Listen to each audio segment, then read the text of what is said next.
No, I forgot. Oh, what? Hold on. Oh my god, why is that so out of sync? Oh, that's breaking my brain. Advanced audio properties.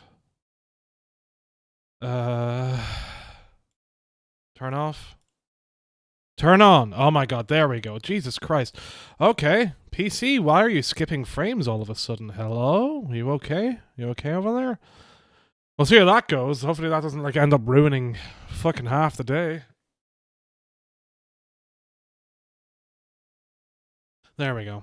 I was gonna say I didn't realize that my Kobo subscription had run out. My free trial thing. I'd been waiting a couple of days to go and sign up because if I signed up for the yearly subscription, I would have had to pay there and then during the free trial. And I was like, no, I'm gonna cancel the free trial and then move across to the one that gives the discount music purchases, which is what's gonna happen. Hey, Boba, how's it going? But yeah.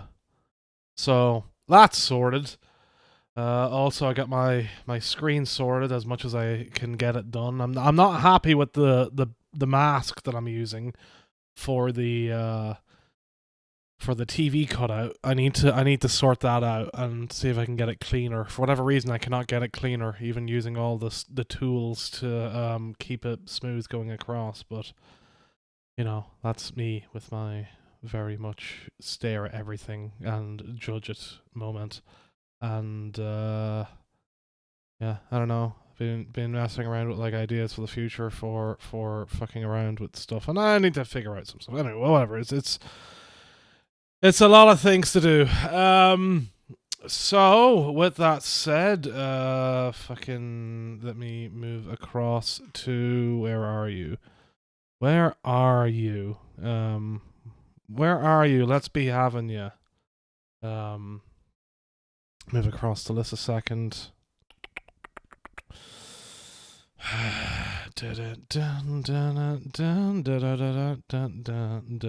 done.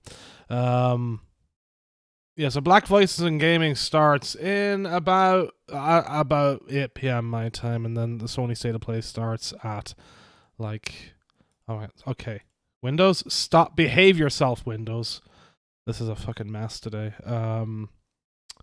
State of Play starts at like 10 p.m. my time, so a couple of hours left, and all these showcases are open. I've been using the Reset Era thread on like all the different showcases because it was the one that listed the shit that I missed out on over the weekend that wasn't being listed elsewhere. So there are 5 other shows to look at, I guess.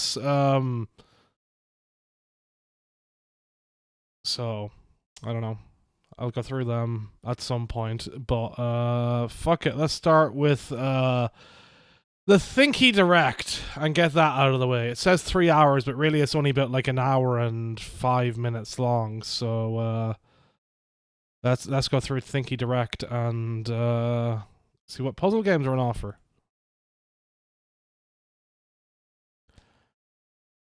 Let me get this audio working in a second. Fucking, I hate how the top chat opens. I wish YouTube would stop fucking opening that shit. Hello everyone and welcome to Thinky Direct 2026. I'm Rachel Watts and I'm delighted to be back for the second official Thinky Direct showcase. And joining me once again to host is Joseph Mansfield. Hello, yes, we are very happy to be back, bigger and better than ever. We have a lot of great trailers and announcements to share with you today. Also, hello to folks joining us from our co-streamers and folks joining us from the Streamer Puzzle Showcase over on Steam. Super happy to be kicking off the event today. For those who aren't familiar with our work, we're Thinky Games, a community of Thinky fans who want to share amazing games with as many people as possible. We do a lot of things. We run other events like the Thinky Awards and ThinkyCon. Over on the website, we have news and reviews, as well as a huge database of Thinky games for you to explore and find your next favorite game. We stream Thinky Games over on Twitch and YouTube, publish a bi-weekly newsletter filled with Thinky gaming news, and yes, the list is not over. We have our own daily puzzle game called Thinky Dailies, where you get a new type of handcrafted puzzle every single day. More on that later. Holy moly, that was a long list. Yes, we do a lot. Just like last year, our goal with the Thinky Direct is to highlight some of the most exciting upcoming Thinky games, with exclusive trailers, announcements, and demo launches. Stick around to the end as we have some Thinky Direct exclusive reveals. Very excited about that. So let's begin with our first bundle of exclusive new trailers.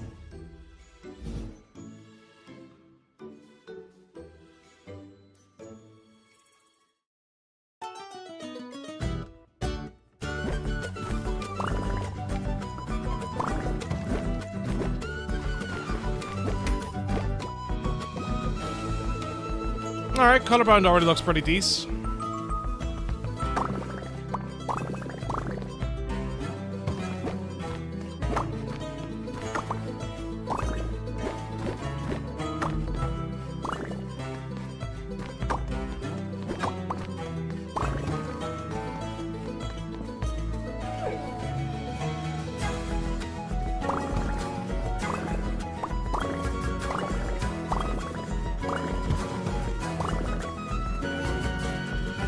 Cute.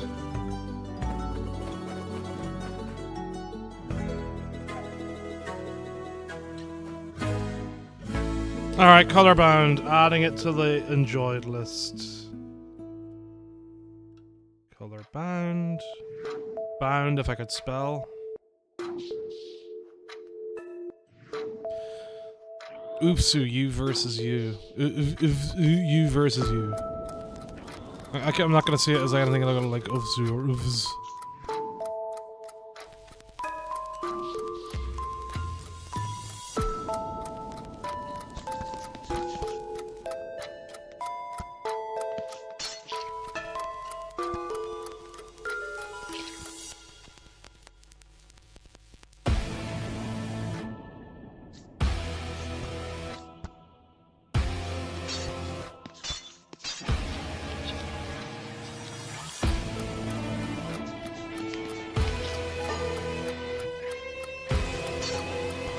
If you fail, you can only blame yourself. I feel like the concept is pretty good. I'm not sure how it's gonna work in Oofsu. Oofsu. That's whatever. You versus you.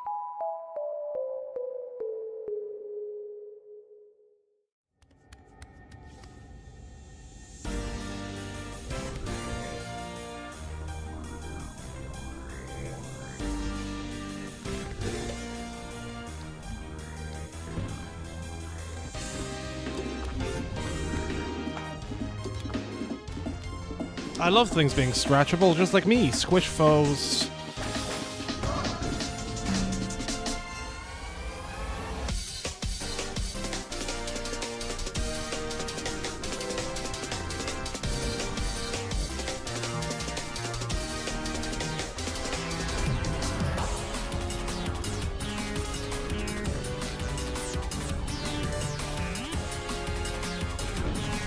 Some good heat.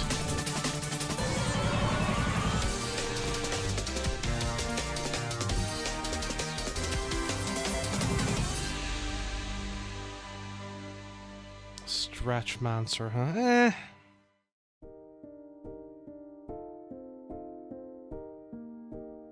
Welcome to the Vanderboom household, servant.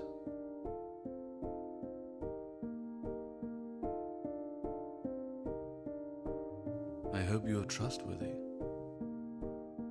Prepare. Hey, Rusty. breakfast.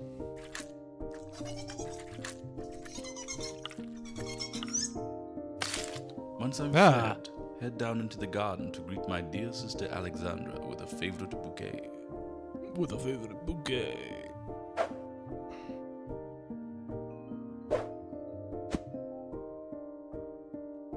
Oh, and servant, Oh, it's me. keep an eye on William.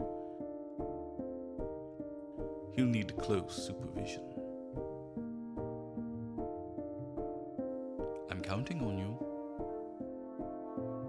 See you in August 2026.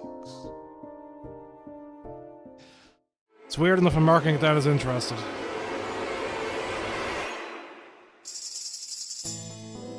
Our detective adventure from Ruins is all about solving cases.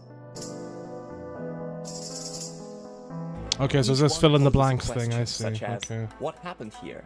Or, who is who? In search for answers, you talk to people, peek into the past, investigate the environment, and face various types of puzzles. As you piece the truth together, you begin to reveal the larger conspiracy at play. What started as a series of disappearances from a village soon leads you to uncover a rivalry that began before the world ended. And whose outcome. Okay, I think this is getting added to the enjoyed part of the list. White Grey. Oh my god, is that a wild White Grey? Hi, White Grey from Ruins. Let's add it to the enjoyed section. I'll see if I can get these lists out to people in terms of what I liked and what I didn't. Maybe see if I can add in the trailers from each game. So, hey, White Grey, how's it going? Mona Moon, I've seen lists mentioned already. These are all from the weekend, so there's only 2 showcases today. The Black Voices in Gaming and Sony State of Play. But I didn't bother watching any showcases over the weekend, so I'm trying to catch up. I missed out on 5 extra. I missed out on like 7 showcases, but I already watched 2, maybe 3.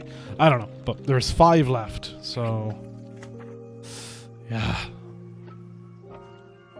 I was stealing your bit by downloading some demos yesterday from the whichever showcase it was. The French Direct showcase. Some really good fucking trailers in the French Direct from last Thursday. Really good showcases. You do own the demos. You own all the demos. I'm just being a little shit. You're the demo guy. That's what you are though. That's your thing. Just like I'm the angry showcase guy, you're the demo guy. I don't make the rules, unfortunately. I wouldn't be the angry one, that's for sure. Yeah, everyone should play more demos. It was nice to see like so many mentioned being as a demo yesterday. Okay, this looks interesting. I'm adding it to the list. Okay, this is gonna end up like the French Monomoon, wow. Direct, where I ended up with over 60% of the list being like, I want to play this. We were like, this is the game for us. That's all we need. Absolutely. Yes, and the book with the symbols, and I can't wait to get into it. Indeed. Okay. You're so, Boba whole bunch of Binks. great trailers there. Now we're You're gonna do Boob some Zoom. trailers that are all about new That's demos what releasing your today. So, Twitch thing has boiled down to as Boob Zoom, I think. So it's what everyone has said, right? So Boob Zoom. The other day I was innocently looking out my window. Okay, fine. So I many admit it. I had a camera. detective-style games But this year. At the same time, there was this neighbor. He looked suspicious. So I did what any grandmother would have done in my place. I took his picture and started investigating. Figuring out his job, that was easy. Okay, so That's this is going to the be like a uniform of the full-on florist PI across kind the of thing. street. Someone text While Carp. overhearing a conversation, I got his name. And there you have it. Another case neatly wrapped Hey, up. Ocean, how's it Or going? at least Yeah, I'm hoping for a good that's state what of I play. thought. Should be a good one. Because at that very It's a moment, few hours away someone yet, already but spotted I'm me. hoping my hype The will Granny stay around. Detective Society, kind of like the CIA with dentures. They complimented me, recruited me. I and feel now like less I'm anger going happens to on my something stream than different. happens elsewhere I as take well. So me photos, getting I tagged as investigate, angry is I what drink really drives me tea, nuts. I So spy, I listen. I feel you there. I do crosswords. Anyway, that's what I call a very fulfilling retirement. Oh, this is the Granite Detective Society. I see. Okay, yeah, that was already at one of the other directs of the thing. Adding it to list tier 2. Would be too much work to search while it's going on.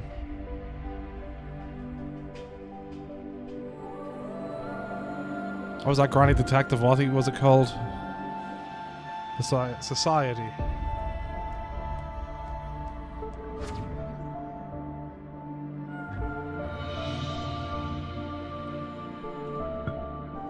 I downloaded what the fucking Distant Shores Britannia game, which looked fucking great. I played a small bit of it, like as in I ran around the beach and messed around with some of the physics in it, and I'm like, okay, that seems really fucking cool as an idea.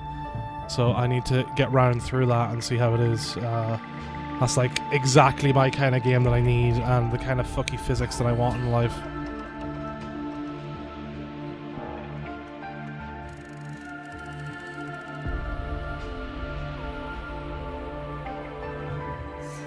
Yeah, I wonder if FF is going to be there, or with Square trying to move into more stuff if we get FF7 Part 3 on Friday instead.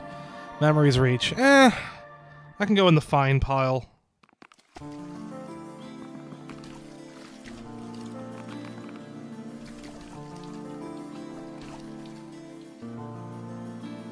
So many detective games in the pipeline right now. Steam did a Detective Fest earlier in the year. Yeah, I saw the Detective Fest. I didn't get into it. I've already got like 1 million detective games that I've downloaded and bought that I've not gone through. So that's insane. And yeah, I'm glad to hear Distant Shores is a good demo. That like looks so fucking fun. like they instantly sold me on just saying that it was a Half-Life Portal and Mirror's Edge kind of game, but the trailer they showed off looked very interesting, and I want to see what the full game works out as with some extra stuff. Fingers crossed.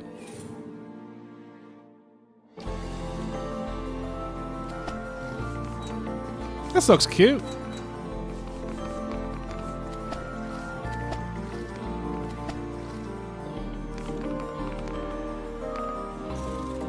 I'm like a sucker for tile-based games right now, as I'm slowly playing through a Ranger. Like once every 3 weeks.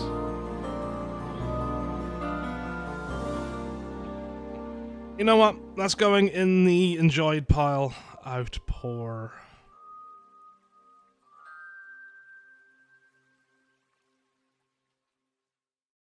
Yeah, it'll be shown this week. I have no doubt either. There's no other reason why they would have pumped out the 2 games on the Switch 2 so quickly to get it all ready for people, for them releasing either late this year or early next, depending on how much they want to take on GTA 6.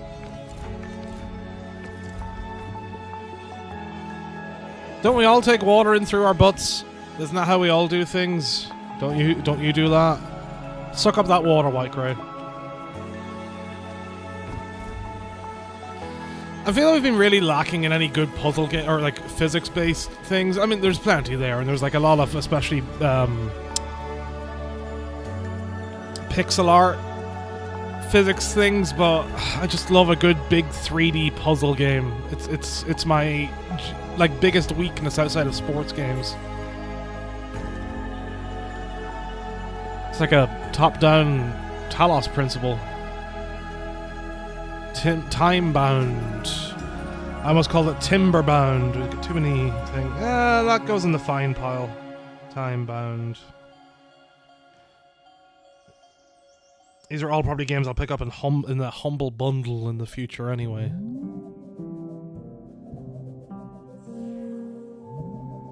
Trifoil, huh?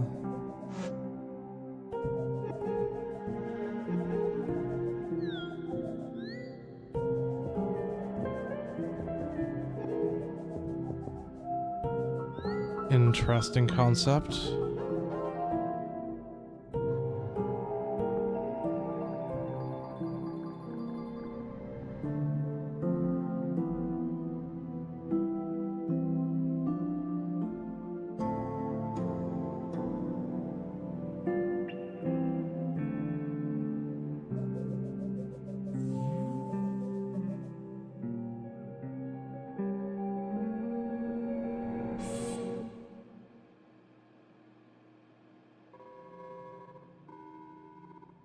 Okay, there's a demo out for it too. Alright, well, I'm adding that to the enjoyed list.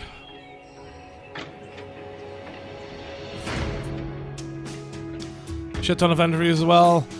Yeah, I still say that like the Switch 2 thing, like them pushing the second one out so quickly, like if it had been like late next year, they probably would have left it until this fall, right? For the second Switch 2 thing.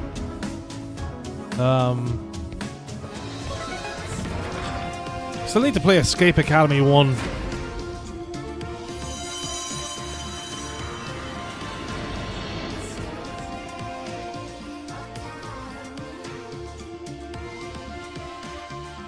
I've got like a long list of escape room games to play.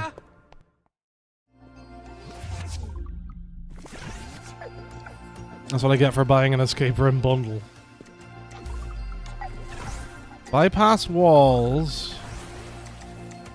This is like that almighty Aller scene from The Simpsons. Almighty Aller, or whatever the fuck it was. Outside the box.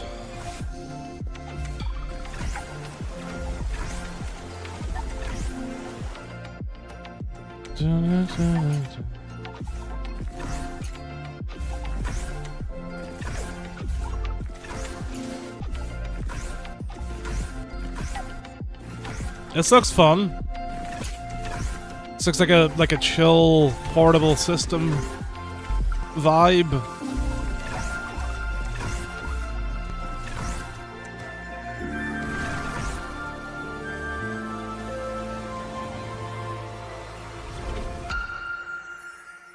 Compress space.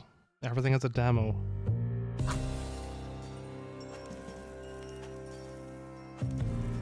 Burn with me.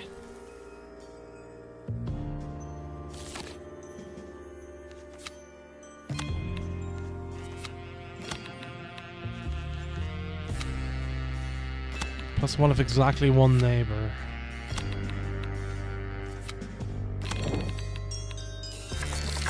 Plus two of exactly one neighbor. Ha. Okay.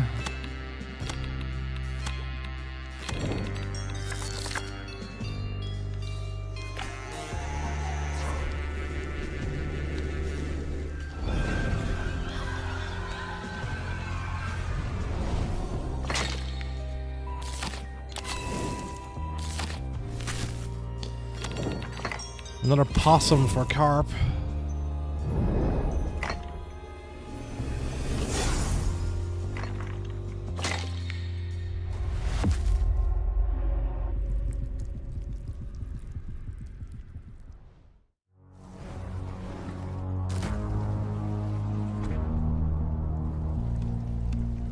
I'm really choosy with my deck builder, so that already having my interest is a good sign.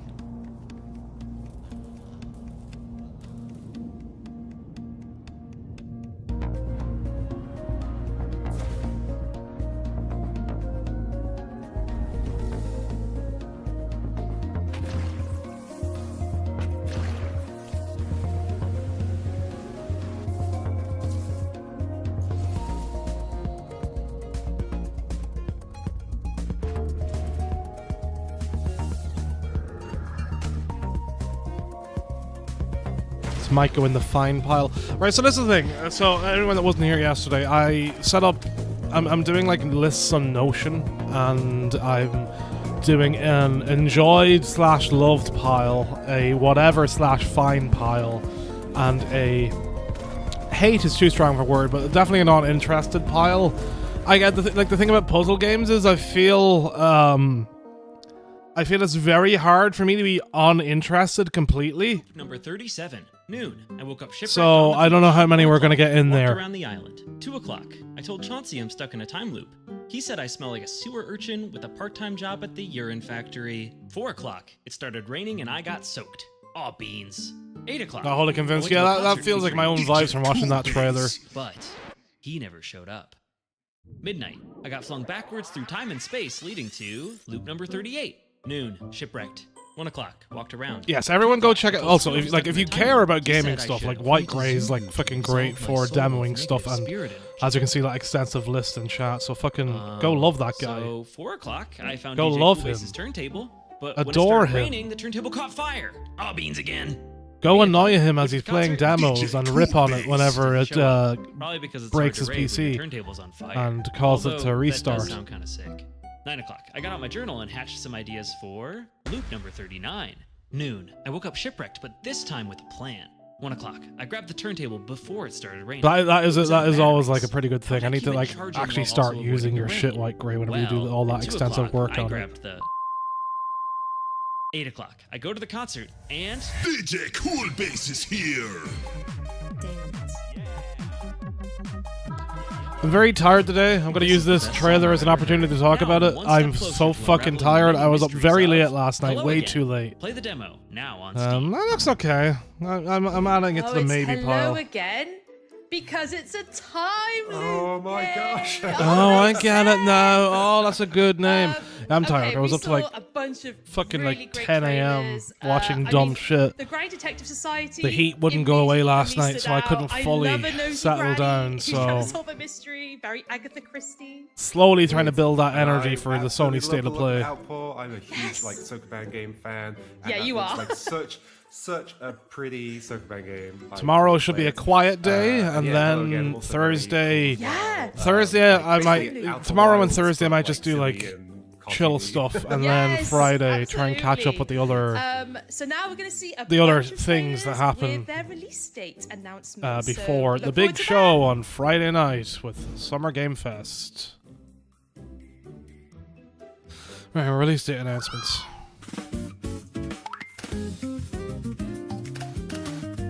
At least the movement in this seems to be fast.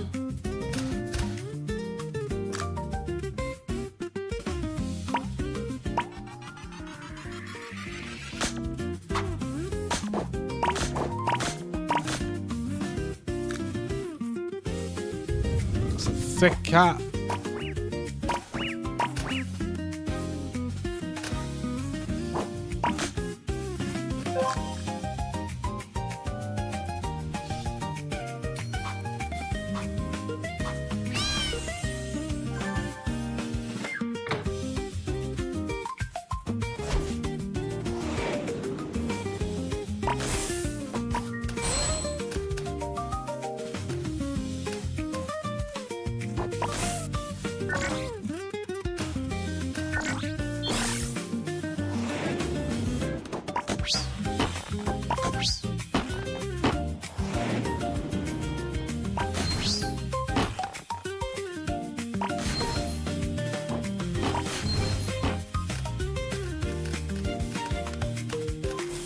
This looks interesting.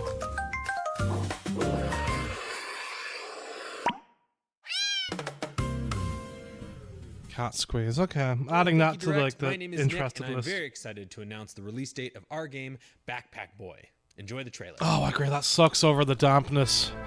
It's been raining heavily here for the last few days, and it'll rain heavily like tomorrow. But we're not going to be turning any sort of heating back on until September or hopefully October at the latest. Especially with like fucking that cunt in the White House and that cunt in Israel having increased, and also the twats in Iran for their own shit having increased our fucking oil costs by like double or fucking over double.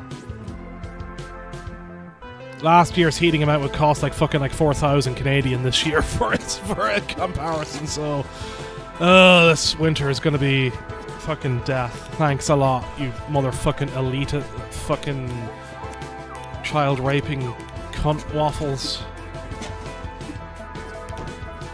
Absolutely nothing but hate towards every single one of those motherfuckers.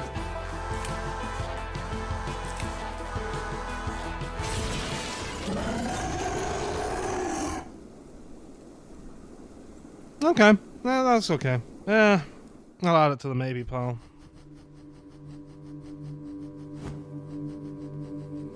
Trifolium.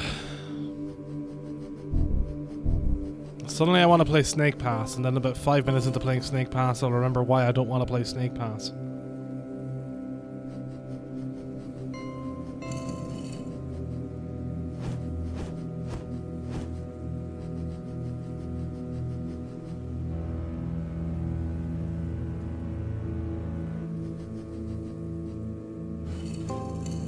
It's weird that this game's giving me Solar Ash vibes again.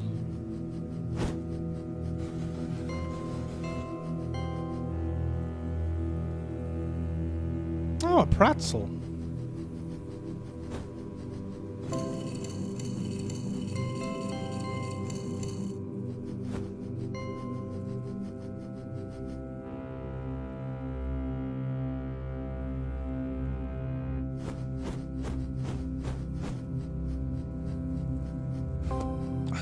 Trailer is like really kind of tickling my fancy.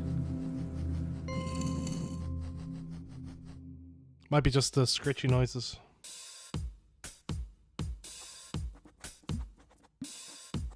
Bulbo's Belief System's a fucking good name.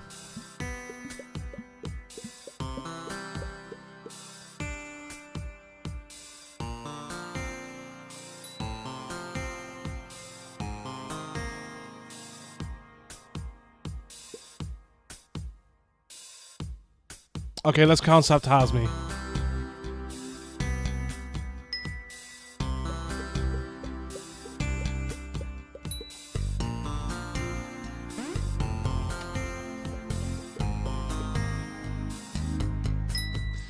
Bulbo can only know 4 things. So this is like very, Baba Is You. Except much more, practical than the coding style system of Baba Is You.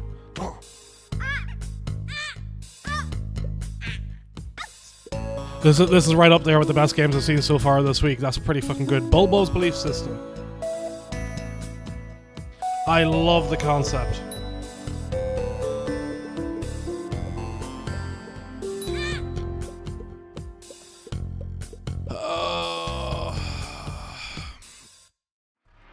Hello, my name is Idawan. You might know me as the person behind Two-Headed Deer.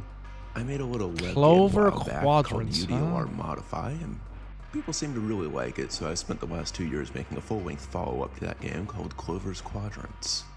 In this game, you play as Clover, whose 4 directions of movement are also inventory slots. Pick up an item on your right side, and now that item will be used every time you move to the right. An item that makes you move 2 spaces instead of 1 can help you cross gaps, but it might also prevent you from accessing somewhere else. Clover's Quadrants explores this premise in depth with a variety of item types and around 100 puzzles, designed with a challenging but fair ethos. There's a lot of fun mechanical surprises in store. There's also a lot of assist features, including hints, parity guides, and the ability to skip levels or even disable progress gates entirely. Clover will be coming to PC and Linux on June 26th, 2026. In the meantime, there's a free demo on Steam that you can play to get a taste of what's to come. Neat.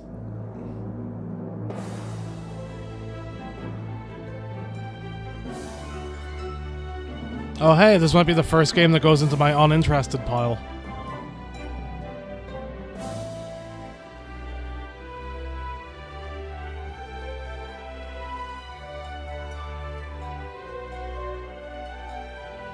Oh, that's framey. That's fucking framey out of nowhere.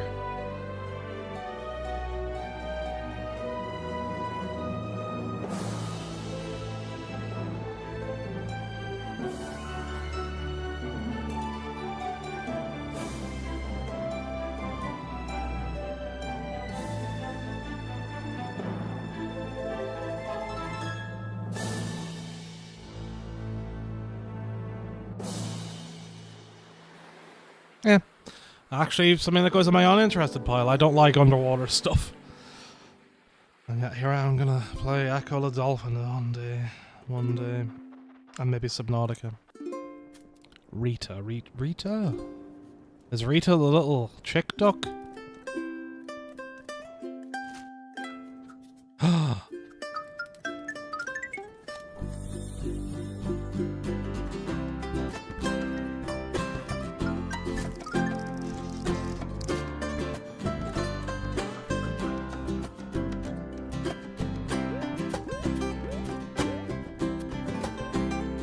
I didn't think a game this week would make me gasp because it has a crossword feature in it and a word search, but here we are. This looks great. Nice shoes you got there, buddy.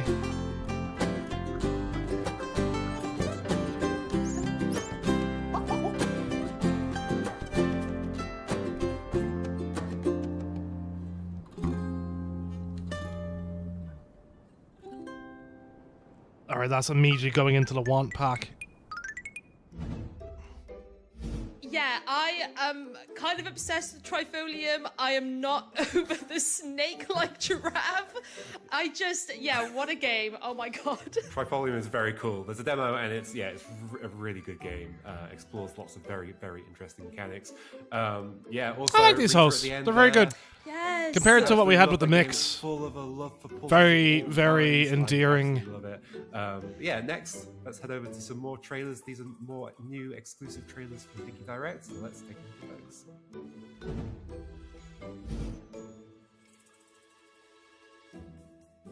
Too bad. I need Rita. I need more crosswords and puzzles and like that in games. Too bad. You're probably the person I've got the most respect for puzzle games and thoughts on them. But I need my word search. The square hole.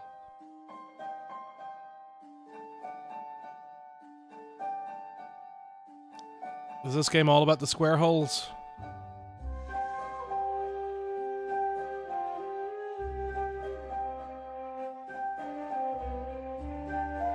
You ruined it. You tossed them away.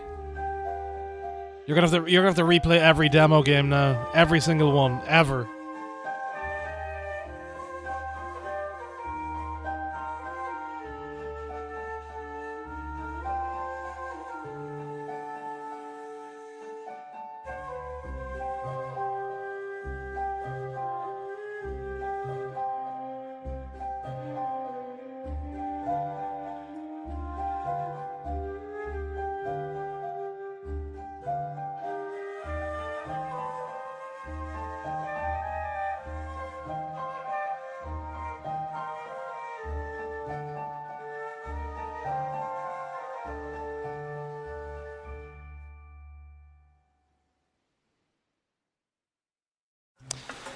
It's alright. What was that called? I already forgot it. Red Flame.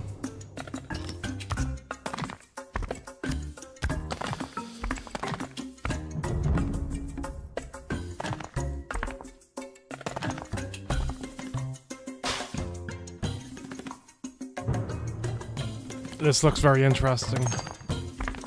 Oh, is this profit margins? Profit margins.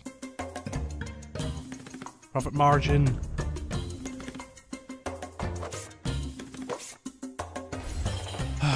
Fuck. Why is it getting so hot all of a sudden?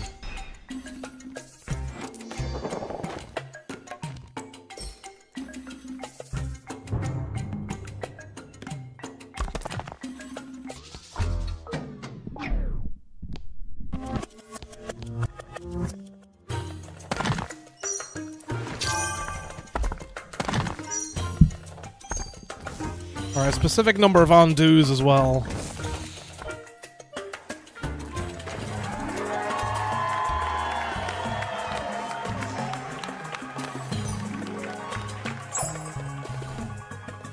White Grey is at 3 PM your time? I think it's like over an hour, maybe 90 minutes or something. I can't remember, but yeah, it starts at 3.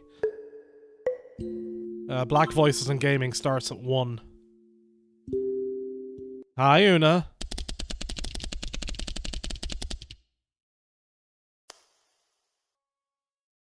What was this game called? Dick. May your life be full of bread.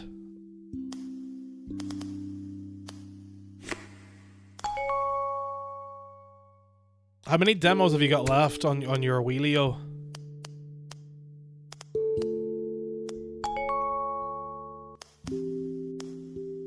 I don't see cats. I never see cats. I only see bread. It's like if I see like an actual cat, I just see pain and anguish. No, it is. I'm just being a dick about cats. I don't even hate cats. I think it's just a role I play, especially whenever Saxton's around. For the hell of it. Okay, 14 of the day is not too bad. That's pretty good. You might have more to add at this point too. You better get your demos done, White Grey. You gotta get them all finished. Deg doesn't seem to interest me that much, but it doesn't uninterest me. It's fine. Hey, it's Phil. Oh yeah, Phil. Yeah, this was shown off yesterday. I think I got lost in the apartment. I don't know where I am.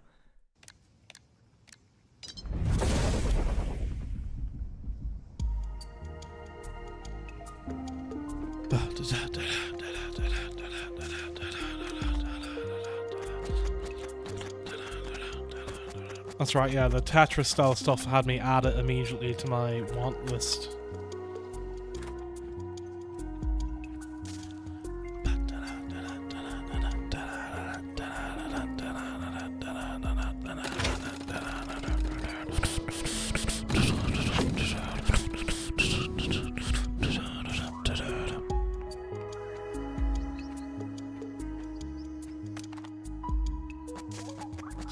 Yeah, like, I don't know, like, I get the feeling like most of the showcases this week so far are probably demos you've already had downloaded or played before, but I've seen a few games like be like, oh, here's a brand new demo, or second demo, or whatever. This is still going in the want pile. What was it called? Looking for File? Yeah, Looking for File.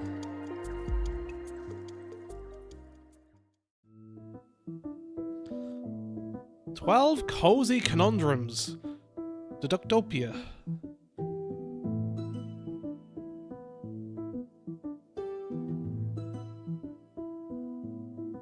Well, now that I'm inching closer to quote-unquote full-time streaming again, and we'll probably be streaming like nearly all 7 days this week. Oh, there's gonna be a lot of ASMR.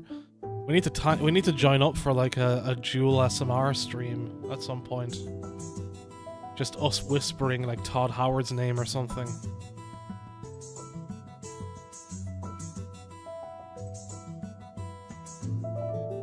Todd Howard. Todd Howard. Go to your room, Todd. Todd, why? Todd, why are you doing this? Todd, is this optimized enough for you? Or should I just upgrade my PC, Todd? Todd. Hey, Todd Howard. I'll save the Todd Howardness for Sunday. Oh look, Bubba's in the game.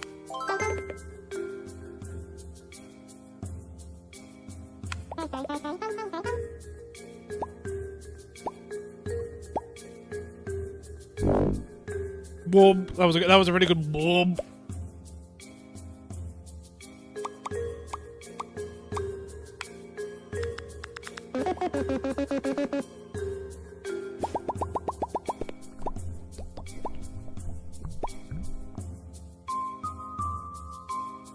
So is this Piku's adventure or Piku adventure? Piku adventure. Okay.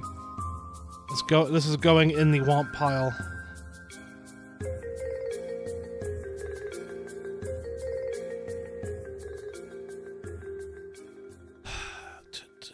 How do 1,000 people vanish in a single This night? lasts about half an hour. The official story claims it was an accident, a fire sparked by a nearby oil field. The official story is wrong. This town holds memories of the past, memories that I can step into. Each location I find is but a single thread in a much, much larger tapestry.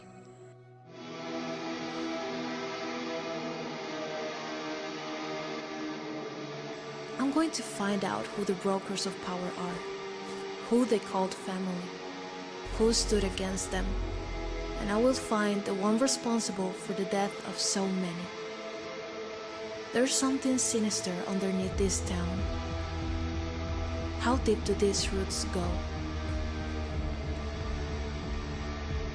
I don't feel I saw enough of that to like really deduce.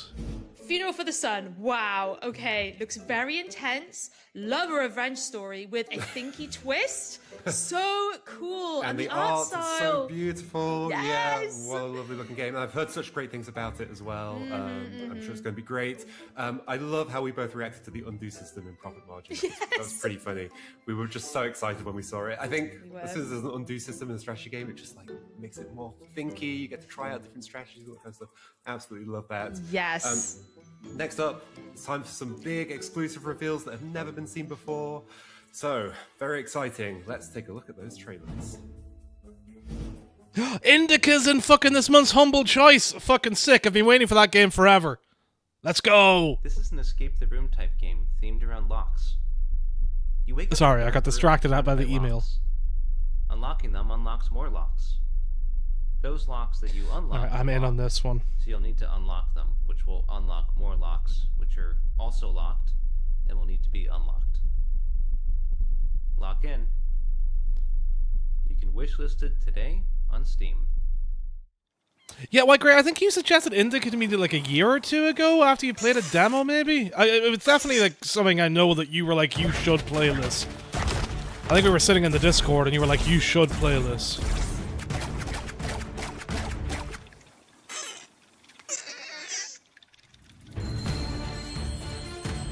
Yeah, I remember like the showcases it had two back whenever. I forget how long it's been, but yeah, I need to... My year subscription is up for Humble now, so I need to go and do that.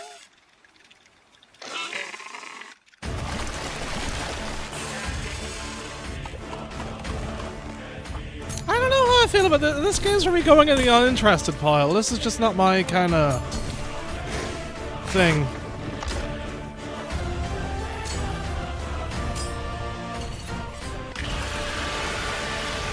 Like, maybe if I actually got it and played it, it would suit, but I don't know.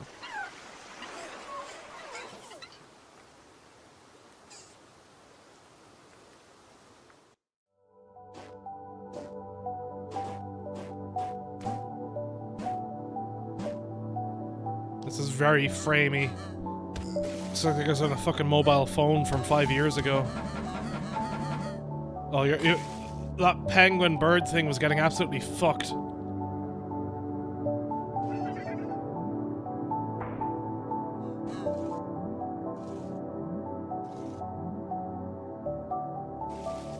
Oh, I'll be picking everything up as normal. I guess I'll have a key for Octopath Traveler 2 to give away. I need to see who has that on their wish list and then decide who gets it.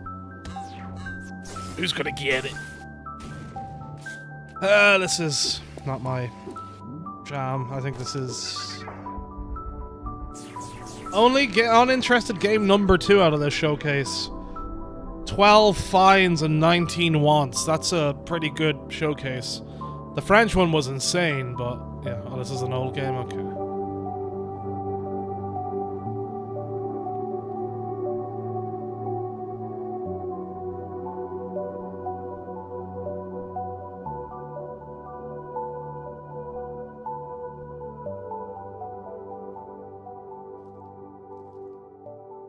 Octopath Traveler 2. Who has that on their wish list?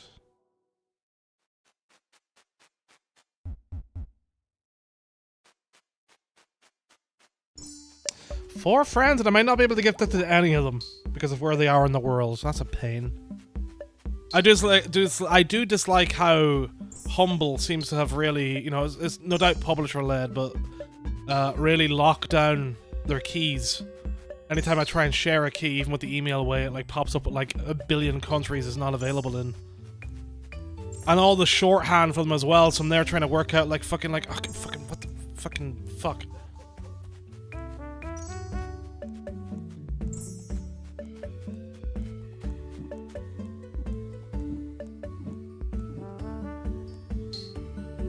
So it's like Frogger Boba is you. Baba is you, not Boba. Boba is you. Boba Binks is you, the new game coming. Mimic Meadows. I'll add it to the maybe pile. The time to observe, to read, and most importantly, to think. The puzzles in the Land Forgotten are based on languages, which are often disguised as other things entirely. Take this one for instance. You need to build a oh yeah, Adventures of Elliot. Yeah, that's been on like the list for a while. You solve this puzzle by gathering information. I remember that game. And by mapping it was the weird one where like I was like, the name's not the best, but it's also not the worst, and suddenly everyone was like, this is the worst named game of all time, and I'm like, but why? It's not like, I felt like people were just, I don't understand why people thought it was the worst name ever for a game, or like the most basic name possible. It's like, I don't know, it's a fucking video game name. What do you fucking want? Like, it doesn't, it's not that different from a million other games. Like, I'm not saying it's exciting or whatever, but like, Jesus fucking Christ, like, what the fuck? But don't expect it to give out its secrets easily. It's like everything else, fucking people want to hate or make a big deal about everything. It's the Land Forgotten. Yeah, maybe pile. This is my desktop. And this is some puzzles. Oh. Each of these game windows is a small round of puzzles with a common theme. This is going to give Laws a lot of move the windows around, memories. Make them smaller and larger. And this format leads to a sort of openness that lets you go anywhere you want. You can't go there. Sorry. Some puzzles. It's got some puzzles. And you can wishlist it today on Steam.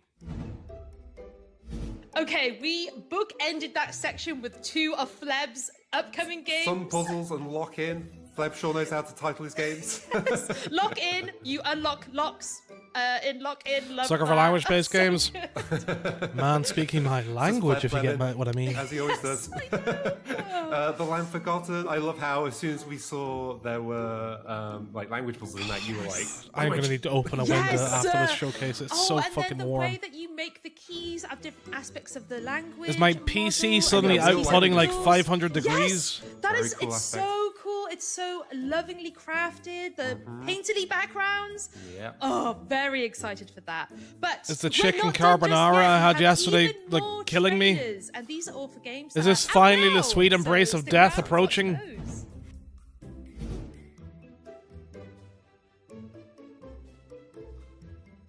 Alright, these are all play it nows then.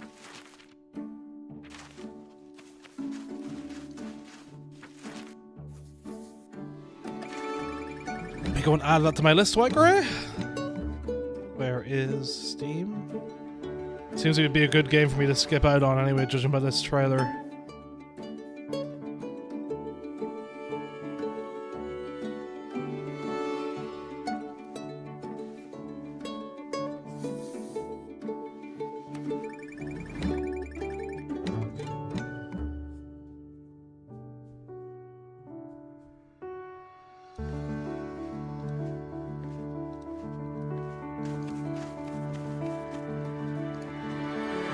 Add to wish list.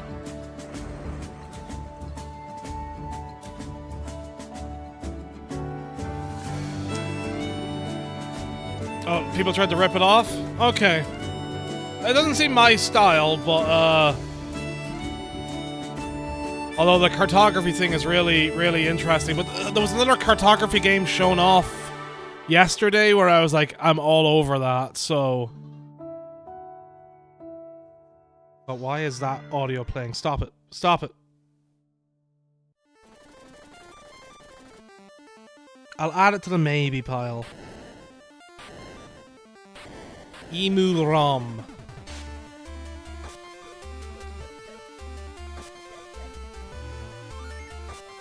Non-violent exploration, huh?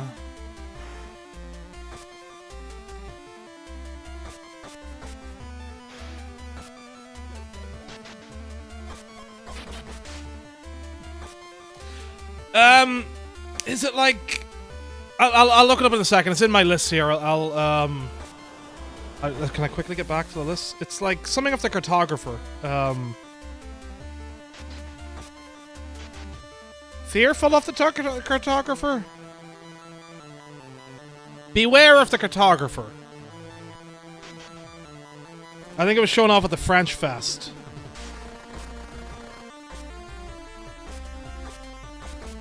There is a demo out of it as well.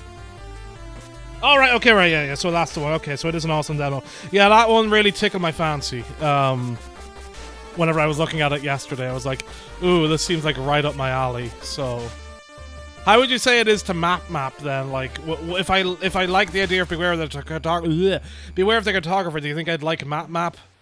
Obviously, it probably depends on why I'm into beware. Emiram, looking forward to that. Very exciting. Last Yes. Direct, they announced that it was coming out in 2025. It didn't, but it is actually out now. It's finally out. Emiram, you can go play it right now. Also, Map. Yes, map. A game about maps. Love maps, as we said. Rachel loves maps. Indeed, that game loves maps as well. It's yeah, we played the demo and it's very cool. How much 3D GeoGuessr? It's really fun exploring those. I'll have to have a look at both of them islands, then. locations on them to mark. I feel like you saying it's like 3D the demo was just GeoGuessr the first island, and the like, trailer showed the forest. fits in more and in my head ruins than the and trailer amazing did. New environments. stuff that looks very cool. Yes, very excited about that. Indeed. As we mentioned before, this Thinky Direct is kicking off the Cerebral Puzzle Showcase, who share our goal of White spreading Grey, their the love of demo puzzle analyst games with of the Twitch. world. So we'd like to take a moment to say thank you to the Cerebral Puzzle Showcase team and to the organisers Draknek and Friends. Yeah, I think that's like We what are now fitted joined in by with Draknek what to I saw share in the a couple trailer. of Where I was new like, okay, this looks exciting interesting trailers. and different. For beware of the cartographer.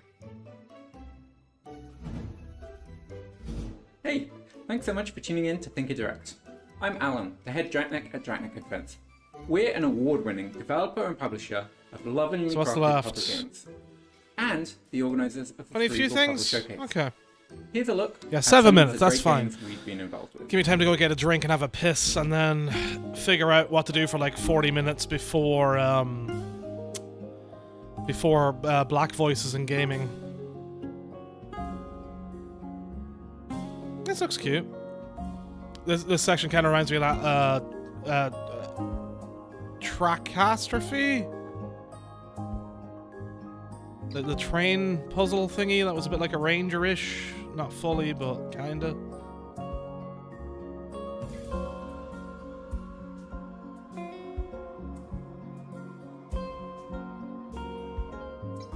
No, you're the master of Mind's Eye.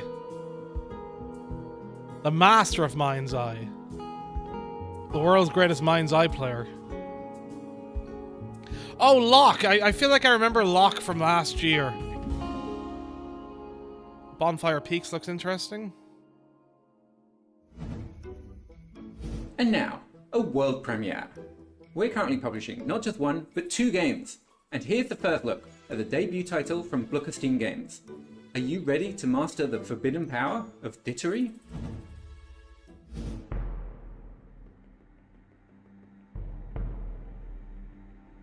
Okay, very Death's Door-like look to it.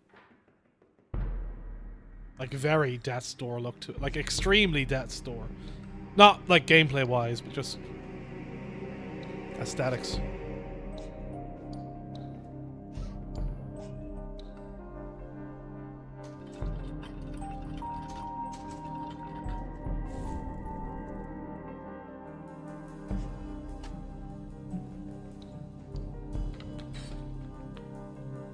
This looks neat.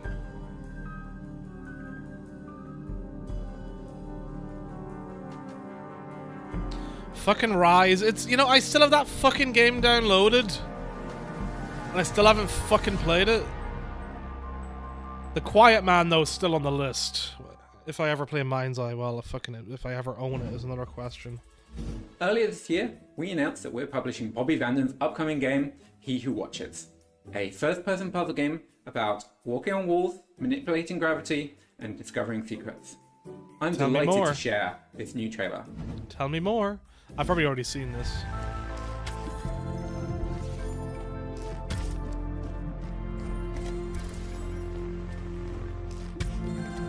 This has already given me a headache in the best way.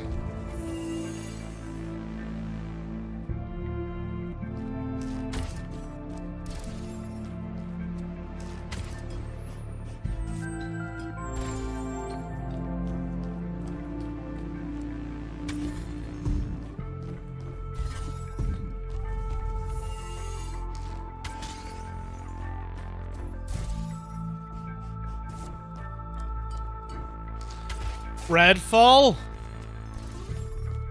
Do I own Redfall? Is it still on Game Pass?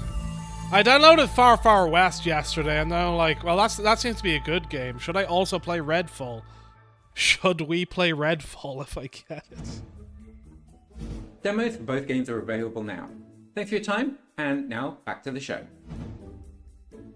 Amazing to see Dracnica Friends publishing such awesome games from other developers. We're super I know excited for both Eccentric's those played a games. lot of Earlier on, Redfall. we mentioned our daily puzzle game, Thinky Dailies, and we're very excited to share our season 3. I'm still waiting for someone which takes our Thinky for a full hero group to to the play Back for Blood. mountains. In case you haven't played seasons 1 and 2 of Thinky Dailies yet, to do Yeah, that, I know it's all the puzzles Arcane. I are remember available being Arcane. entirely That was for Arcane free, no Austin, sign-up right? necessary, so you can catch up with the adventure at any time. That's hours of amazing puzzle content that you can play right now. So go play them.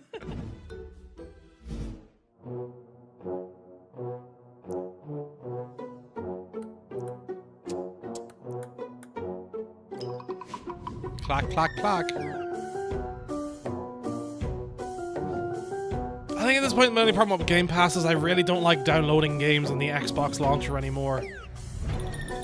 Like, I'm not a launcher snob for the most part. Like, I'll buy anything on Epic or wherever else. I just don't care about And that's almost it for our second Thinky Direct. I don't care about the Xbox store. It's ugly, it's annoying, it's a pain in the ass to get around. I hate the UWP system and them locking their games behind fucking folders and shit. I fucking hate huge thanks to the game the Windows developers store for and the being part of Xbox this store amazing so event. fucking much on PC. If you'd like to know more about some of the games you've just seen, Joe will be streaming them right here, so stick around. I will indeed. And if you love today's showcase, please check out thinkygames.com and join our Discord and all the other great stuff that we do. Please just sign up to our newsletter, all that stuff. To take us out, there were just so many games releasing today that we couldn't fit them all in. Hey, so Ganj. here's a highlight reel of all the games releasing into the Cerebral Puzzle Showcase. Quack. Thank you for watching and happy solving. Bye. Bye. That's pretty good. That was pretty good. That was pretty good. So Cerebral Puzzle Showcase. This is just, I think, like extra. Oh, this is a different showcase, and then.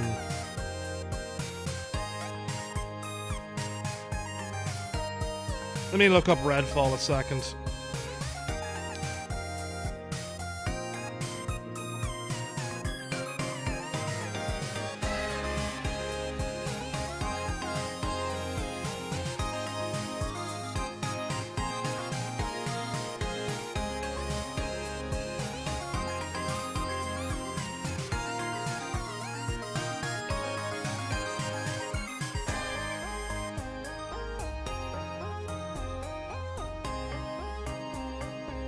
Redfall's 50% off on Epic. Okay, so it's Epic that's got it on sale. Fuck it. Like,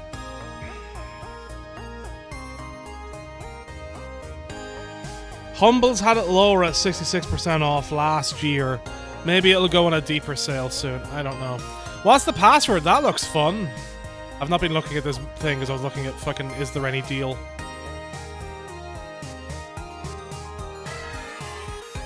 50% not of a discount, and there's track astrophy. There we go. I'll say it eventually. Hi, Jam. Welcome in. Yeah, I think I'd buy at the 66% off on Humble plus the extra 20% or whatever for my Humble choice. Dude, I watch it.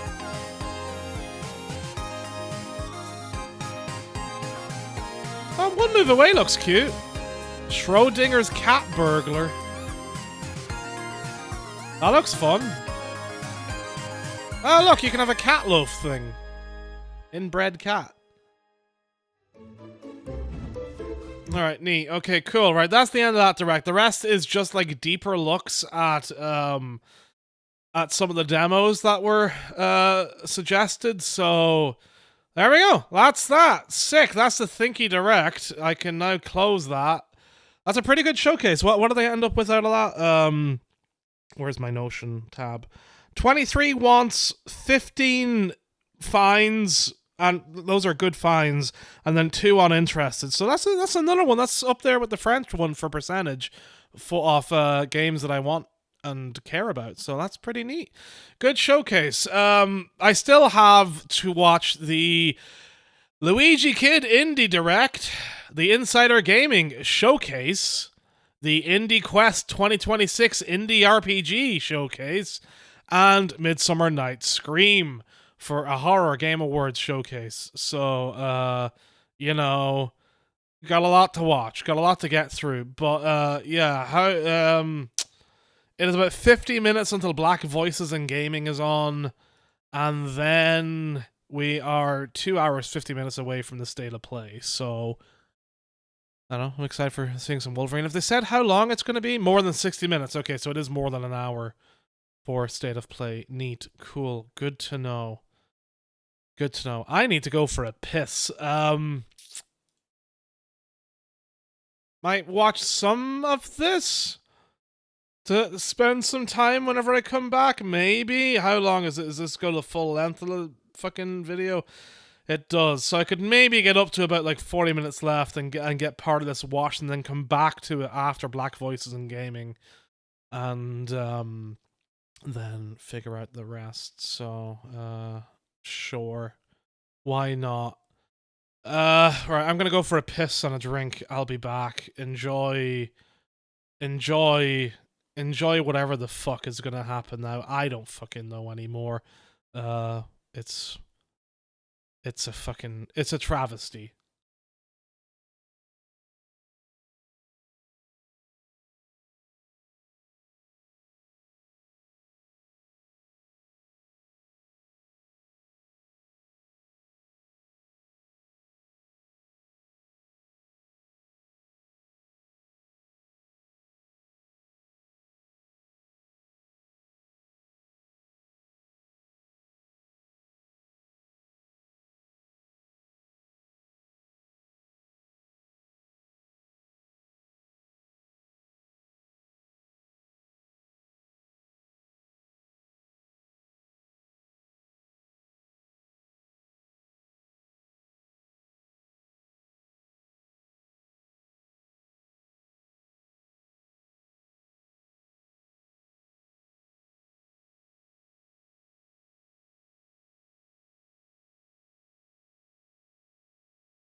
it's time. It's time. I don't know what it's time for. I'm just fucking vibing out right now. The heat is driving me insane suddenly. I don't know where this heat has come from today. Like, the heat, something must, I don't know. Maybe it's because my brother fucking made some microwave popcorn. Maybe he just incinerated it and that just made the house very fucking warm. I don't fucking know. I have no fucking idea. Ganj, to answer what you say, yes, Big Man is indeed humping the TV. Getting off to that TV. It's because my face is on it. Everyone gets off to my face and my voice and my elbows. Just everyone just like, it's immediate, hands on, fingers in, just joy and wonder over my glorious existence and how thankful everyone is to know me.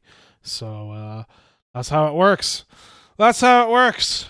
I hope Yes do a tour of Ireland this time. Soon, one day. Probably never going to happen. I don't even know if they're on hiatus again or not.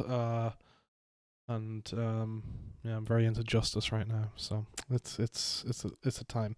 Hi, Loz.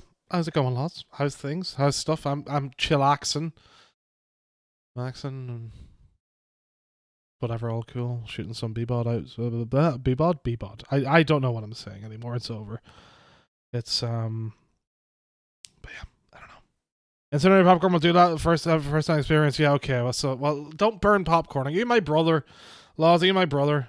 You're gonna microwave stunk of popcorn throughout there. Yeah, I feel like, I don't know. My brother fucking doesn't know how to fucking do anything. It's ridiculous in terms of the microwave. It was stinking of burnt. You know those like beanbag kind of warming up fucking things. It was stinking of that for ages because he put it on for like 1,000,000 hours or something and.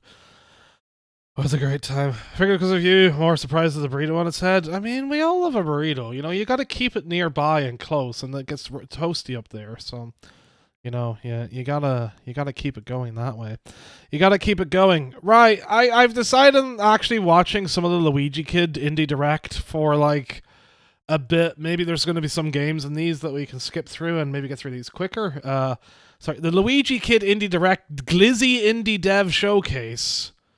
It's truly a wonderful time to be alive with such marvelous things here.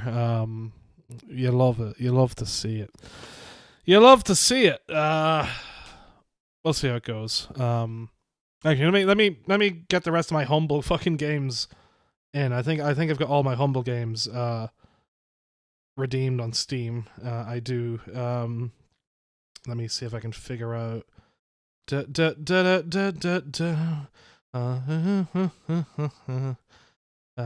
me just try and gift this to a friend a second, and then I will. Fuck it, I'll play it now. I'll just play this while I sort this out. Let me audio. Weird, creative, surprising indie games. The kind of games that try something new, break the rules a little, and sometimes end up becoming the next cult classic. So today, we're shining the spotlight on exactly that. Welcome to the Indie Dev Showcase, where we are highlighting a collection of upcoming indie games that deserve a bit more time in Enjoy your washing up, Laws. Here's the cool part. Some of the games you're about to see are launching on Glizzy, which is a brand new indie-focused distribution platform built specifically. Oh, I've never heard of Glizzy until this. I thought Glizzy was actually like. If you didn't know, Glizzy has partnered with Amazon to bring you a curated drop of unique and interesting games, and those will be featured on their Amazon store, helping bring indie titles to an even wider audience. That means Thanks, we're Jeff about to see Bezos. just a random list of games.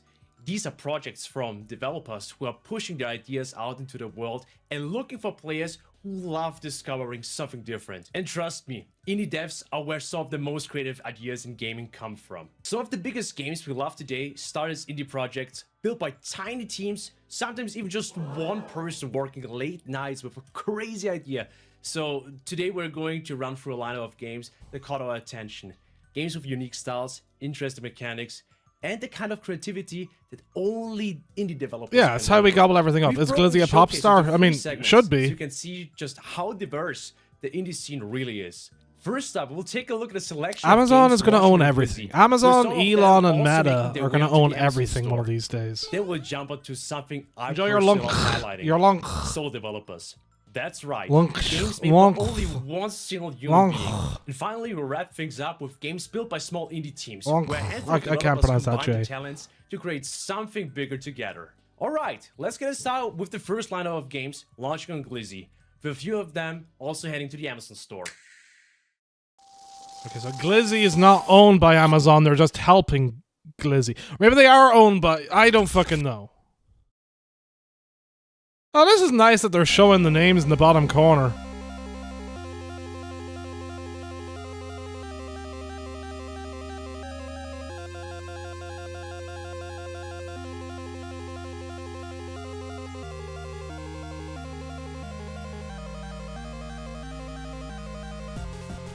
So what's this Luigi Kid Indie Direct?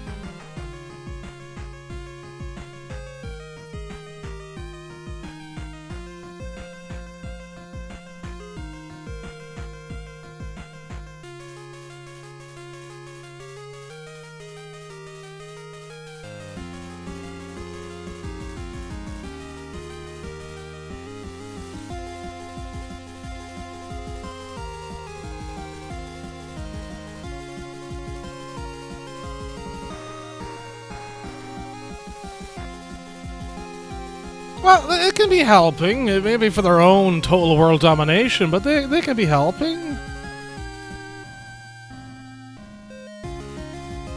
I didn't even know there was an 8-Bit Adventures 1, honestly. This trailer is also going on a bit. I might skip through some of these. This looks fine. I guess me saying that means I have to put it into the fine pile, right?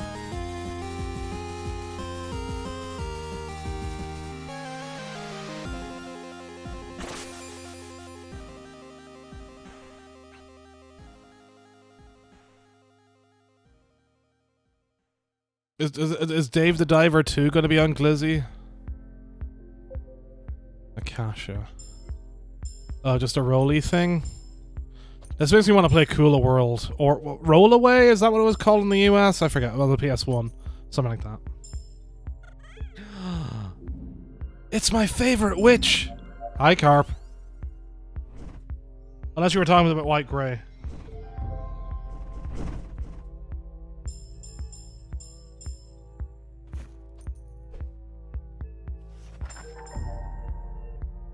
Mother, there was a game with a possum earlier, a deck building game with a puzzle earlier where you have to use your cards in like a Satan pentagram thing to do a ritual and make a more powerful card. I'll see if I can get the trailer for you again in like a minute. Actually, fuck it, while we're here, because I might just skip through most of this showcase. Not to shit in any of the games here, but this is like fucking like... There's a lot of showcases this week. I've gotta do my shit. It was the Thinky Direct, right? And it was. I should Burn With Me. Hold on, let me show off Burn With Me for a second, just for Carp. Carp's special, and Carp gets a special presentation just for her.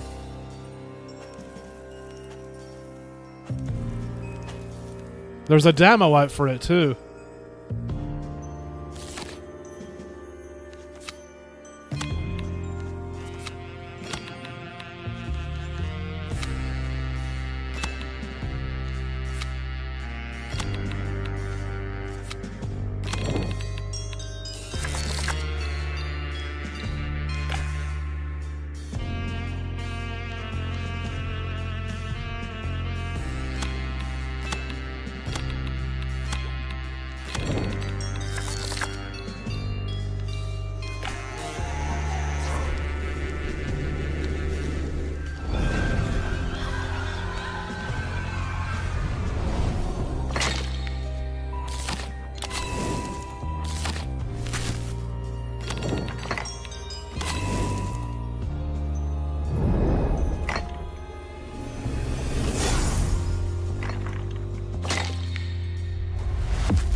There you go. go. That was for you, Carp. That was for you. Anyway, welcome back, lads. Take your money. Okay. Well, as I said, there's a free demo there, so. Everything is on beat, from the flowers to the trees. You must join this wonderful jam session, or else you will join the deceased. To succeed, act like an instrument, but instead To succeed, act like an instrument, like a banjo. attack and weave amongst enemies. The guardrails are off. The elements may aid you in this fight, and can dictate the manner that you wish to take part. You seem to like this one in particular. Lean into the rhythm, upgrading your fierceness and unleashing your This is already settling down for something I don't. I'm not just like, yeah, meh. Become a legendary musician. You can even tune your instruments to shift your play style entirely. Also, seemingly, Humble Choice has gone up this year for me by a decent bit. I didn't see when, unless I was grandfathered in for a bit to a previous price or something. But €135 now, which isn't the worst. Maybe I already did pay that last year. I'll have to have a look. But like whatever, I still get like 8 games a month, and a lot of those are decently priced. Like I get plenty of games that I like out of it, especially seeing as I can't, seeing as I don't buy so many games anymore compared to what I have been. We've been getting a lot of these classic style shooters. Not really any of them have appealed to me, probably because I wasn't like playing shooters in this kind of era it's targeting.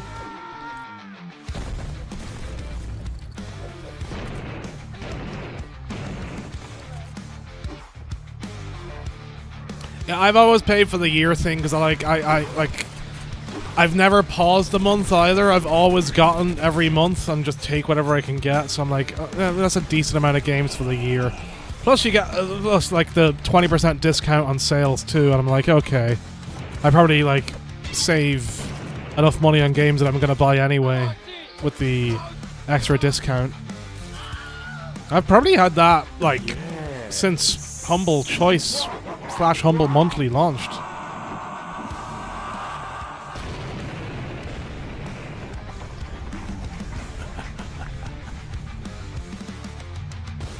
Warhammer Bolt Gun. I might have a look at it. I feel like I've mentally tapped out of Warhammer stuff after playing so much Darktide. Plus, the Warhammer and 40k has never been like a thing I've been into. Oh look, it's another retro shooter.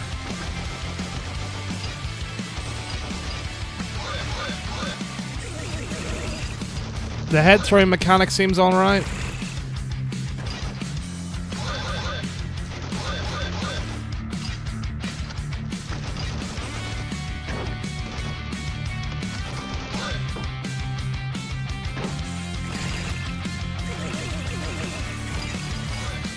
Let the record be known, I didn't even write down the previous game.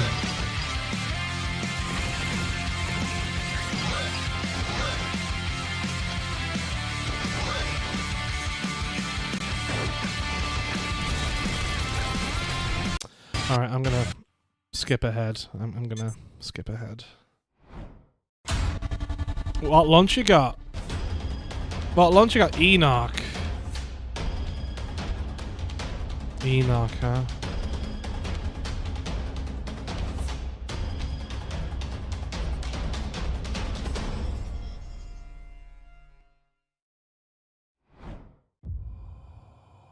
I'll add Enoch to maybe, pal.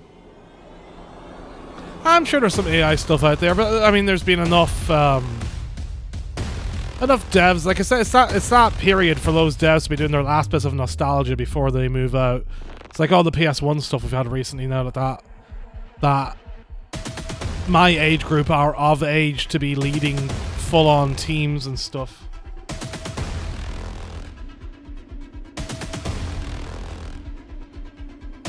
Broccoli sounds nice. The broccoli sounds nice. I mean, it all sounds nice, but I'm just craving broccoli right now.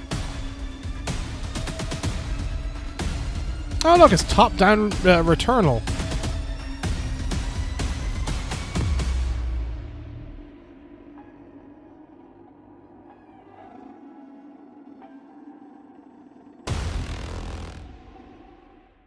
Kickstarter coming soon, huh?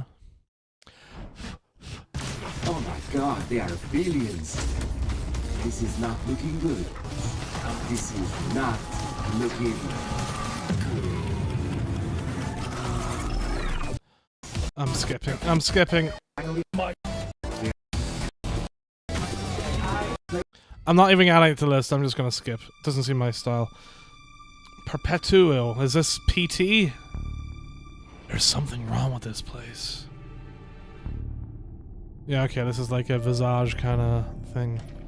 Unsolved emotions will haunt you.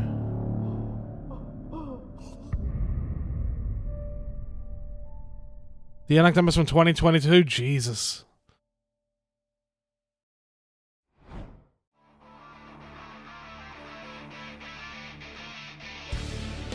Okay.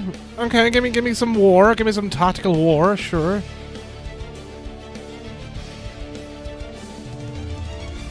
I feel power plays are very weak. Oh, wait, have we got some, like, Factorio Satisfactory kind of deals going on here?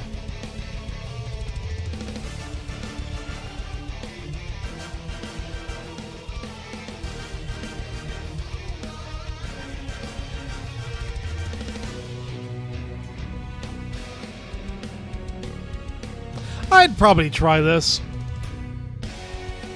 For the record, there's not a single game from this that's on my want to play it.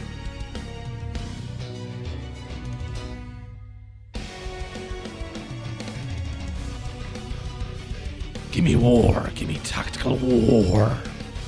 Give me war. Give me. Is that any helpful at all?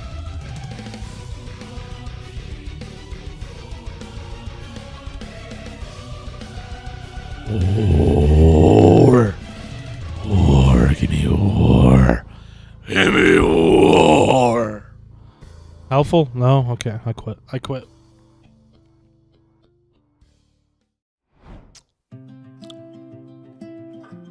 Restore your island. The seal! He's caught in a net! No! Oh, he's such a happy seal! Oh, look at him waddle around. Waddle. No, I'm yelling war! War! I have respect for whore, not war. As a whore myself.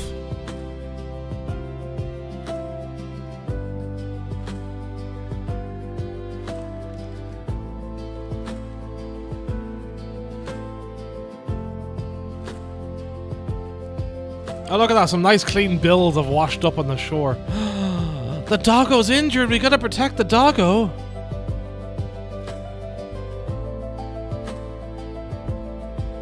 Is that the dog from Call of Duty Black Ops?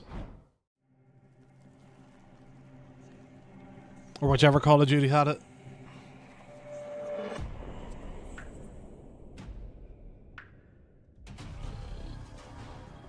Is that also not Keanu Reeves? Road to Hollow Hills, so not Silent Hill. Hey Don, how's it going? Why are you calling me whore racket? Why are you calling me whore racket, Carp? Why are you calling me whore racket? It was Ghosts. Okay, yeah, it was Ghosts. Never played those Call of Duty, so I wouldn't know. Alright, well, this is in the uninterested pile. Skipping.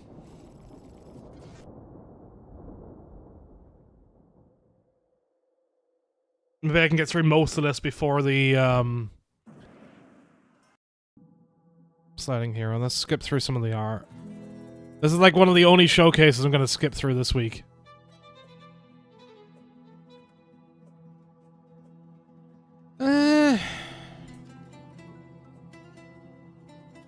State of play is at 10, Laws.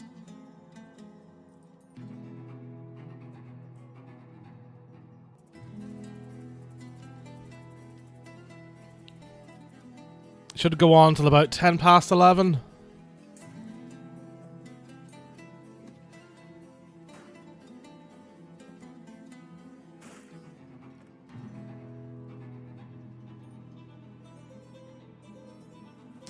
I mean, it's going to be Wolverine is probably the main game. I don't know what it's going to... I assume it'll close with Wolverine. All signs point to the God of War game with Faye. And, I don't know. We'll see what else pops up.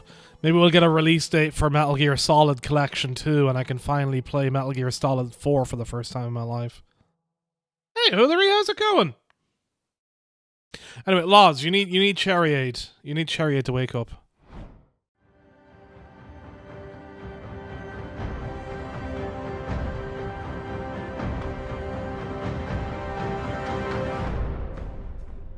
Oh yeah, let me just waddle through the battlefield, seemingly.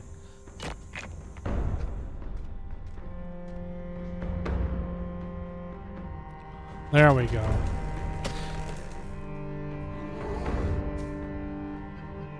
Then what, Summer Game Fest should be on till midnight on Friday, before Day of the Devs takes us through to like 1.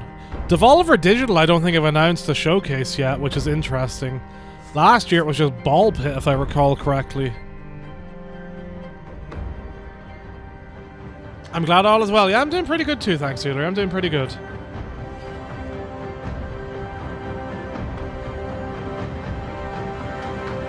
Understandable over the pre-sale stuff, Laws. I get it. I'm glad you got your ticket in the end, though, but Jesus Christ.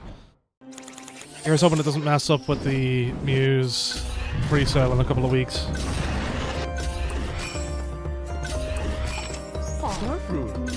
Today. Mobile game ad style thing. I'm good. Alright. Sunyata, I'm sorry. Terror Storm Ground Zero, you look terrible. I'm sorry. Oh my god, his hair. Okay, some okay hair animation.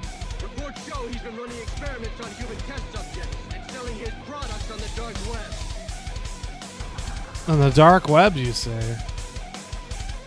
I'm kind of amazed at how terrible this looks.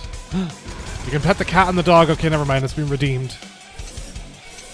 FPS Souls-like written. Okay, I'm good. Temple of Eternal Suffering, so Vampire Survivors meets Hades kind of deal. I'm good. Ghost of Nishishima. You It's have already out. come a long way in search of a new life. It's the big showcase week, so I'm just like watching through all the trailers. There's like, let me. There are currently another 6 showcases in the docket just for today, and then or over for the last few days, and then like it's the big stuff over the weekend too. So it's just the annual big game announcement week,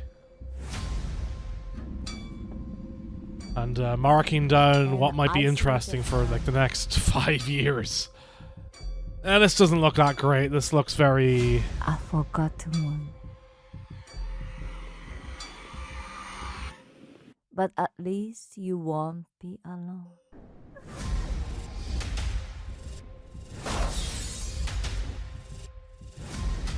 This feels like something Jessie would have suggested me to play to entertain her.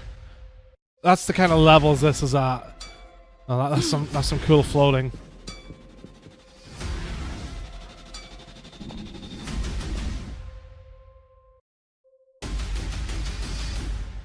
I've mentioned Jessie now, so I'll probably get a message about this game later on, which is going to be great.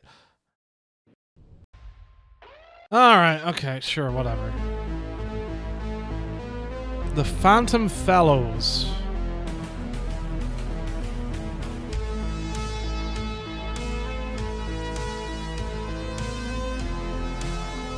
There's an asterisk on that adventure of your life thing. Was that the Griswold station wagon?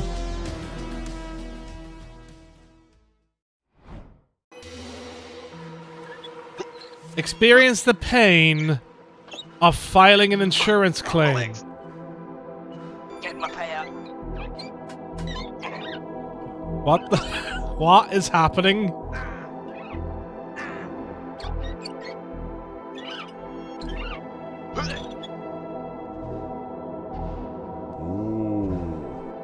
I'm scared.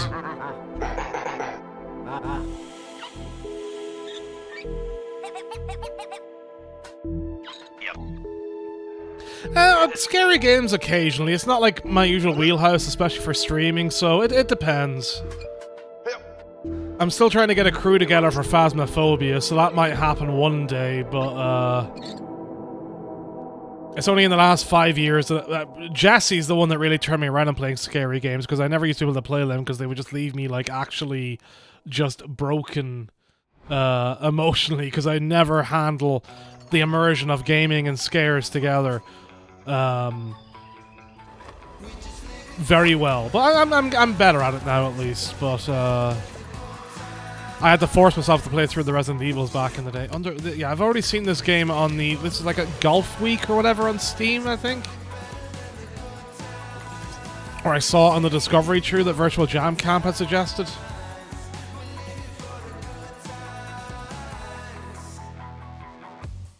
Yeah, get over it with a wheelchair. Yeah, this basically looks like the baby steps thing. Full baby steps. You be into Phasmophobia? Hell yeah. I played a bit of it in the past, back like in the alpha stage. Then I didn't play any more of it, and my friend that I played with in the alpha stage played a ton of it by herself. Then, like, whenever we tried playing it, whenever I tried playing with her and then some two randoms that we'd search for, like, just everyone knew what to go for first, and I felt I learned nothing, so I haven't played it again since, so it's been a while. But I do love my Phasmo. I love just shouting dickish things at the ghosts and the ghoulies. By solo indie developers.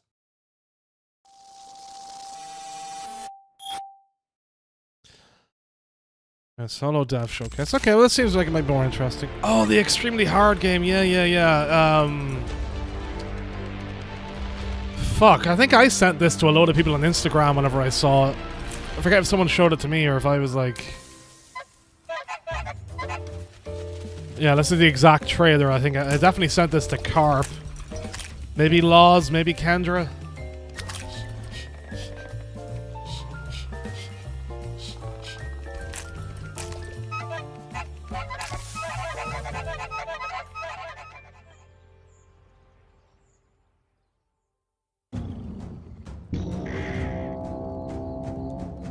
Appetite of the Abyss.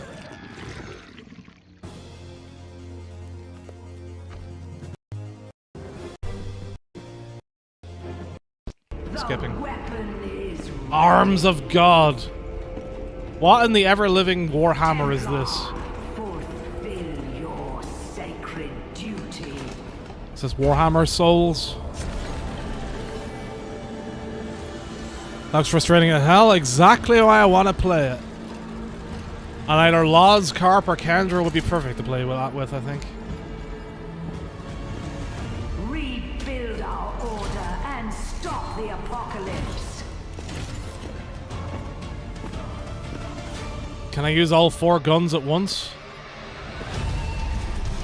Oh.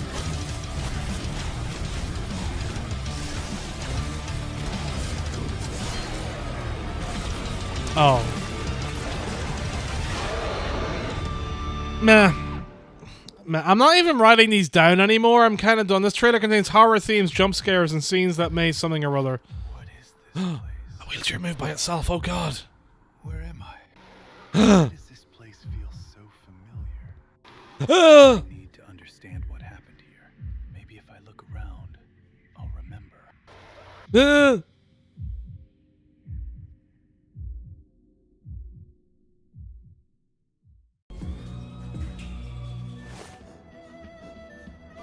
Oh hey, it's another game going for like the realistic body cam style.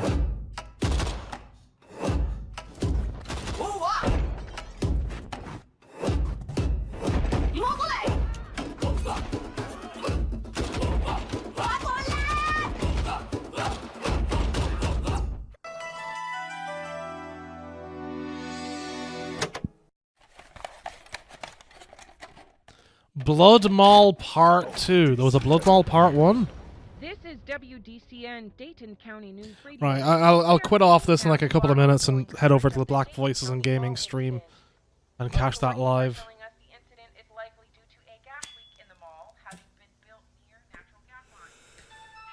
A lot of AIR. I wish I was like able to pick out, like I can pick out some AIR, but I feel like I don't notice it as much as others. I need something as like egregious as the Eurovision youth this year to really stand out, I think.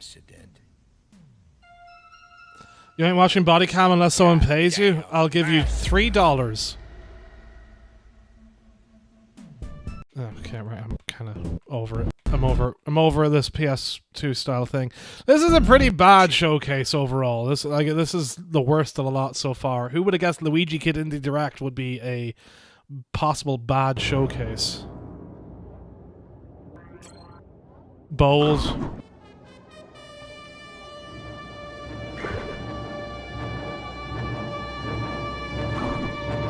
As an AI doctor portrait. I feel we're at the point where most of the things will use AI on the walls and that, right? Quickly get through. Is this still a solo dev thing? Why are aliens bowling? Why are aliens bowling? Why? You threw a party in heaven after saving the favela from hell. Is this Trivia Murder Party? But it went bad again! Brazilian drug dealer before 4. Demons from the portal to hell I opened are still in the favela. And now I have to save mamadas from Ronaldo. Welcome back to Rio. Take a trip to Salvador also. Double jump and dash, cause you put fireworks up your ass. They're great against crowds. New guns with Chimaho flamethrower, feijoada, and more. A lot of new enemies. Jesus Christ. Campaign levels in Rio, Sao Paulo, and Salvador. Save the mamadas from Ronaldo. Up to 250 players on Steam multiplayer with workshop support. Enjoy your lurk, Carp.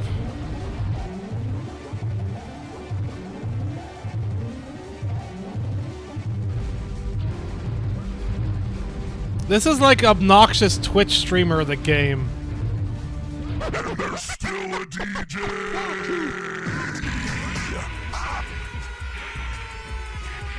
Brazilian drug dealer before 4. Demons from the portal to hell I opened are still in the favela. And now I have to save mamadas from Ronaldo. Coming September 16th, 2026 on Steam. You can't lose this. I feel like I just had a breakdown. I got the humor is going for, it's still not my... It reminds me a bit of like an extended version of why I didn't like some of Mega Bonk's aesthetic. And why that just didn't suit me as a thing. But anyway, Black Voices in Gaming. Let's move over to that. What else is in this Luigi showcase? Can I even tell if there's anything interesting in this? I might just drop the rest of that and watch it in my own time and then come back if there's anything interesting. That doesn't seem that great. But hey, it killed half an hour, so thanks to Luigi Kid for that. Excellent. Alright, 5 minutes left on this one. Until it starts. Not so bad. Oh, it's also a premiere too, huh? Gotta head off. Alright, okay, White Grey. Go enjoy your demos. If you're not following White Grey already, you need to. Go follow him. Go leave this channel right now and go watch White Grey play some demos. Go and do it. Love you, Charles. See you later. Enjoy your time. I hope you knock out 40 demos you said left, right? So I hope you knock them out. Thanks, Laws, for shouting out White Grey, the hero of our time. Go do it. No, you can't do that. I should just stream your stream if we're gonna do that. We haven't done that in a while. Maybe I'll figure that out later on or something. We'll see you later. If I feel like raiding tonight, you'll probably be a prime target, so go do your shit. Oh, you got that PS2, Laws? Nice. Very nice. I'm glad you got it. Very good. Right. There's 4 minutes left in this. Let's see what comes after fucking Brazilian drug dealer before 4. And then get ready for hopefully an actual good showcase. Let me also get my Notion page ready. I'm proud of you for not dying. That's very good. Keep that up. I don't want you to die.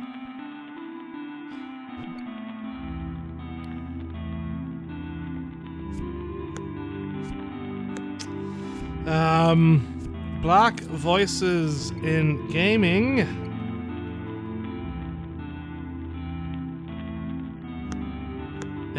No, why is my phone doing this? Stop it. Enjoyed.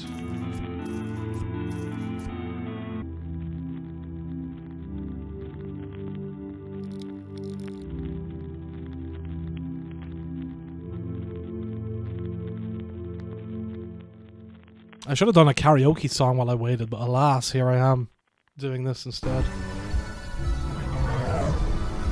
Whoa, sick, bro! He just went through the wheels!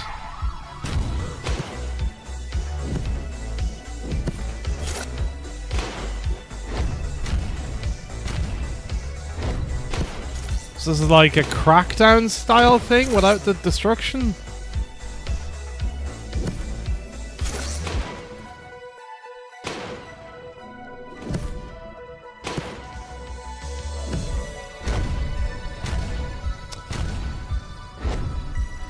Okay, I think I've actually had enough of Luigi Kid now. I'll watch some of that myself later on. Right, 2 minutes to go. How's everybody doing? Everybody having a good Tuesday, middle of the week, whatever the fuck this is? I don't know anymore. Oh god, I am hoping to get going shopping tomorrow, so hoping to get everything together then for Friday and Summer Game Fest. It's a big week for planning for the rest of the year, both for streaming stuff and for like real life stuff, so it's going to be a fun time all around. Hopefully I can get some good sleep tonight. This is probably good. I should probably just keep streaming this until like midnight and then it can tire me out and I can get back for that before I re-break my sleeping pattern for Laney on Thursday. There's I think it's the accessibility showcase. There is a show, or maybe it's the women-led game showcase at like midnight my time on Thursday. So an hour before Laney starts, and I'm like, oh god, if I knew it was like going to be an hour or less, I'd probably be able to do that and then just go straight into Laney's stream. But we'll see. Is there any subtitles on this? Yeah, there is. Okay.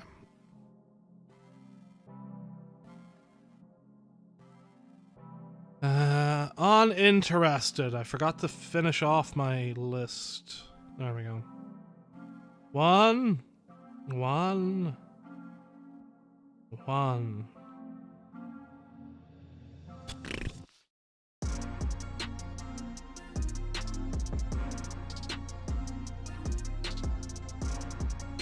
Does this say how long this showcase is going to be? No. But hey, at least like with the premiere thing, it's like starting on time, right? Close to it. Yeah, 15 seconds late, which is about YouTube's, depending on their thing. Let me turn that to 1080p 60. Are you gonna behave at 1080p 60? Okay, great, cool. What is happening, my people? My name is Justin. Oh, is this guy again? Voice in Gaming, The Mix, and the nonprofit Experience Studios. It is a scorching, sizzling summer, and we are kicking the door, waving the fofo with our annual Black Voice in Gaming Summer Showcase for 2026. Our mission is simple. God, the audio is really bad on this one. Celebrate developers through grants, network connections, publishers. This gets loud during the trailers. My apologies. The community of you guys. Mixing this audio is not fun. This BVIG, we are proud to showcase trailers, interviews, and gameplay sessions with some dope developers. Before we get started, we want to thank our sponsors, Raw Fury, Aurora Broadcasting, No Rivals, The Mix, and our broadcasting partners, Summer Game Fest. Thank you guys for supporting us. IGN, Twitch, GameSpot, and Steam. Yes, Steam. Please wish list or purchase the games you see in the show through the QR code that pops up. We are coming up on our 3rd year with the XP Fund, where we help fund grants through an accelerator program that will get these games made. If you're interested in supporting these games through charity, please follow the QR code on the screen when it pops up. And if you're interested in investment opportunities, please hit us up as well. Without further delay, I'm going to pass the mic to Lori and Curtis Baxter to get into the first game.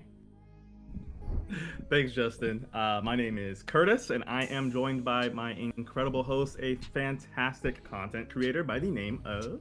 Hi, my name is Lori, and I'm so excited to be here today with you, Curtis, for all of the trailers, all of the announcements. I know, I think it's going to be jam-packed, so I don't know about you, but I want to get right into it. You down with that? Yes, let's do it. All right. Hey, my name's Graham. I'm a Jamaican game developer, and this is my cozy island builder, Auralands. It's a game focused on creativity. No pressure, no rules to follow, just pure vibes. Okay. It's up to you to create whatever kind of I know island Cart you mentioned want. this kind of Whether it's a design lovely thing forest for campsite Pocopia. or a vast deserted island. Auralands has dozens of things for you to decorate your islands with. And once you take a break from building, even more things are waiting to be found. Just poke around. There are a ton of delightful surprises for you to I experience. feel his voice is just suddenly louder than... Once you think you're done, show off your hard work by making postcards and sharing them with your friends. Because good things should always be shared. Cute. Day or night, rain or shine, come and craft your little slice of paradise right here in Auralands. Yeah, I mean, that seems like it'd be fine, depending on what it would be. Like, I'm into it. Price dependent. A princess, once beautiful beyond wonders of the flesh, now crawled the earth as her demonic mass pulsated lifelessly.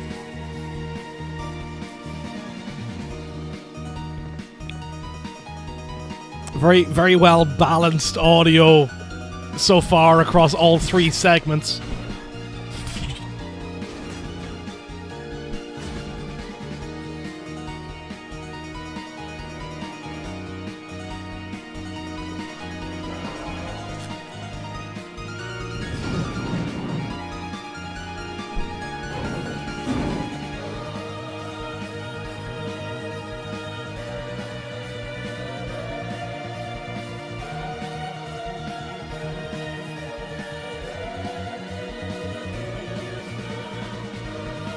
Okay, I'd probably still wait for a sale on that. Oh, this still sounds so loud compared to... Drop that a bit more. Like, loud in my ears before I even adjust an OBS. Battery. It's like in a fine... It's fine.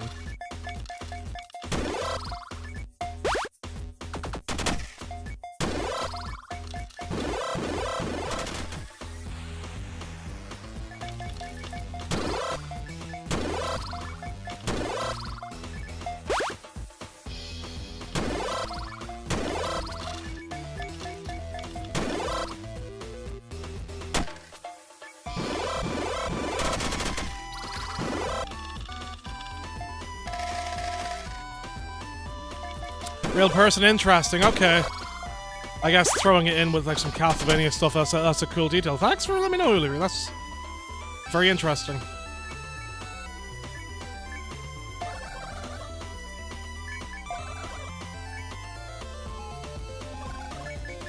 This looks like it might be cool on a portable system. Maybe.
I mean, so far the best thing with the Luigi Kid thing was keeping the name of the game on screen the entire time, so that worked out.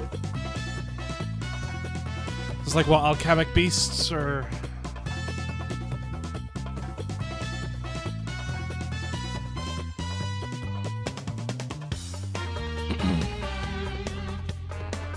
Yeah, that's also in the fine pile.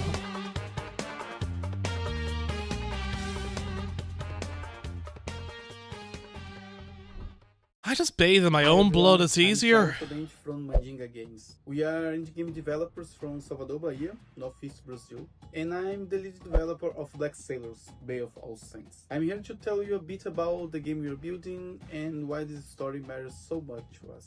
Black Sailor is an adventure RPG with tactical turn-based combat. It's a story during the colonization of Brazil back in the 19th century, about a group of enslaved Africans who refused to accept their fate. So they rebelled, seized control of a slave ship, and became pirates, fighting against the Portuguese colonial oppression in the Bay of All Saints. It's a decolonial game. That means we are shifting the lenses here. We are so used to seeing history and games told from the perspective of the conqueror or the explorer, but in Black Sailors we flip that logic. We take the power out of the hands of the colonizer and put it in the hands of the enslaved and oppressed.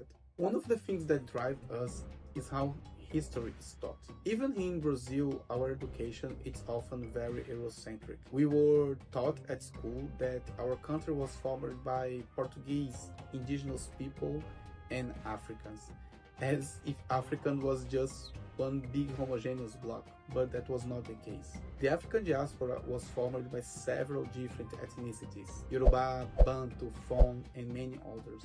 Each had their own unique culture. I feel adding that sound effect at the level that was done maybe wasn't the best idea. Into the same struggle here. The colonizers actually thought mixing different ethnicities would prevent revolt. It's important to understand that Black Sailors is built entirely from an Afro-Brazilian perspective. Our culture is incredibly rich and rooted in African ancestry. But over centuries, we lost the clear lines of what came from each ethnicity. In Black Sailors, we are creating an alternative story, exploring what it would look like if this Afro-Brazilian identity was forged in the fire of a pirate rebellion. We didn't want to just make generic African rebel characters. That's why we are collaborating with a historian, a specialist in African diaspora in colonial Bahia. We have researched these specific ethnicities to create characters with real, distinct motivations. So in the crew, you will not just find generic Africans. There is a Daomé warrior, a blacksmith from Oyo, a hunter from Ife. You also find people with very different motivations. Some of them just want to go back to Africa.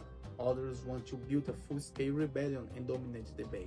And some have lost everything and are driven just by revenge. These clashing motivations create a dynamic conflict between them that evolve as you play. When the game begins, they have just taken control of the ship. They don't know each other yet, but they quickly realize they will have to overcome their differences if they want to survive. Your role as the player is to manage this crew and assign them to specific functions on the ship. So, if you want the ship to move faster, you need to put more people on the sails. If you want the ship to shoot back, you need to put more people on the guns. This is how you play your Revolution. It's a turn-based strategy experience divided into two phases. First, the planning phase, where you manage your crew, analyze enemy movements, track enemy bullets, and decide your strategy.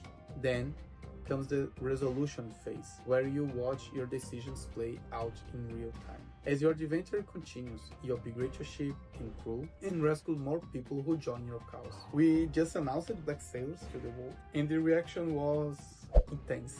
We saw a lot of backlash from people who treated the simple act of portraying enslaved people with agency as some kind of agenda, but the support has been even louder. We realized that there is a massive audience of players who are hungry for stories that step outside the Eurocentric power fantasy. Black Sailors is for everyone who wants to see history through a different lenses, a lens of resistance, humanity, and freedom. Thanks for listening, and I can't wait for you all to sail the Bay of All Saints with us. Interesting concept. I love the idea behind it, and That sort of build out, so yeah, that's pretty neat.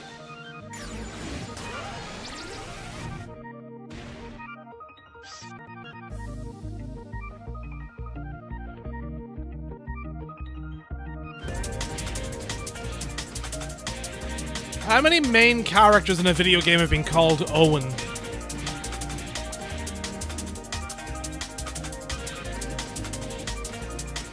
Particularly the anglicized spelling of Owen.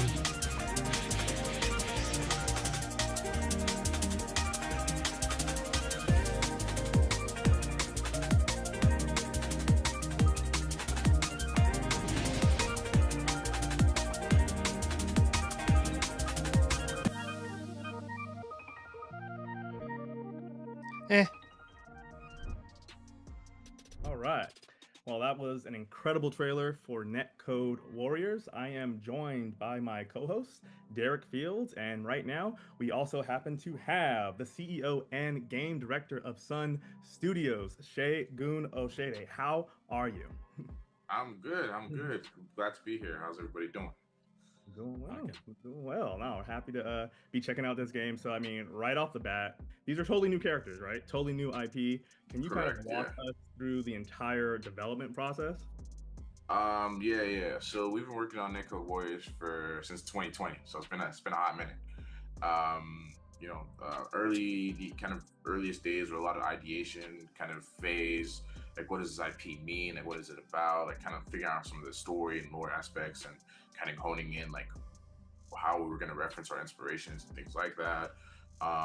Once we were able to kind of communicate with Watanabe-san and Moriyama-san, so those are the guys from Japan who actually worked on the Digimon IP. Kenji is like one of the original kind of creators and designers of the Digimon IP.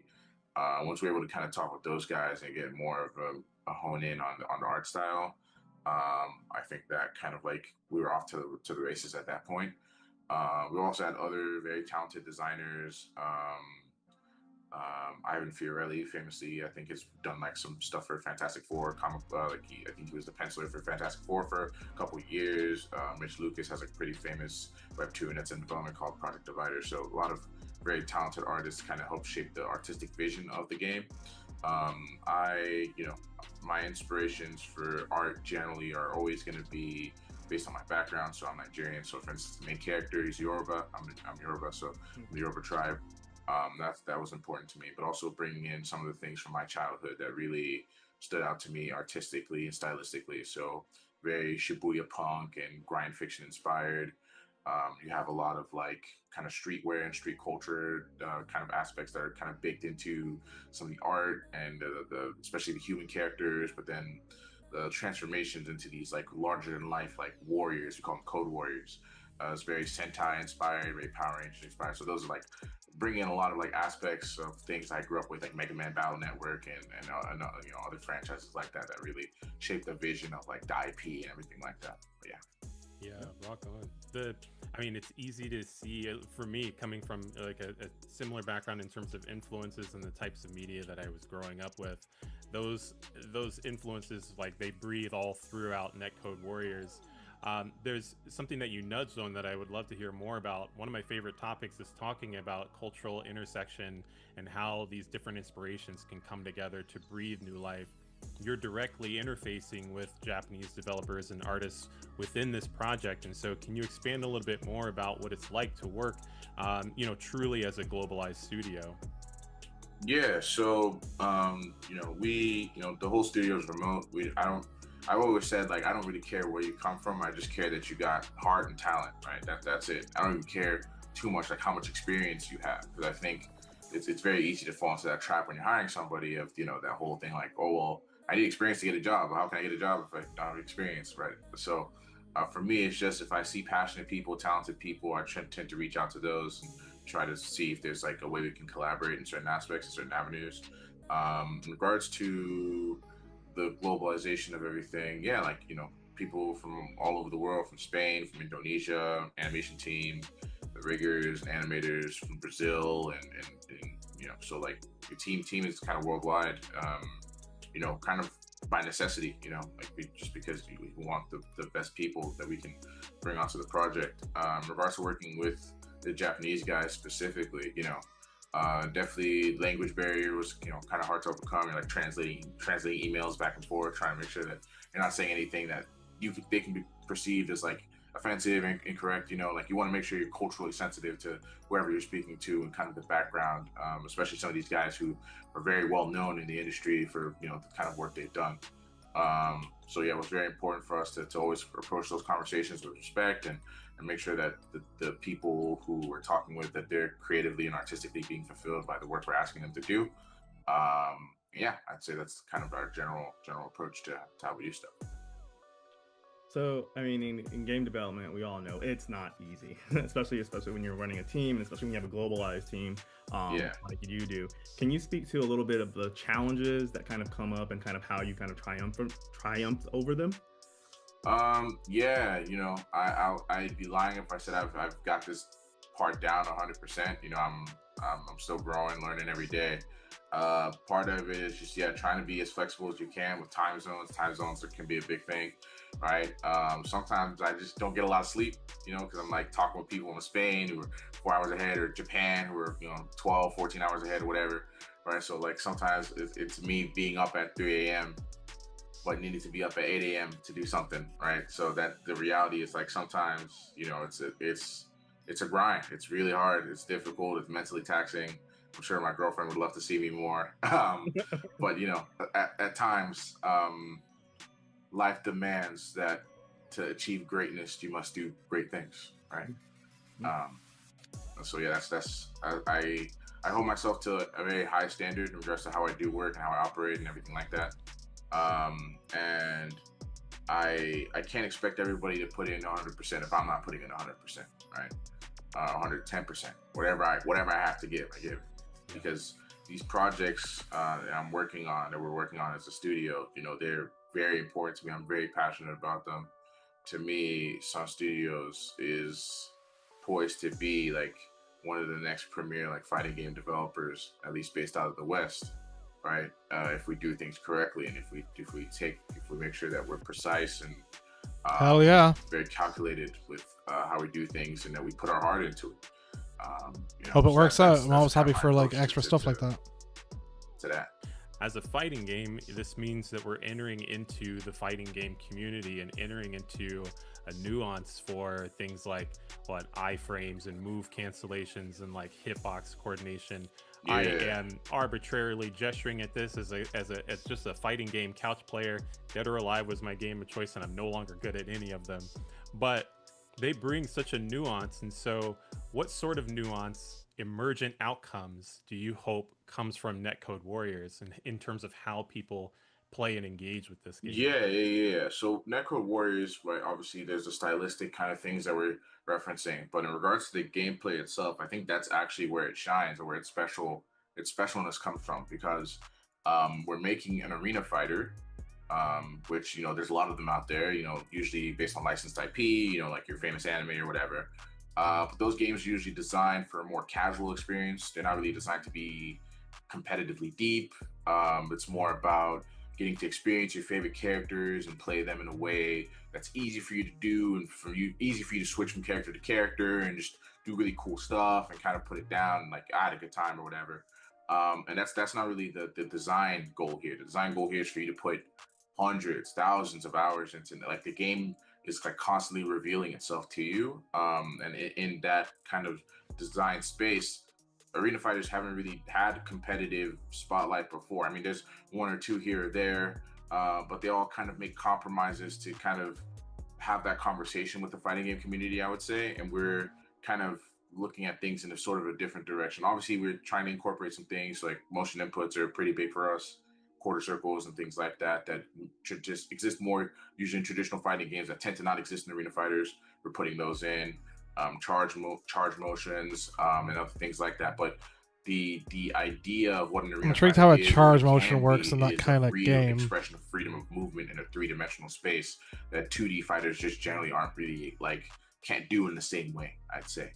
And so even the 3D fighters that you're familiar with, like Dead or Alive or Tekken or Virtual Fighter, because jumping usually and crouching share an input, jumping, crouching, then stepping to the side, share an input that limits how quickly you can move in and out of the foreground. And it's mostly about moving forward and backwards quickly with like intervals of that. That's why like there's like high level techniques about stepping into out of the foreground. Netcode Warrior kind of approaches it more like there's a real freedom of movement, and the skill and depth is how the decisions you're making based on like that. I guess I need to play it because the freedom of movement talk versus the charge moves is kind of adjusting to what you're breaking my brain for how it might work. Kind of the design space that we're in regards to what Netcode Warriors is and what it can be. I love that. We spoke a little bit earlier just about this being, again, a new IP that no one's seen before. Let's say we're fast forward, game is out, it's doing amazing, as I'm sure it will. Fandoms love to interact with their favorite characters. Do the Sun Studios have any kind of aspirations to take those characters and develop them for other forms of media? And like, what does that success look like for you? Yeah, this is something I've thought about loosely. I haven't put too much thought into it, to be honest. But from what I've thought about, I do think like a companion manga makes a lot of sense. Like a one-shot manga, I think would be really, really succinct with the art style and the inspirations and everything like that. Would make a ton of sense. I think animation, like a short film, could also do wonders. I think also there's various opportunities because the designs are so wild and so like dynamic, and there's obviously licensing opportunities, like clothing, merchandise could be cool. The human characters have these very tech wear kind of inspired outfits, so something that kind of leads into that I think could be interesting as well. But yeah, mostly like manga, animation, novelization. I mean, those are all like valid avenues that one could pursue, or one that we thought about to some degree, but haven't put too much thought into because we're just really focused on making a good game with a good story first. Something I want to make sure is that I don't want people to feel like, oh, like I didn't get this, like I have to go do homework elsewhere to understand like the game I just played, like or the story mode I just played, or to understand the characters that I was interacting with. If that makes sense. Like we want like a full story experience, right? Like in Netcode Warriors. So really quick before I let you get up in, Derek, I want to know.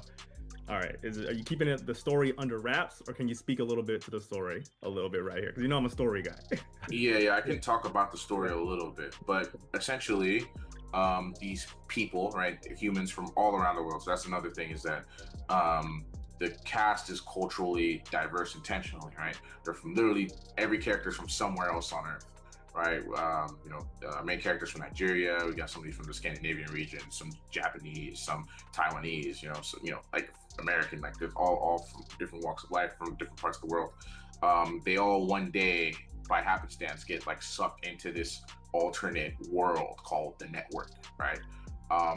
And the Network is essentially this living, sort of breathing world. Like when sometimes in lore and fantasy, you talk about like Gaia, Earth, as like a living, breathing thing. In this alternate dimension, that world is like alive, basically. And it's overseen by an entity called the Sovereign. And essentially, the laws of physics are kind of inverted in this alternate dimension to where energy is an infinite thing, but physical matter is like more limited than it is here. The humans kind of quickly realize that like, oh, if we could funnel this energy to Earth, then we would have potentially unlimited energy, and shenanigans ensue. That's basically the kind of surface level gist of the story. Love it. Love a good story, and I'm glad that you expand on that a little bit. It relates in a lot of what I was thinking about. There was a nugget that you mentioned about the story, about a lot to do with the game's identity and the expectation of players committing an amount of time to it, so that they don't feel like that they have to do homework outside of the game to drive a connection with it. Games now are emerging in a space where let me rephrase and say, all media is emerging into a space where they are competing with each other. So whether you're a game or a cartoon or a movie, the attention space is like a continuously crowded economy. And so, bold statement that has not been around long at all. In hopes that they will dedicate that time and expand upon the story. It sounds like a huge undertaking, one that it commands standing out with some of these other arena fighters that you were pointing to. What do you think about that? Emerging into a saturated space, emerging into a space where the goal of keeping players attuned to the game is going to be really important. Are there other elements that are going along with the story to keep people coming back for more? Yeah, I think the big thing, like the competitive kind of drive. The game needs to be deep, right? From a competitive standpoint, to have a sustainable player base, player base that sustains over time. I think another thing also is, like, at this point with most fighting games, like, you need to show your player base that you're gonna put more time into it outside of just the initial release. So you're gonna expect like some kind of downloadable content, whether it's more characters and things like that down the line, which are all things, conversations we're having and plans we're making. I obviously can't speak to anything definitively like that at this time, but all conversations we're having about how to make sure that Netcode Warriors is it's not just a game, it's an intellectual property, right, that can extend past just the game itself, right? Like whether we get to make like a Netcode Warriors 2 or 3 or whatever, right? Like, we've already had conversations about some of the story elements that would play into Netcode Warriors 2 if we got to make that, and we have some very interesting kind of fighting games are very hard to market. You need to show players that there's something. Not wrong. You usually need IP or something unique or something they're familiar with, something to grab them or bring them in. So one thing is obviously like character designers who've worked at Marvel and worked in Bandai and Digimon. Like, that was like one pull. Another pull that I can't go into too much detail about, but I can basically explain, is that we got some pretty prominent content creators in the fighting game community to agree to give to let us use their likenesses actually as characters in the game, as playable characters in the game. So that's something I'm super excited about. Throw in Justin, Jason, and Max. This like fandom kind of relationship between the game and those content creators and their communities, right? That I think will really accent kind of the IP in an interesting way. Cool.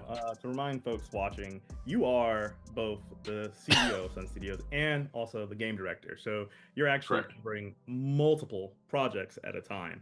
Yeah. Talk to us about what does your typical day look like when we're talking about literally being part of crafting the business, which is the games in your case, but then also having to operate also on the kind of business side of things.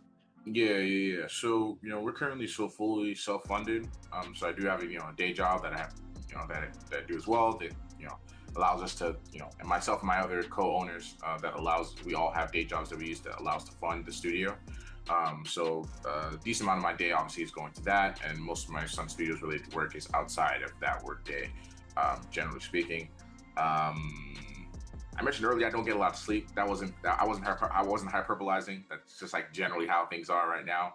I'm the game director on both this and our other fighting game project, Saturday and Battle Manga. So I'm the game director on both of those projects at the same time, and so that does demand a lot of my attention, because a lot of people need information about what to do, when to do it, and kind of making sure we hit our deadlines, our marketing kind of goals, and everything like that. So those are kind of different kind of facets that play into how my schedule lines up. But I don't have a specific like, here's what I do at 8 a.m. and here's what I do, and because sometimes like things are the way they are.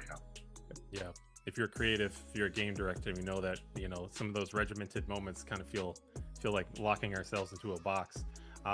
Jesse, it's been a pleasure to learn more about Netcode Warriors and understand what you and Sun Studios. This has been a good interview. I was like not in on Netcode Warriors, but a few of the projects mechanics talked about and the depth of that with the limited time has turned me around on wanting to try it, especially again trying to figure out how that freedom of movement works with a charged character. Like, maybe it's a simple thing that my brain's just not I think picturing for us, out, but specifically, marketing has been a having thing that we'd like it to be do more of, open to the right? 3D I think space we're planning on than setting up, anything by the time else. this Like, goes out, we is probably just should have, like, a holding Discord the server attack people button join to kind of have community and then doing like a talk with neg each other input about the kind game, of the characters that have been thing. revealed, and have more speculation about the story and different things like that.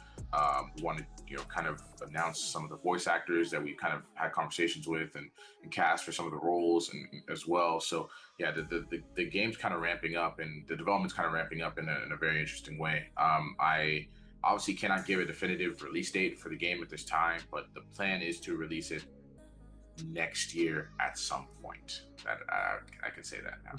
Yeah. Next year, that's the plan. Rock on. Yeah. Well, this has been terrific just chatting with you, getting to know a little bit more about you. About Well, I some didn't want to studios, talk about it while Netcode the interview was going on, because that was pretty cool. That was a good interview. But fuck me, this showcase is like the worst for If you like audio. what we're doing, then scan the QR code. As a whole, Consider supporting the XP Fund, which helps provide quality's grants one to thing. Like whatever, my quality, I don't to help care move about their that projects as across much. the next But you know, Now, I know let's I'm get someone who back to some more fucks up trade- his audio levels a good bit here and there, and whenever I listen back and hear it wrong, I'm just like, fuck that. I'm an idiot. But this has kind of been all over the place a bit in terms of top level per segment, and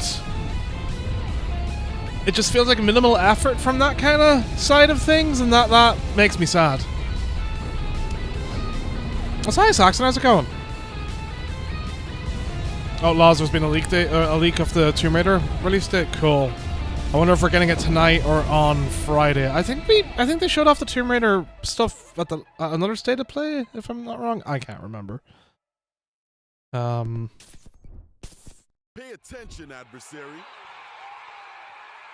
I can't let it end here.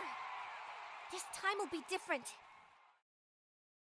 Yeah, there's 2 new Tomb Raider games coming out. There's one that's like a remake, reboot of the very first PS1 game, and then we'll have the brand new game eventually after that. As they try and tie in the modern trilogy with the older games. And do the bridge. I wouldn't be surprised if the nearest one will get leaked. Yeah, delayed to... Yeah, that's been around for like a couple of weeks now, where they've been talking about it being delayed to February. So I'm not surprised if that's like a bit more firm now that is what's happening with the game. So, yeah. I don't see how the other one's not going to end up being at the end of 2028, if not beyond that. We'll see. Truck-kun is supporting me from another world. Okay, I'm interested.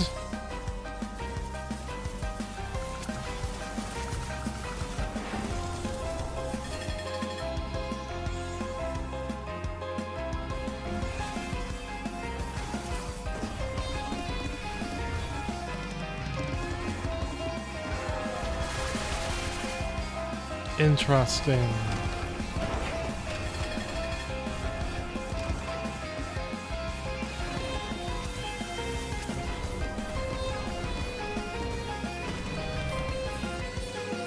That's a happy truck.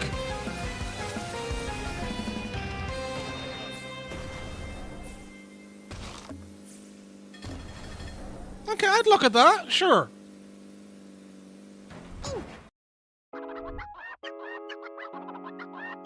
And this is the other fighting game that they talked about. I've never heard of it, so I'm intrigued. For a new hero.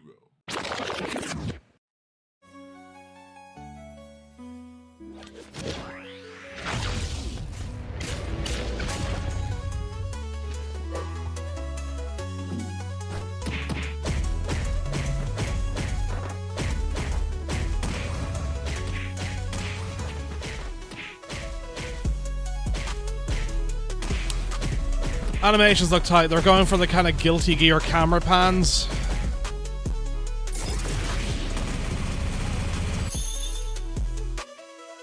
Alright. I will try any fighting game, so sure. Plum Road Except for Dream platformers. is gonna be a look into the life of S, which is my alter ego. So it's like a semi-autobiographical game. And S makes these virtual spaces for themselves that they call sanctuaries, out of a wish or a need for a world that is more safe, or for a world that accommodates better for grief and sadness, or for a world where they can imagine versions of themselves that like somehow find a hard time existing in real life. My name is Samuel Baido. I'm 33 years old. I'm based in Antwerp, Belgium. I work as a theater maker, performer, and mentor. And in the last 3-4 years, I've also been working as a game designer.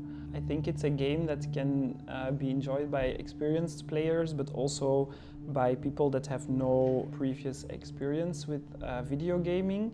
Next to walking being the main action, some of the things you will come across are like interactable words like read or sit or listen. Those are like some of the interactions you can do in the game. So it's rather simple. I think it's really about the experience, about getting to know the story of S, and spending time in these virtual sanctuaries.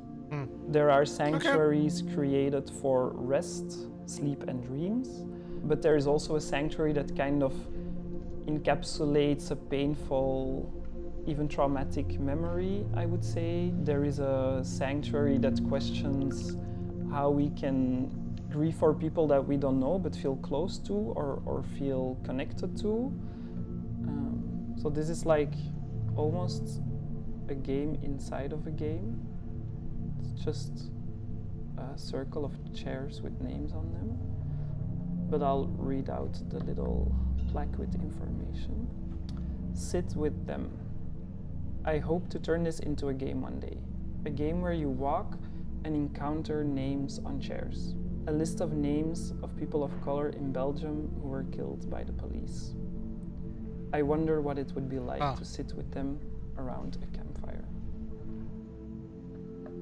There is I mean, the Fallout just gave me some fucking that connects all of the sanctuaries. Chills shit. And in the homeworld, different iterations. It's a pretty interesting use of I call them a walking NPCs, simulator non-playable mechanic. Characters.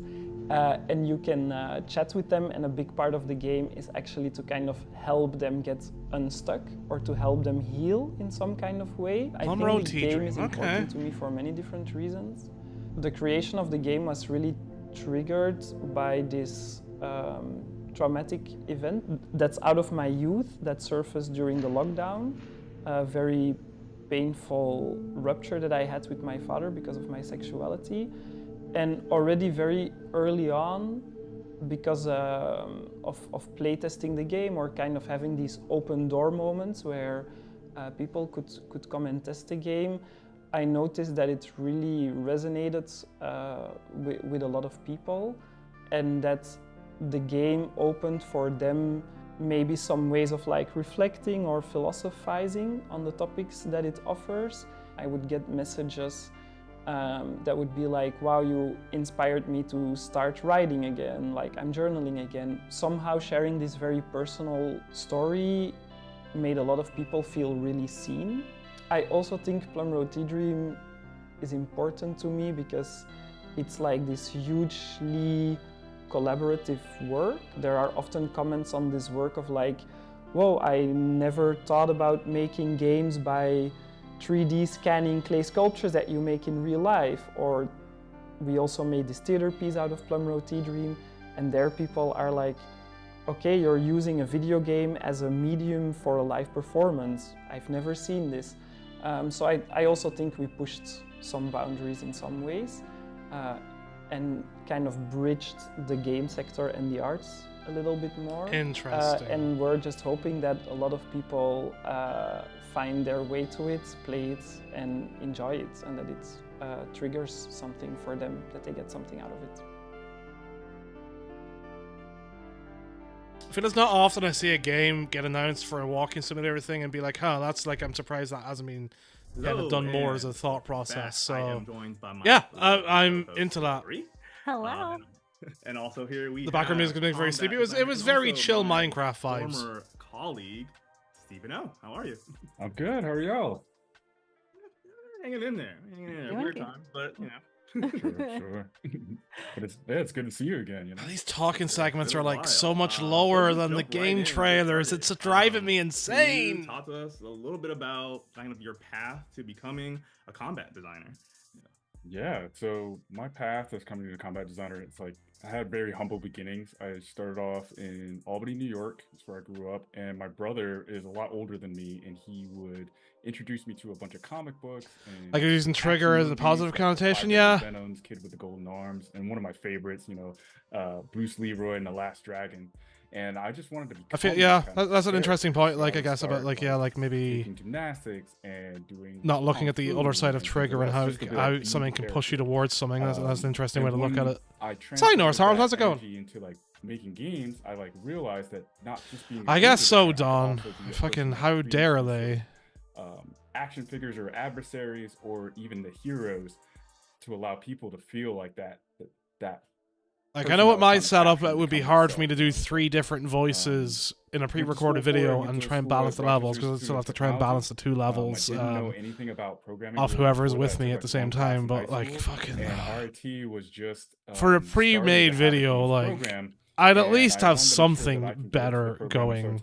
Like, I originally went there for IT, knowing that they're going to have this game program, and I lined all my classes to be like a good game designer and have them transfer over, because I didn't have a whole lot of money to like stay there extra years. And then along the way, I met a lot of people that had been working in games and had an reminds me of whenever, what was it, White Grey and Laws, that pointed out that when playing Red Dead on the PS5 that it ended up being quite out of sync at one point, or like a small bit out of sync. I guess quite out of sync for me. Any sort of out of sync is out of sync for me. And then as I was trying to fix it, I remember the talk of like, no, it's fine, don't worry about it. I'm like, no, I care about things like that a lot. That experience from that. Also, she's using the Sennheiser 598s. That's my pair that I have been using for over a decade. Hers are maybe looking a bit cleaner than mine. I wish I could find the replacement headband for it, but they're a really good pair of headphones.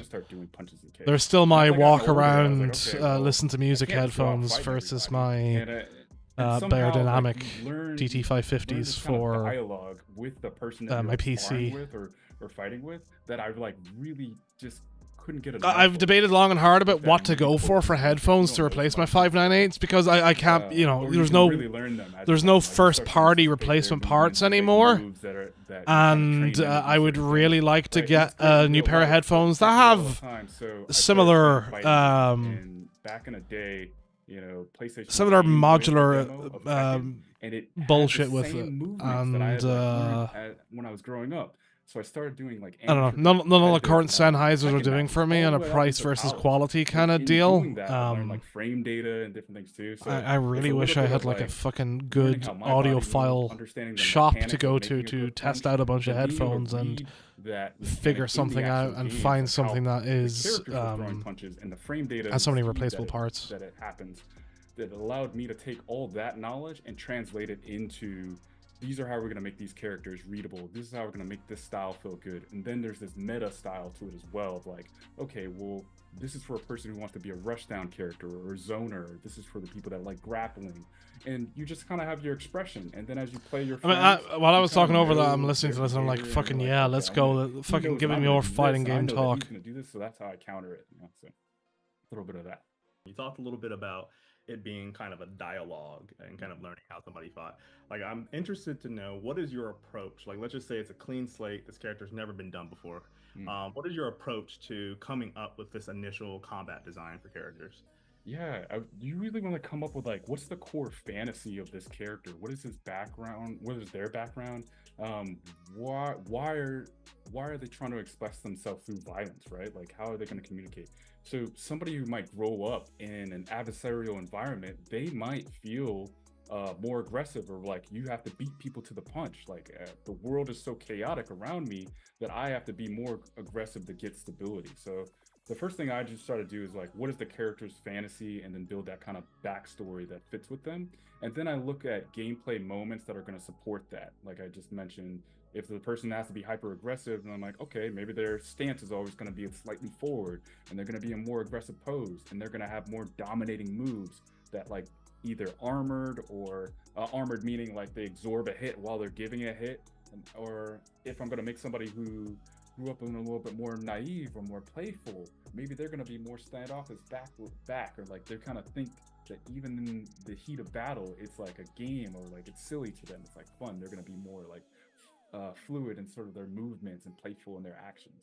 So you can have like two different fantasies that have these many different play styles that can even go with it. So Yeah, and another thing too is that you spoke about dialogue. How does combat design relate to other elements of the game, such as narrative? I often think that like in a fight, you're going to have this natural back and forth of like taking turns.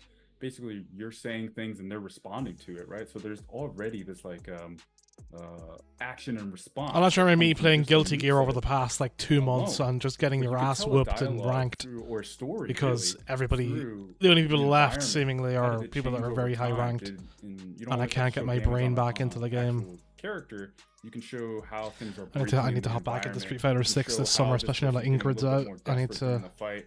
How do there it. I is assume we're gonna get a reversal Street or Fighter double 6 down, basically, like, year if they're winning, you're 4 winning, and then do promo on something and Friday, now and you're maybe a losing, look going at around whatever back and forth. arcade or championship So that's edition just or like whatever the choreography of the Super fight, Street how it Fighter kind of 6 turns or the whatever they dialogue. announce. But there's also like maybe they learned a new ability, maybe something that's unlocked from them from a core memory. How does that fit into the story? How does this this new unlockable mechanic fits thematically to where the character's goals are, and how does their opponent stand in the way of that goal? It's not always good versus evil. It might be my goals versus your goals. You want to, you know, make the world feel all the pain that you felt, or you want to stop the world from feeling pain ever again, and that just puts us at conflict. You know. Absolutely. Favorite question. I have another question for you. Are there any types of styles of combat you've really yet to see in a game? And how would you kind of approach that? First of all, what are they? And then also, like, how would you kind of approach that and want to like bring that into a game? Oh, well, you know, I feel like I've seen a lot of different martial arts, a lot of different styles in games, and I kind of specialize more so in melee combat. You know, there's a lot of different ways to approach combat with like magical abilities or gunplay and different things. So I don't know if I can really speak to a style I haven't seen at all, because like even like capoeira, we're starting to see a bigger resurgence in that, but we haven't seen a whole lot of like African martial arts. I don't think there's like as popular or is as documented in the world of like these different styles of African martial arts. And if I could speak to how to do it, I don't think I would give that away right away. I think that would be something. I think that would be like, hey, I'm gonna do this game that has some African styles. But one might go with this approach where we're thought of life had started in Africa. What if the original African martial art is what it brings in all these other different styles? Like basically the style that you know, whether it be Muay Thai, Taekwondo, or Taido, or something like that, evolved from that style, that original martial arts style, and that expressive style. So, you know, how could you make this a like interesting origin style that like encompasses the different things? So it's like, oh, you thought you knew this, but like I invented it, and I actually didn't share with you all the pieces. You just have like a fragment of everything I know. Yeah. Just like you didn't share all the ideas that you have right now with us. I get it. All right. That's a freebie. Like you can try to do that. Go ahead and try. The other idea. Yeah. Talk after the call. You know. I got you. So I kind of wanted to go back to when you were talking about your like taking martial arts and whatnot. What was your favorite like martial arts, I guess, inspired piece of media, like as in like a film or a video game that like really inspired, you know, you as a combat designer? Oh yeah, there's several. I mean, even to this day, like I love John Wick movies. I love all these other new action films that are coming out. The earliest ones for me would have to be like Kid with the Golden Arms or Five Deadly Venoms. Five Deadly Venoms is sort of like your Avengers before they were Avengers, right? Like we have these 5 different styles that had these like tropes and things with them, but you start to get the super abilities, the Centipede really fast, the Snake agile, the Toad invulnerable, right? And how do they play together? So that was influential about like, how do you come up with different techniques that speak to the theme of the character you're making, and then how can they be opposed to each other even if they've like learned from the same school? But the other one that was super influential to me, and I feel like it spawned like Dragon Ball Z in a way, is got to be The Last Dragon, right? Like it's a cult classic. Maybe it's not the absolute best movie on the planet, right? But there's so many things about the character progression. Like you're already a master, but it's inside, or you need to break through these own limitations that you have. And the glow is totally going Super Saiyan, and that's like a designer signature that I put in a lot of characters that I worked on. If you know, like a lot of the things that I worked on, they eventually get the glow or go Super Saiyan, right? So those are a couple. I mean, there's so many more. The raid for me, on Bach. I train Muay Thai to this day because of on Bach and things like that. So yeah. Oh, the raid is intense. It's anxiety. It's sad. Yeah. So good. Speaking of just the titles you worked on, you've worked extensively in a lot of different games. Would you mind telling an audience a little bit more about some of those games that you've had the luxury of working on? Yeah, absolutely. So I started making games I've been making games for over 10 years now, a bunch of little indie games, Mech Knight Chronicles, to working on Project Spark, to Fat Princess Adventures. But I think my big break was actually working on God of War 2018. I joined the team at a part of the projects where I had a lot of influence over the encounters, and they really liked what I did, so they brought me back to be working on the grunts, or like more basic units.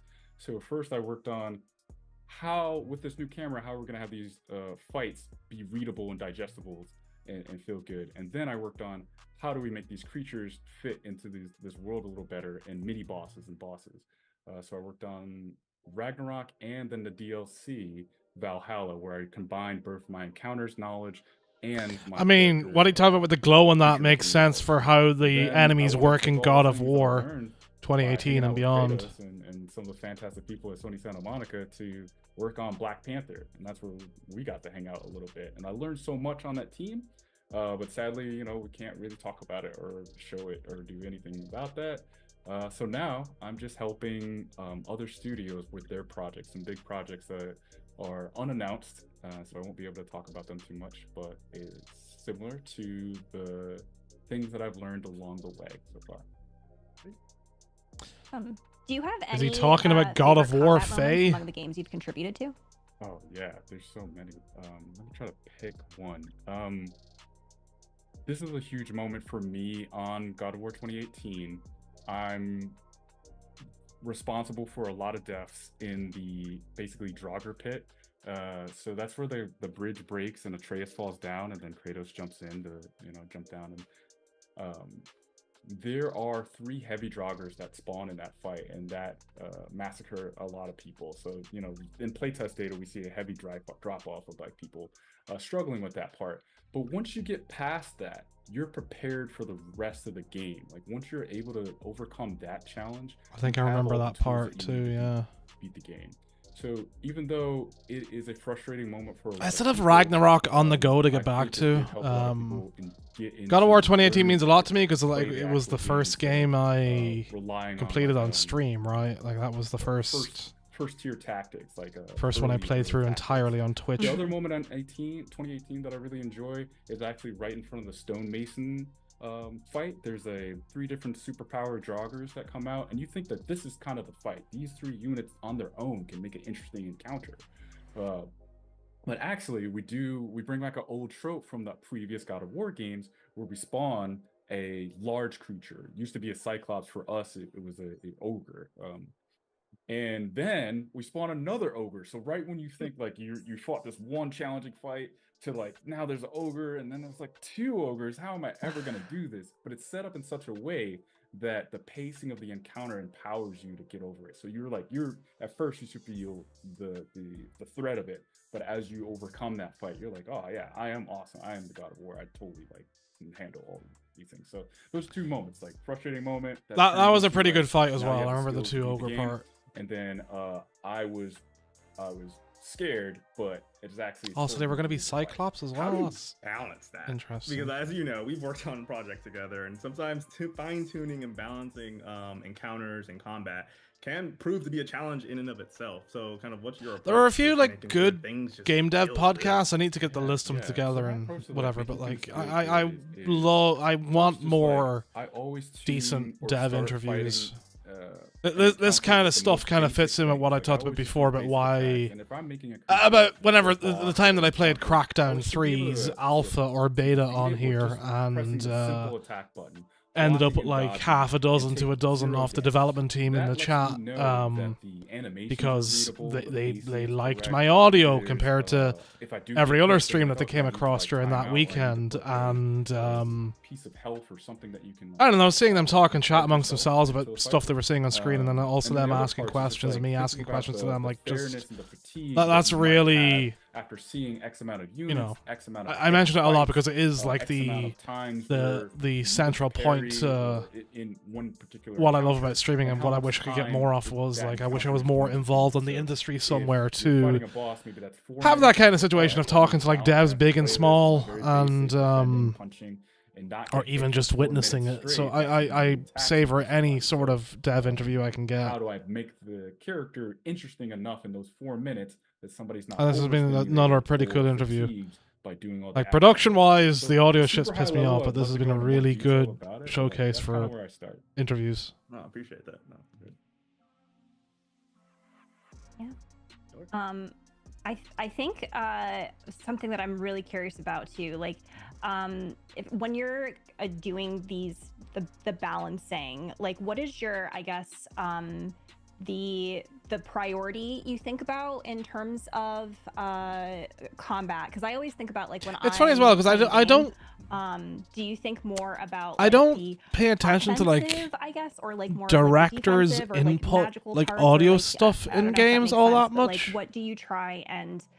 Because I guess there's not that like back and forth with people that don't really know what's going on. It's just them kind of talking about what they already know, and I feel like there's some things that can be missed that way, and makes it somewhat uninteresting. Any of the games I played with that sort of director's tape, so they're your dance. So how do you make this person interesting? Audio overlay kind of thing never hit for me. That doesn't feel really good. I'm just kind of waiting for my turn, and then outside of a couple of bits here and there where like, you know, you get to an interesting spot and you hear something that goes into a more in-depth conversation, but I need to dodge out of the way. Sometimes I need a parry. Is this my opportunity to take my turn back? Can I do this risky thing sometimes? If I do the risky thing sometimes and I win, great, but sometimes I do the risky thing. Hey, thanks, Norse Harold, I appreciate it. That was before I had a good mic, and that was whenever I was just like streaming off a shitty laptop, but you know, the player and I always try and have like a good audio mix going on, even though I feel like this is like kind of falling apart just because I've now lost the will to balance this one out. But I need to signal to you that this is the move that you need to get out of the way of, and then this is the move that you need to block, or this is the move that you need to interrupt, right? There's always an interesting aspect of, I think, Twitch streams. I'll talk about it after this, actually. There's going to be like an hour to talk about it. I'm enjoying the interview. I'm listening to it. I'm probably distracting from it, so apologies. But once and the game is over, that can be really stressful. There's a lot of things that are overlooked on Twitch that kind of bother me. More punishing than others, so now that's that signature kind of, and sometimes we call it like the signature kill move, where it's like, I need to watch out for that because it's just going to level me, you know, so...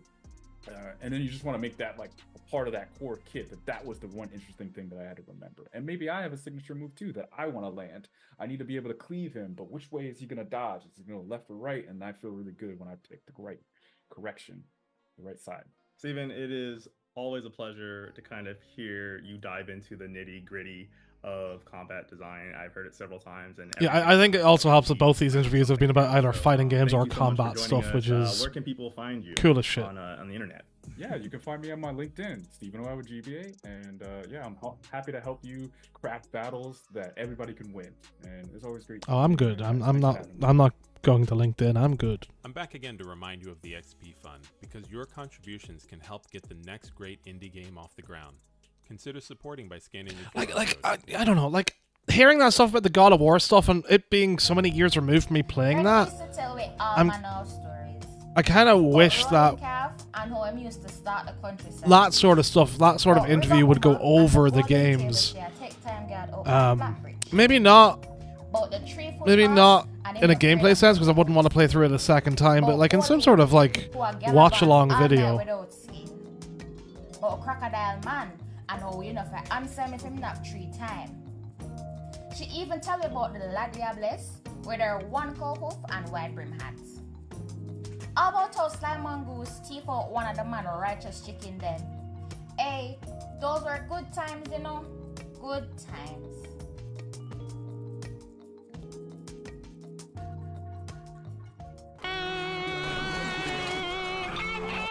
I've been waiting to take a deep dive into the abyss, but I missed my chance to advance and enhance Yep. considerably makeshift. 0 heroes till red scar tissue abrasive.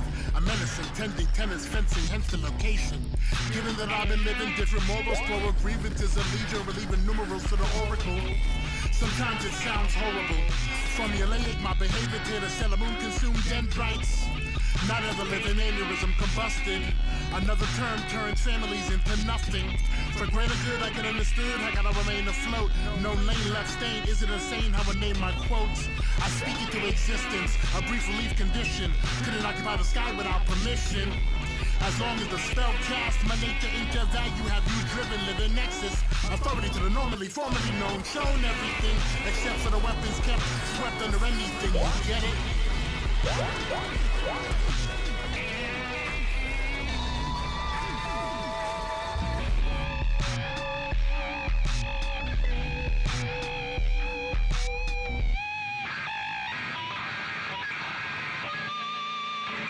My name's Xavier B. Johnson, and this is Diesel Nights. D's nuts.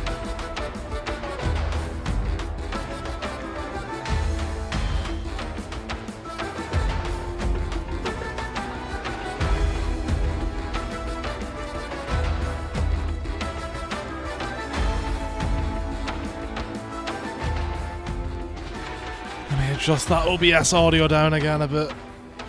I might just keep it down that low. I feel like it's lower than normal, but it's fine. Hi, I'm Indigo Doyle, creative director at Pushing Vertices, located in Toronto, Canada, where we're making Roller Girl, a slice of life adventure about Naomi, a 16-year-old girl in the 2000s, vibing with her rollerblades and her MP3 player. This game is a love letter to my childhood, rollerblading through the quiet streets of my hometown with my own personal soundtrack loaded up. Okay, I'm gonna tell you a secret. I love rollerblading and music. And that's why we spent a long time perfecting the movement in the game to make it feel smooth and purposeful. Finally, music always have a soundtrack for slice of life game based in my teenage era. The music is linked to the mood of the game. Changing the playlist changes your perception of the world. From Huh. happy to sad.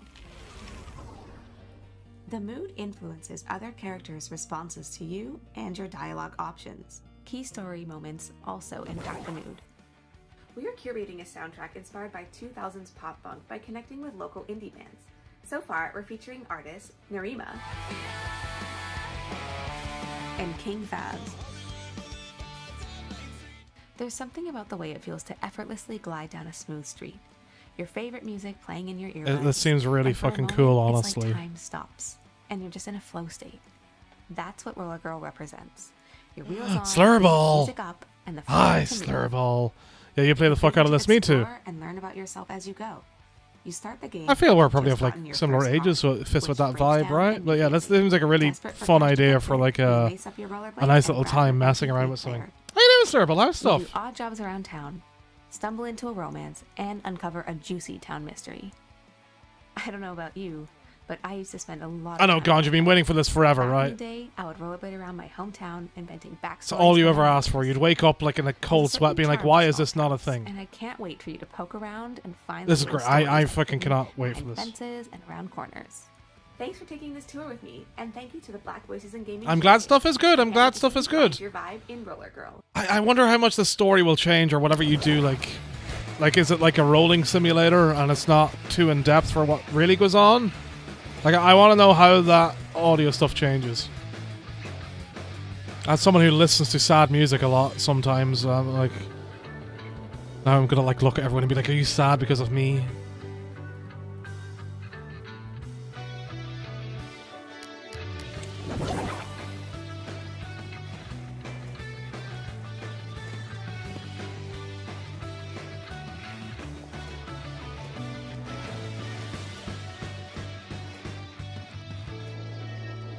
I'll tell you what, this has been like a really good showcase week. There was that the Luigi Kid thing maybe not hitting the mark, but like I don't know, there's probably like 60 games already where I'm like I really want to play these, so I'm hitting that point where just games are just fucking hitting a good spot. Ontario creates, huh? With black voice in game, you see how that we just like push right into it. Well, at least the audio in this one seems louder and closer to the general Cornerstone trailers. Studios, and they are working on a really your first game. Probably because they were using the shit from the It has like a really interesting premise. the mix but I want to know broadcast. how you guys started Cornerstone Studios, because it's like you guys are like super vets. Even I'm like just the stuff that you guys have done. It puts me in awe.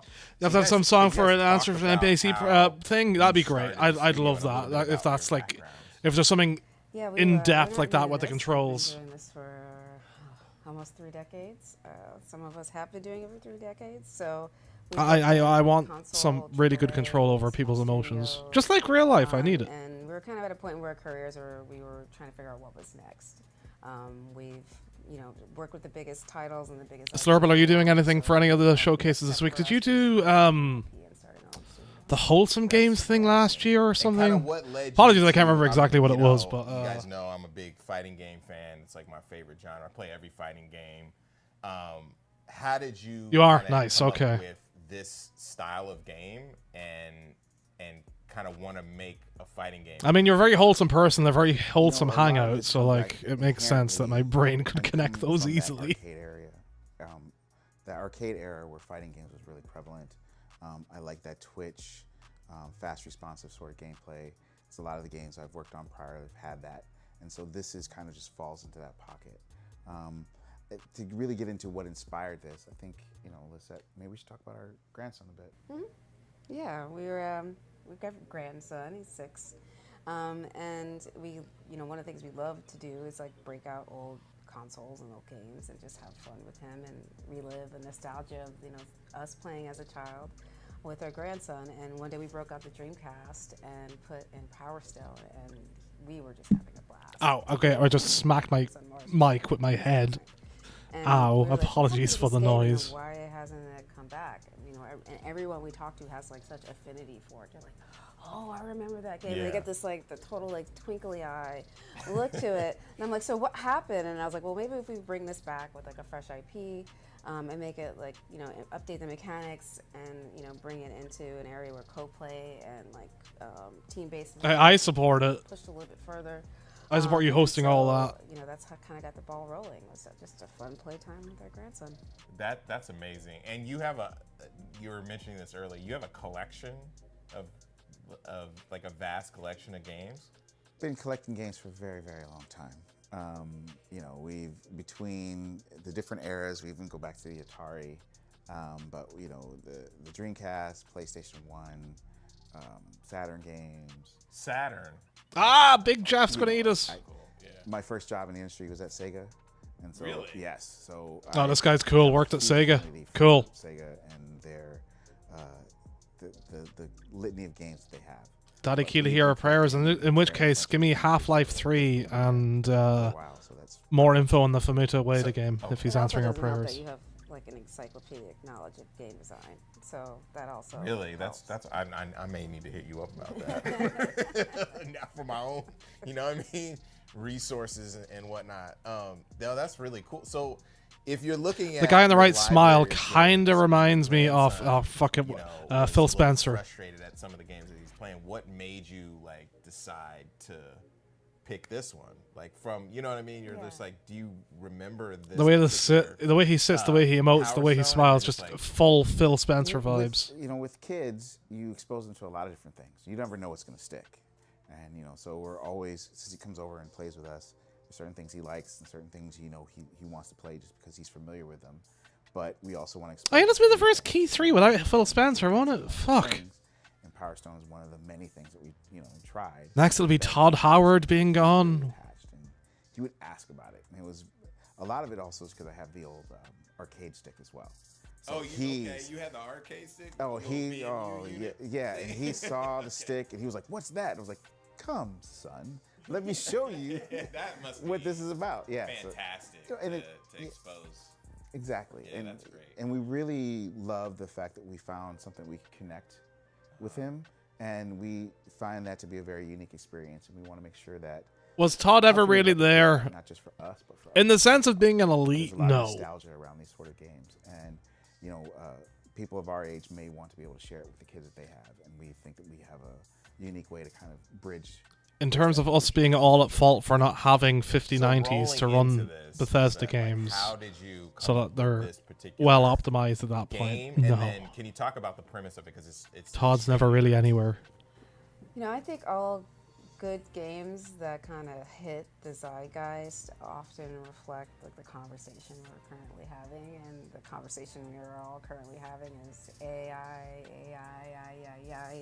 So like so- a 90s rap song. So I was like, let's and there's assumptions that we all come to, which is like, we're all going to eventually be killed by robots. So let's just play out to the worst scenario what that may look like and make it absurd and stupid. So I started thinking about what a post-AI world looked like, and I'm like, well, our pets are still here, so of course they'd be the ones who take over the world. What would I'd that love look to be like? killed by a What would they big do with their free robot. time? And then you start doing these really silly like world and logic exercises, and then you end up with some really wild story, and that's kind of how we ended up here. Carrier Cuties takes place in the future, where AI does what AI is going to do, and eventually humans are extinct. And our pets essentially become sentient and take over the world we've left behind. And they build battle bots in the shape of their former owners to battle out their primitive instincts. And that's sort of the premise behind this. So they died. So their owners straight up are gone. And then they're just like remembering their humans. Yes. Did the pets didn't kill them? AI killed them. Yeah, AI killed them. Because I'm like, this is so sad. AI killed them. Like AI killed them. Yeah. AI's gonna do what they're gonna do. Yeah. So let's jump into it. We're gonna play, and then I think it would be really interesting to just kind of go over the character design, the pet design, and then kind of your approach to art, and that kind of thing. So I'm gonna try to play and talk at the same time. I will give you some We'll tips see. as we're playing. Okay. Just press. Impossible to do. You'll be fine. Okay. So what's the? That's why I'm so shit whenever I'm streaming. I cannot This talk particular at the same time. This is Oh, he's scratching his butt. Our boxer and our boxer. So essentially, the boxer pet is piling his humek, as we call it. Humek. And How are your essentially cuties, pets, and appear as mechs? humans at first, and as you sort of unlock. Oh, I'm glad we get to see him scratching his butt again. Robot abilities reveal themselves to you. That's cool. So A lot of screen tearing in this video. You guys have pets, dogs. Yes, we do. Because the scoop. That's notorious. That's when you're like, when you're like, what the hell are you It's doing? time for a bath. Right, so Power Stoney. You gotta handle that. You gotta handle that in pleasant ways. But we really want to pull in the humor as much as we can of the characters that we have. And while this is still early, we want to be able to represent the humor and the character and the humanity of it all. So very much like the classic Power Stone game, you've got dive kicks. You can pick up and push different objects in the world. You can pick up tables, throw them at your opponent. Ooh. There's hazards in the world as well. Mouse, stop moving, please. Thank you. Also see the barrels knocked out on them. So you can also use the world to your advantage. So I have like homing gloves. Yeah, the rocket fists. So how did I get this power up right here? So there's power cells, like as you finish, much like the classic game, there's power cells that will spawn across the map. If you're able to pick up 3, you're able to then transform into what would be eventually your pet mech. That's not represented in this prototype build, but that is something that we will have in the future. Wait, what does that mean? What do you mean?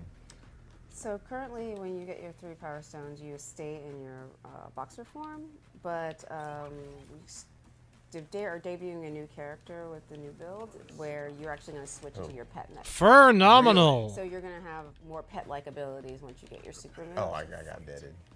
You can see the pet mech in our current trailer. Oh, okay. Oh, that's right. Okay, that's awesome. Which we will debut, or we already have debuted. I mean, you guys debuted it, so you'll be able to see it. Yeah. People who were on site at the mix were able to see the actual maquette that I built for it. Oh, that was cool. So talk a little bit about like the kind of practical creation of the characters.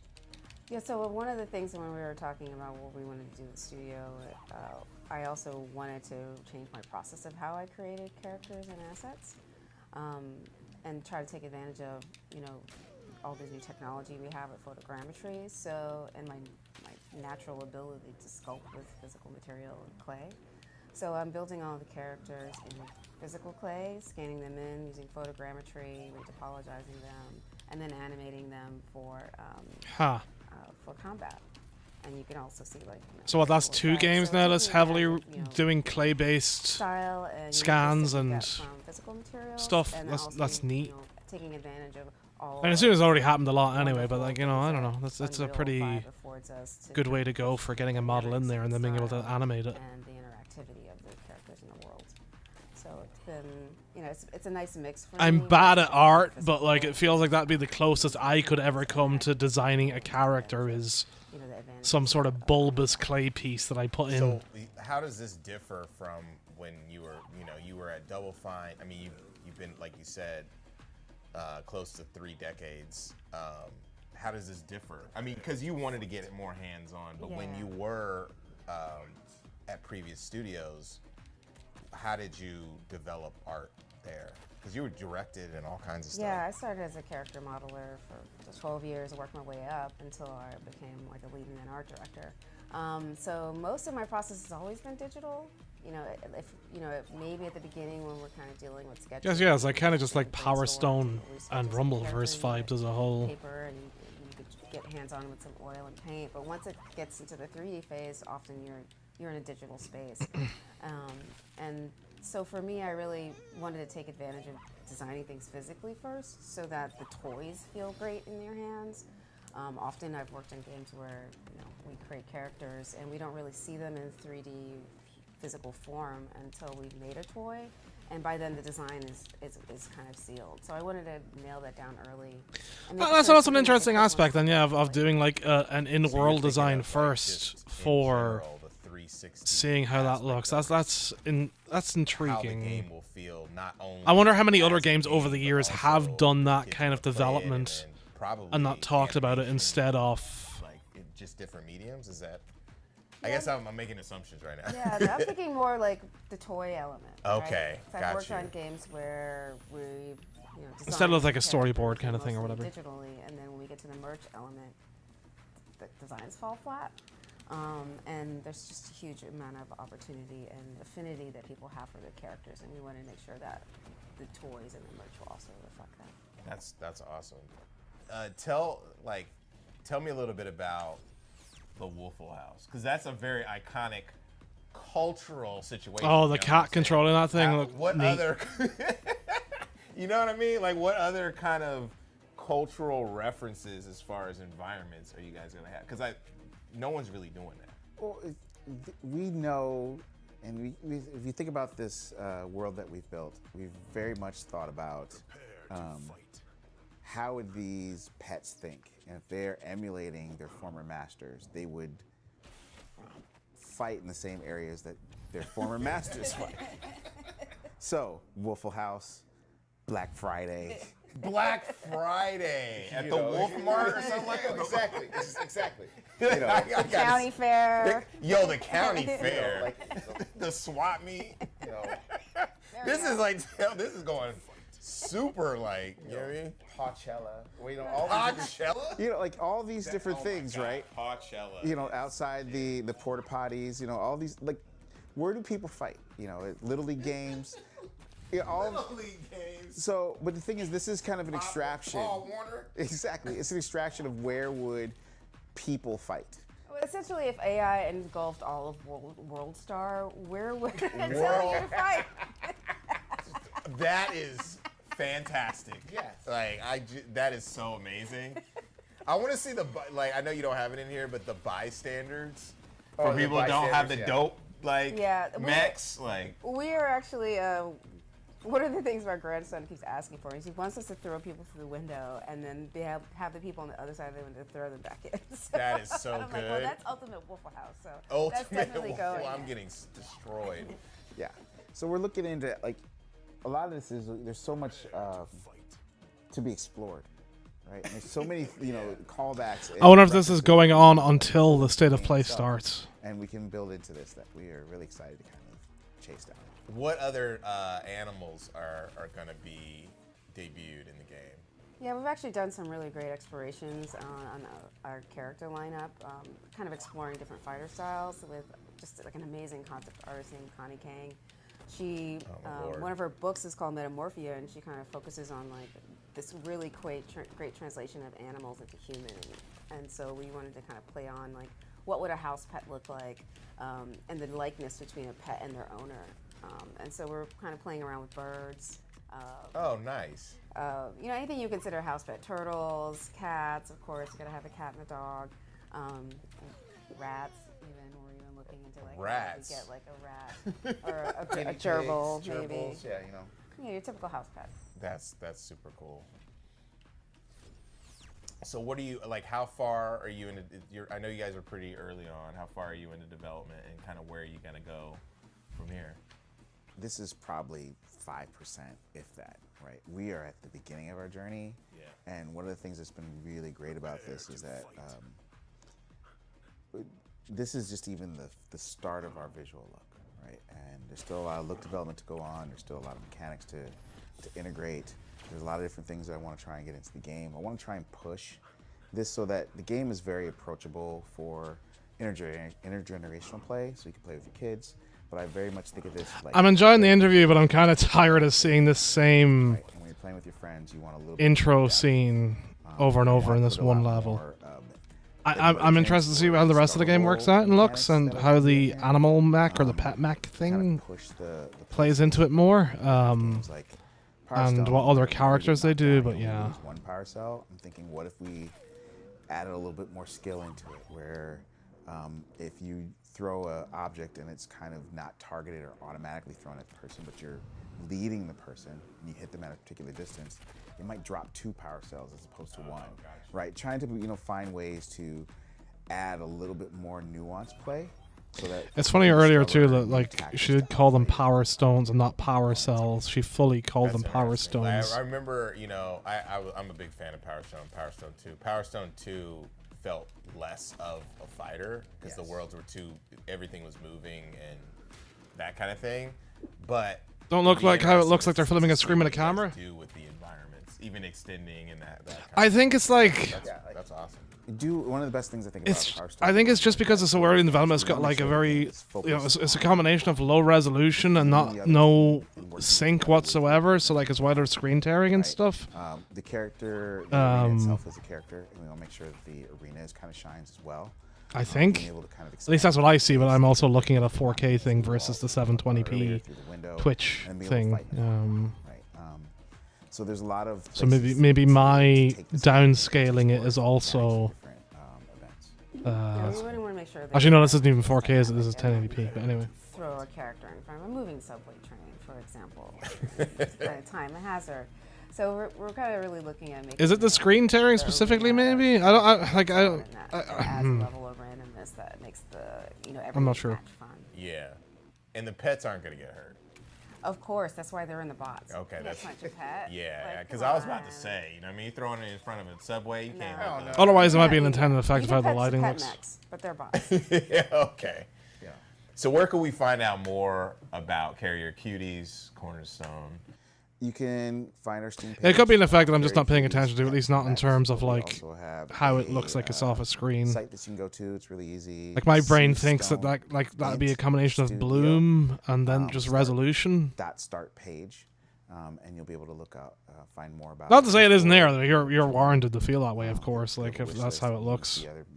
But it could be something I'm overlooking with my own stupid tech brain bullshit. Seastone Int Studio. Seastone Int. I was like, you hear me? I like hesitated. Like Seastone. Seastone Int. Like I'm hoping that it's just early enough in development that they haven't fixed Thank the. you guys for coming through and allowing us to Like play just your material game. work and how the And, lighting and congrats exposure on works with the everything. camera versus the materials on the jumping ground and the characters and all that. Well, we'll see come release.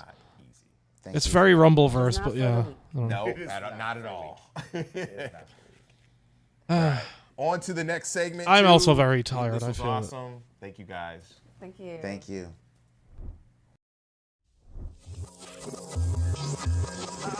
Shoulder work.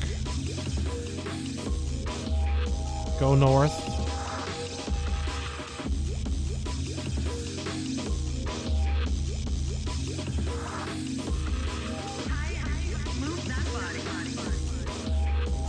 Toss down, baby, run me.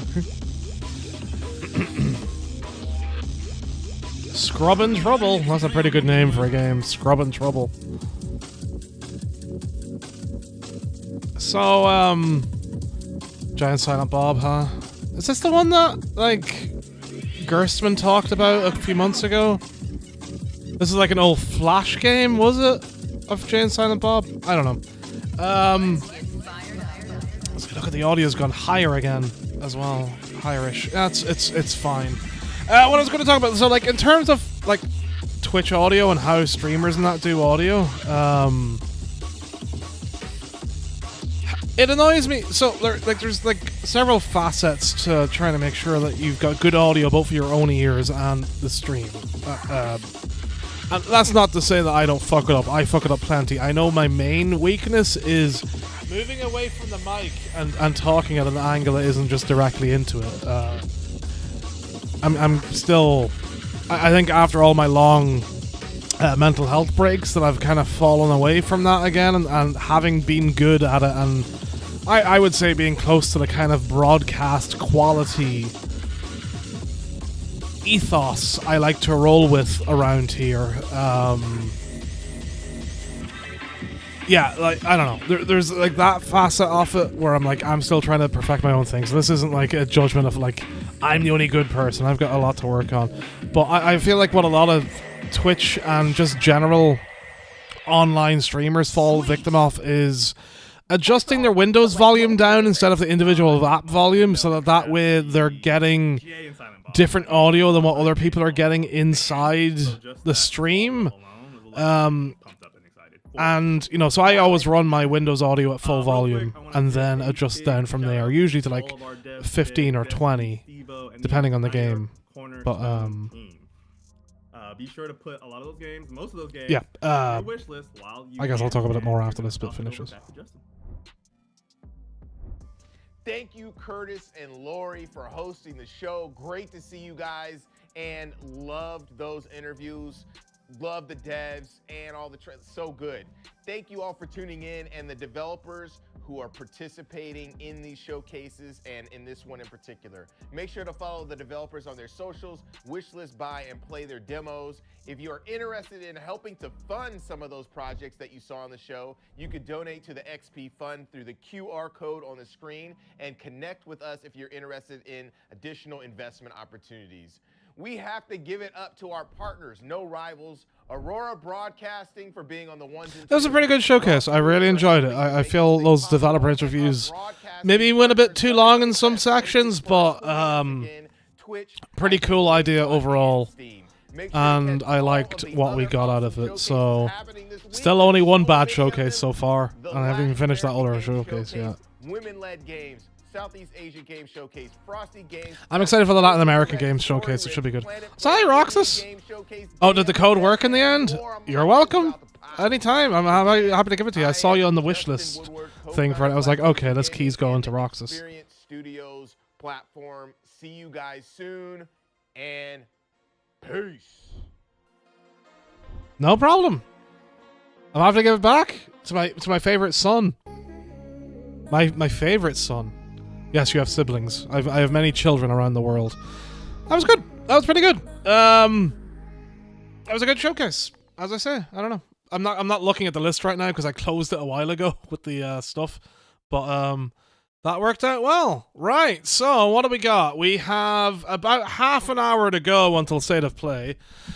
So I've got some time to waffle on a bit and do some dumb shit. So I guess like to go back to the point I was trying to make about the audio stuff and where that stands, I feel like a lot of people will adjust down audio in ways that doesn't work well with trying to make sure that what you hear in your monitor in your ears is what people are hearing. And even with the full Windows volume and any other mixing stuff that I do, it still isn't perfect compared to what people will hear. And like that, you know, without taking into account how different speakers are and how different headphones are and, you know, all that stuff. But it's something that grates me in terms of, because even whenever you're first getting into streaming, and if you use OBS and you the old guides, I don't know if there's any newer guides because I've not had to use them in like a decade, but the guide for audio and OBS used to be, you want your mic around the yellow mark and only barely ever stretching into the red mark, and then the game audio should be in the green mark, only ever barely stretching into the yellow mark, if at all. Otherwise, it's incorrect. And I think that like leaves so much like audio room at the top off the table for you to use, that it kind of is not great for any sort of experience with people going forward, and how that might be for you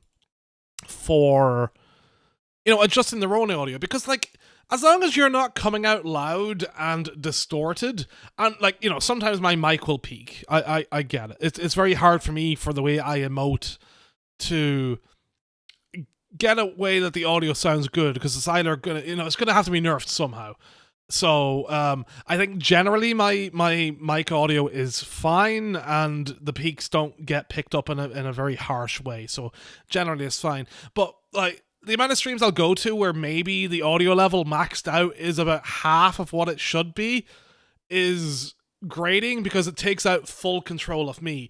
I remember back in the day, someone came in and was like, "You're so loud compared to other streamers," and like, it's like, well, yeah, because a lot of other people don't properly set up their audio to be at a level that the control is in the viewer's hand, and that they can do whatever. Like, if I'm loud but I'm not distorted, generally that means you can lower it and have a satisfying experience, which is how it should be and how everything should be.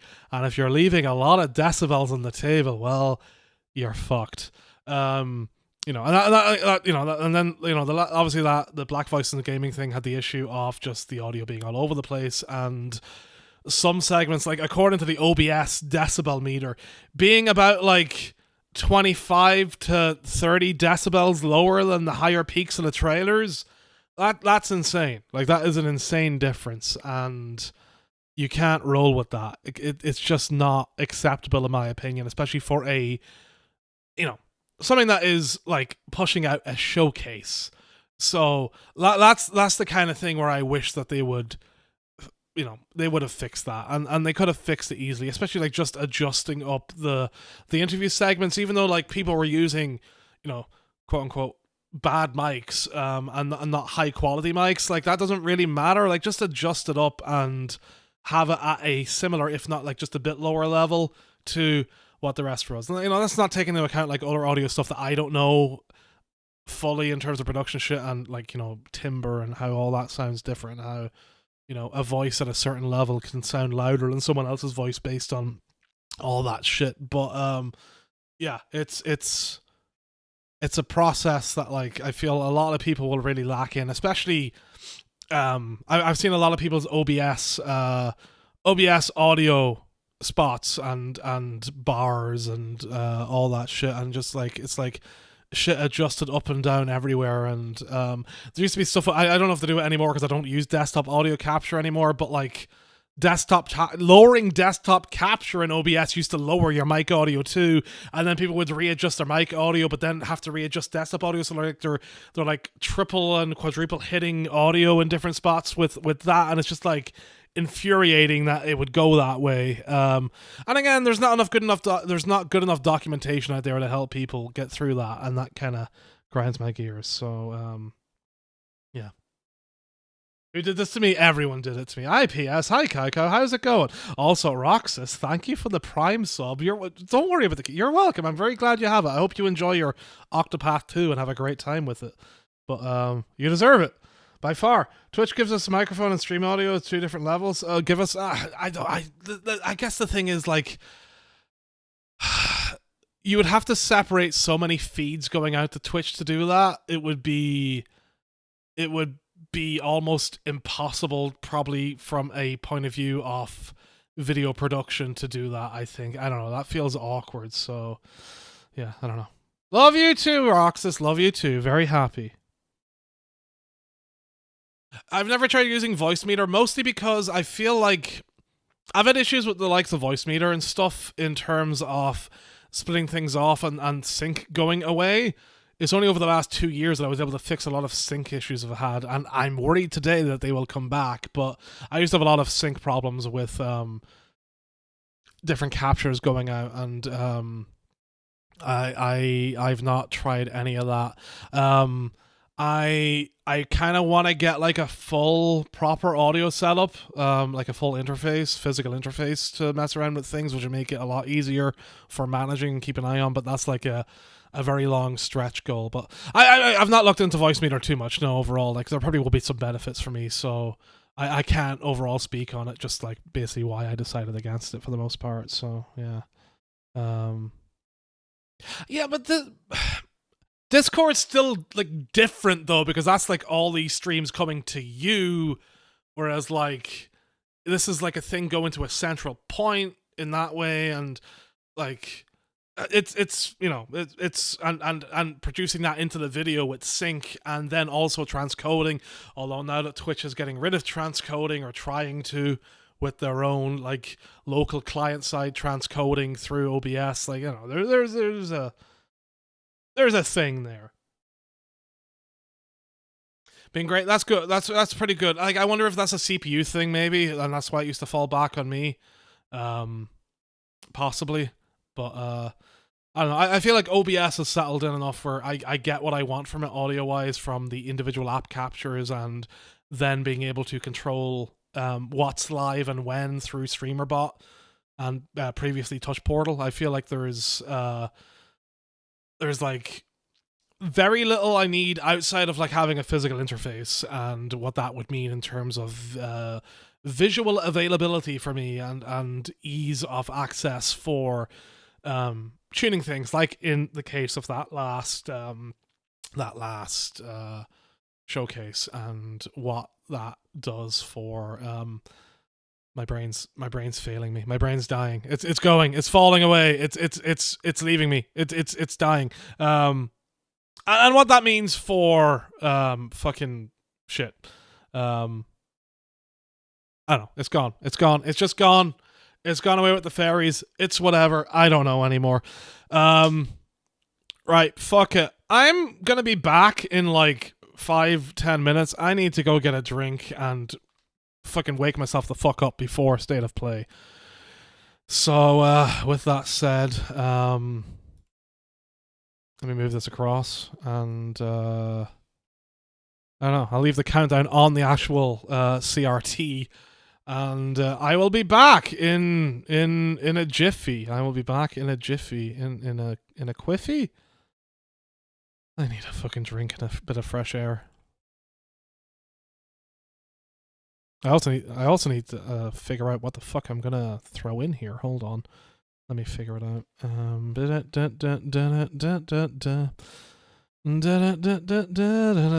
know why I went into that song.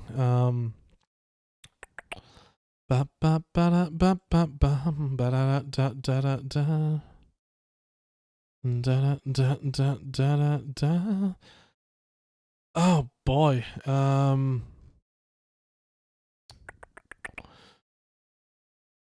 I have had Lucid Dreams stuck in my head all week after showing it to Carp last week. Where is it? Where's the list? Where is it? Where's the fucking album? Right,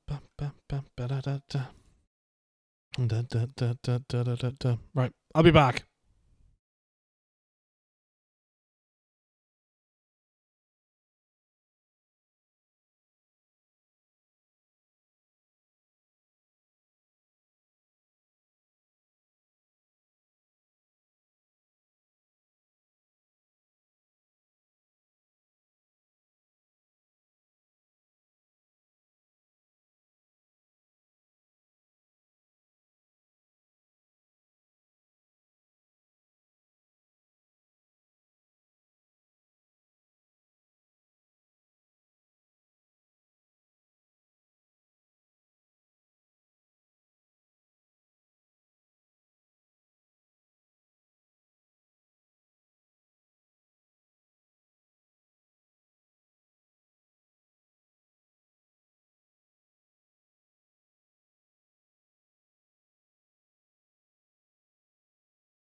I am a bee buzzing around you.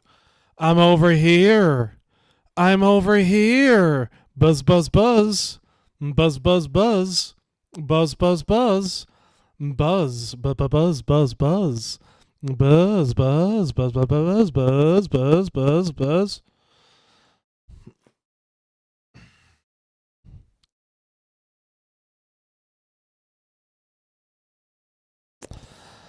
Oh god, you're going to a Devo concert? I'm so fucking jealous, Jesus. Have a good time. You're probably already well gone by now, but yeah. That was a much needed break. I'm happy I got it. I'd love a Devo concert though. Oh fuck. Also Roxas again, no worries about Octopath. I already have that for quite a while now, and it's like a bonus key for my monthly thing. I was like, okay, sure. I always give those out to someone on my wish list, and whenever I saw you as there, like, yes, I can give one to Roxas now. I can give him a game he wants. Finally, I can make up for all those years of lost fallerdom while being out and being lost looking cigarettes and milk, as I do. Still 13 minutes left until this showcase starts. I'm tired. Hello, I'm tired. Nice to meet you. Let me throw this back on a second while I go and see what's going on in the Gaming Leaks subreddit and see if people are talking about anything a bit deeper. Gaming Leaks and rumors. Two good days of stuff. I'm very happy with this. I'll probably spend tomorrow looking through, whenever I get time, or even this evening after State of Play, looking through some of these older, the indie stuff, and then trying to write down things that I'm interested in, and maybe being like, okay, should I just watch this whole thing? Or whatever. That Luigi Kid thing, I feel like I need to actually curate out myself a bit, but yeah. Right, what have we got? Oh, is the full trailer leaked for Jet Set Radio? Oh, okay, someone's watermarked the leak, but they're not the leaker. They've watermarked someone else's leak. People suspect that PlayStation's first-party software sales have plummeted by 30 million copies. Tomb Raider Legacy of Atlantis delayed to 2027. Pre-order on Amazon was up and release date got delayed. I mean, if it's going to go up, if a date's going to go up anywhere, it's likely going to be Amazon, right? Previous delayed rumor date was February 12th, 2027. So, kind of fits in. Bunch of new Bandai Namco trademarks, including the Tales of Eternia thing, Grand Gourmet, Dungeon Meshi. Possibility of Katamari rolling live, breaking away from Apple arcade exclusivity, which is interesting. The Rayman stuff is apparently happening tonight, right? Like that's seemingly one of the rumors that's going on. New screenshots leaked of Tomb Raider, so I guess Tomb Raider is showing up tonight. I don't know if that's already been announced. Baldur's Gate 2 remake in development. That's from yesterday. Oh yeah, and yeah, Super Ukulele Kart playtest appearing. People are hopeful it ends up being a Diddy Kong Racing like. I should actually try and go and play Diddy Kong Racing and see what the hype is about, seeing as so many people seem to love that. As a whole, just under 10 minutes left on the clock.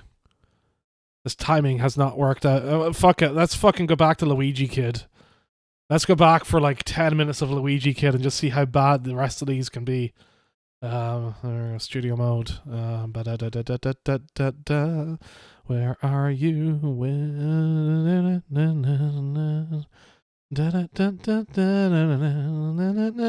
I don't know why that song is in my head, but it is.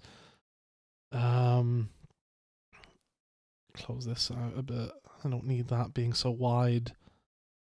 Close you off and go back over. There we go. Perfect.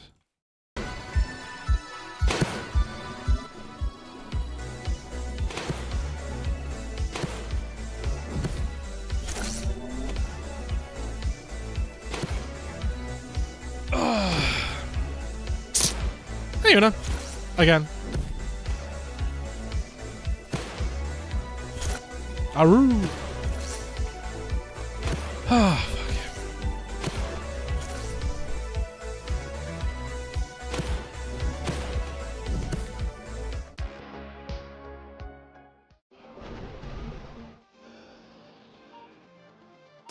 Surprise! So where were we last time?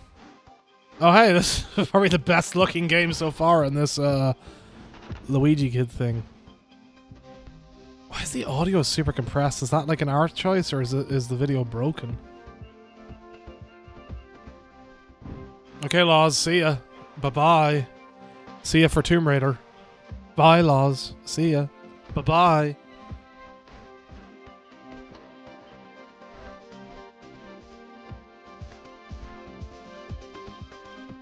Oh wait, did this fucking trailer get like AI compressed because of the music being caught? So yesterday's stream on YouTube did end up getting a "you cannot monetize this video" email because of some of the trailer music, which always happens, which is, you know, why I try not to mix too many things into like a YouTube variation of it. But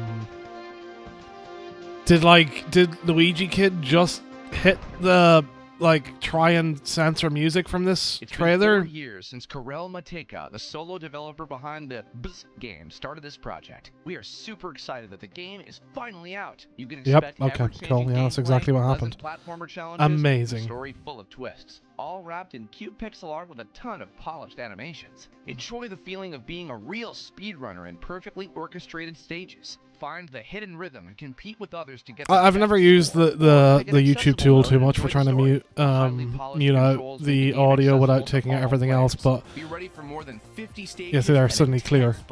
The few times it's happened with Gerstmann, it sounded pretty naff. Every millisecond counts.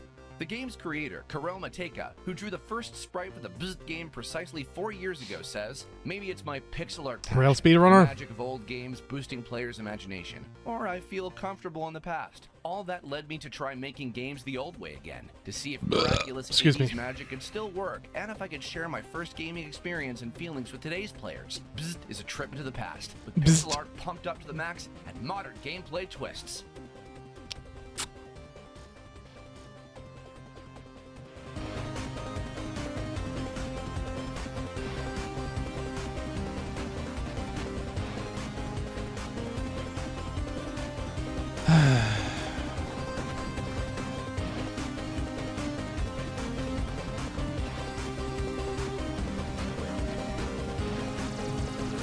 How are we looking for state of play timing? Alright, 5 minutes. Almost cut down the time in half.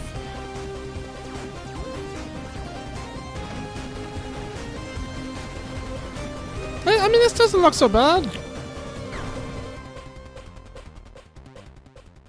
I'd play out my deck if I got it cheaply or in a bundle. Chase Street, huh? Ah! Is that fucking 16-bit Paperboy Street? We're gonna run out and a tire is gonna like flatten me?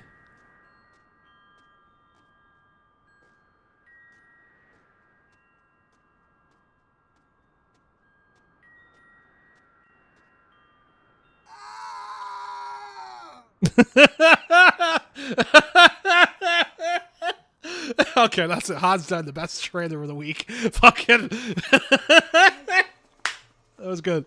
That was so bad. Oh my god. I need someone show White Gray Black that trailer. That's fucking. Fuck me.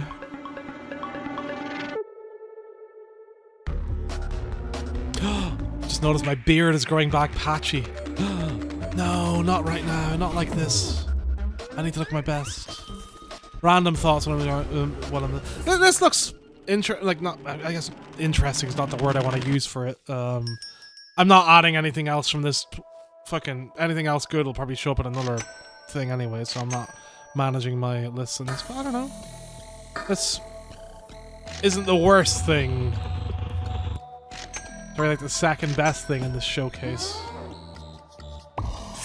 Heat.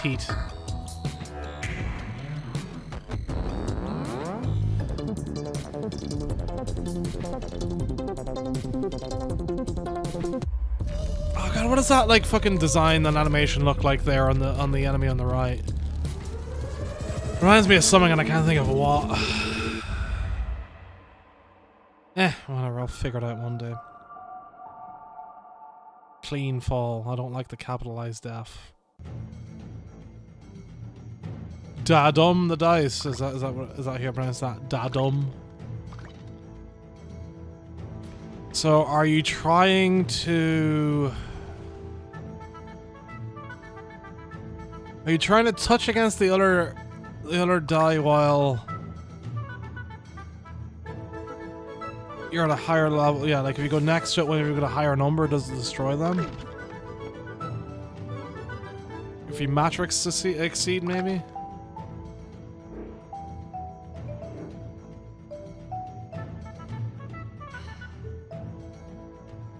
Devil Dice open world game?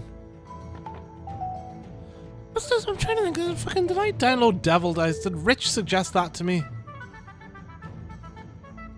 Am I thinking of Devil Daggers or Dagger? I don't know. Is that even a game? I don't know anymore. I'm brain broken. All right. I assume we're ready for state of play. 2 minutes. Okay, great. We might get one more trailer in. We might just get one more trailer in. I'm a drifter with no home. Darkenstein 3D. The worst possible place. I'm a drifter. Nazi Germany. It's cold, dangerous, and almost everything wants me dead. But I'm on a mission. Rescue my kidnapped dog, kill every Nazi I see, and eat all their pie.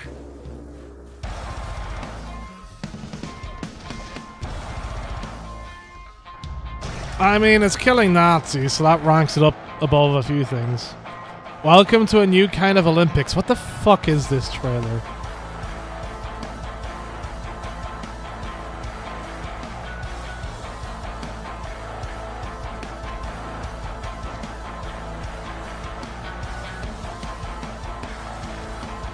Oh, archery.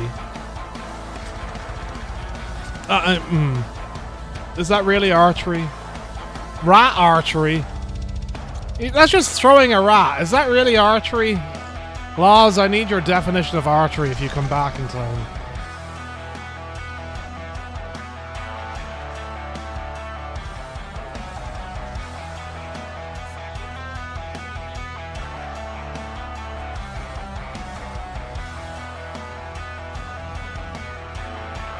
Oh, it's Final Fantasy VII.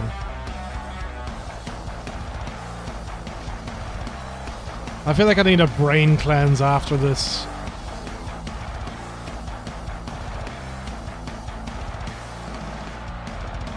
Darkenstein. Terrible. Fucking terrible. Okay, right. Okay, that's the last you're gonna see of the Luigi Kid showcase on this stream. Okay. Well, there we go then. You heard it from Laws.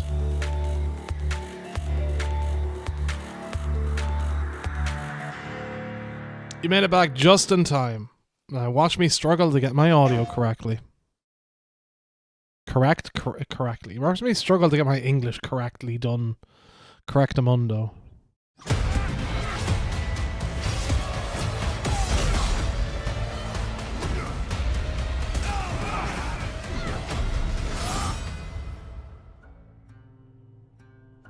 Hi, I'm Marcus Smith, creative director for Marvel's Wolverine.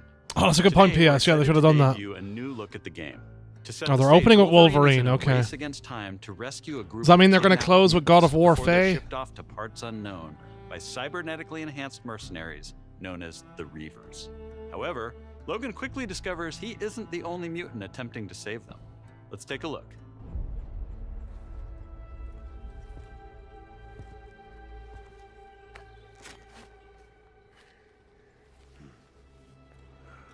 So yeah, sexy shoulder hair. Oh yeah. Might be our only lead. Oh, sexy redhead too. Oh. Looks like she took off into the industrial park. Is this the map in Days Gone? All right, let's search the area. Rich! Hey, Pain Train, how's it going?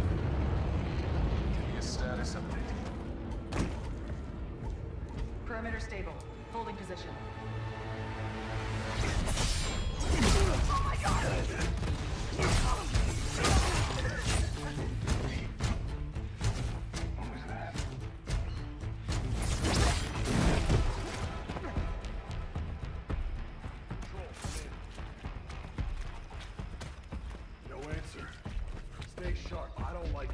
When do I get this sort of blood inside a Ratchet and Clank game?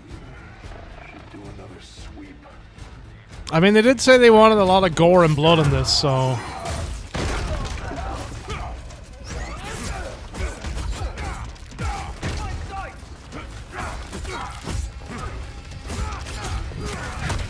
Okay, the physics on the movement of those broken pallets and stuff was pretty good. I like the look of that.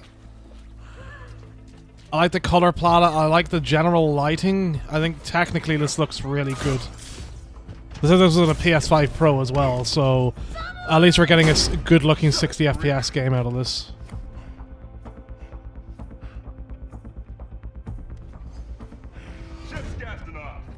Not today, Bob.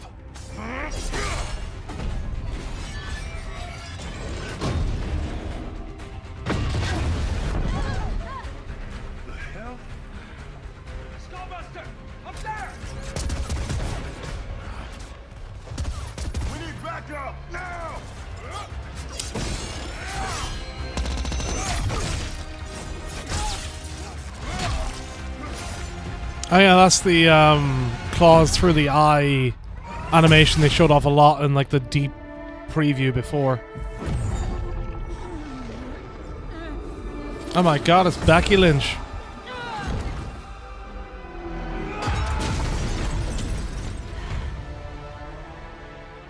There you are, Red.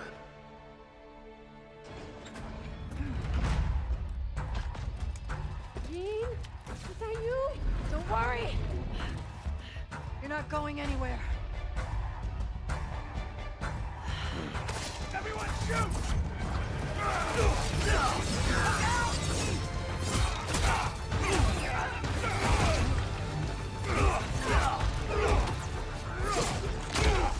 Didn't get to see much of the poles falling, but it looks like they fell in a somewhat realistic way, so...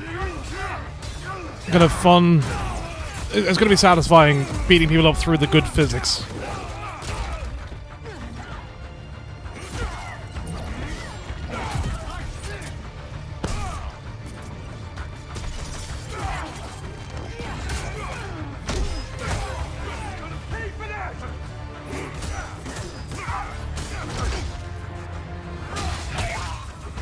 Oh, sick.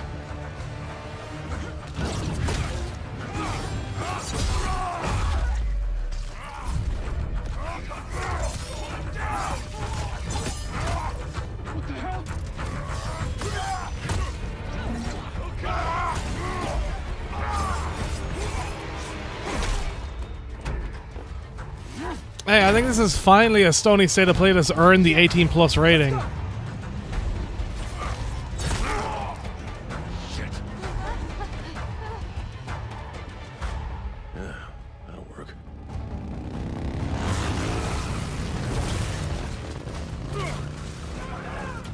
Oh, I mean, Rusty and I can attest that you've got no danger of forklifts, you're fine.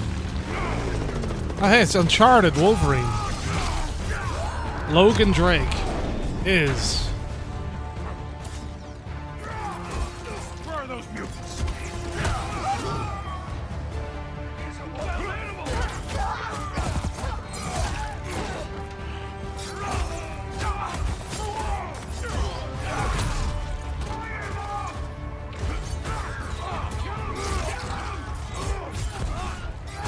Get out of my way!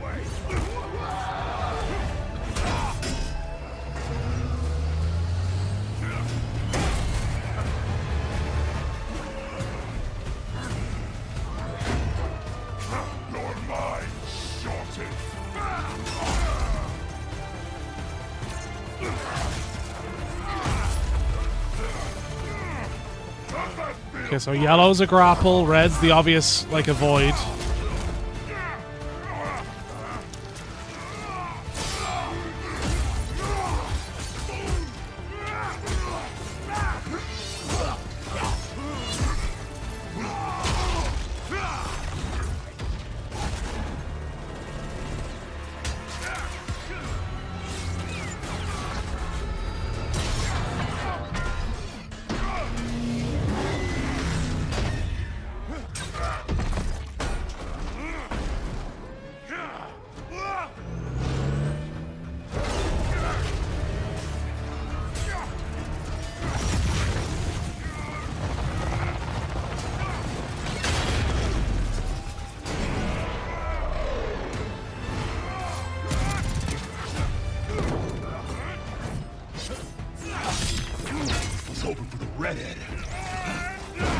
Me too.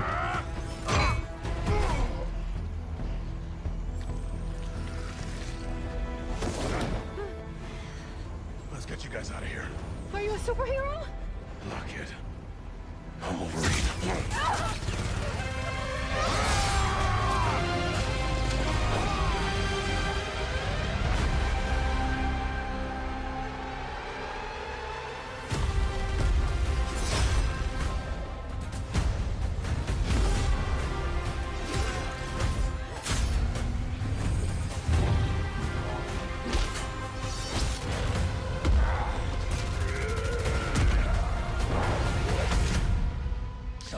Can't wait to die.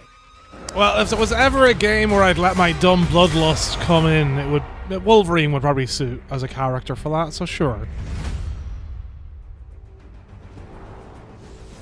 Looks good. Looks good. New look at Marvel's Wolverine. This is a single-player action-adventure game featuring a focused, story-driven experience that will send Logan on a perilous journey across the globe, where more than innocent mutant lives are at stake. In this game, mutants live in hiding, fearful of those who would hunt them down, while most of the world doesn't even know they exist. As you saw, you'll encounter iconic Marvel characters like Jean Grey, Mystique, and Sabretooth. Some folks can't wait to die. We also showed you a glimpse of the brutal combat you'll experience in Marvel's Wolverine. It's fast, fluid, and visceral in the way that only Logan can deliver. Marvel's Wolverine is built to take full advantage of the PlayStation 5 consoles, and we cannot wait for you to get your hands on it when it launches September 15th, 2026. We're also happy to announce that you can pre-order your copy today at the end of the show in select markets. Do we think they mentioned the full official dropping of PC at Insomniac Games? Thank you. Ports for single-player games today? Like in this? Damn right you can. Hello and welcome to State of Play. I wanted to start by thanking Marcus and the whole team at Insomniac for that extended look at Marvel's Wolverine. We've got a ton more to share with news and updates from both PlayStation Studios and third-party studios from around the globe. Let's get right to it with the latest from our friends at Arc System Works, XDev, and Marvel Games.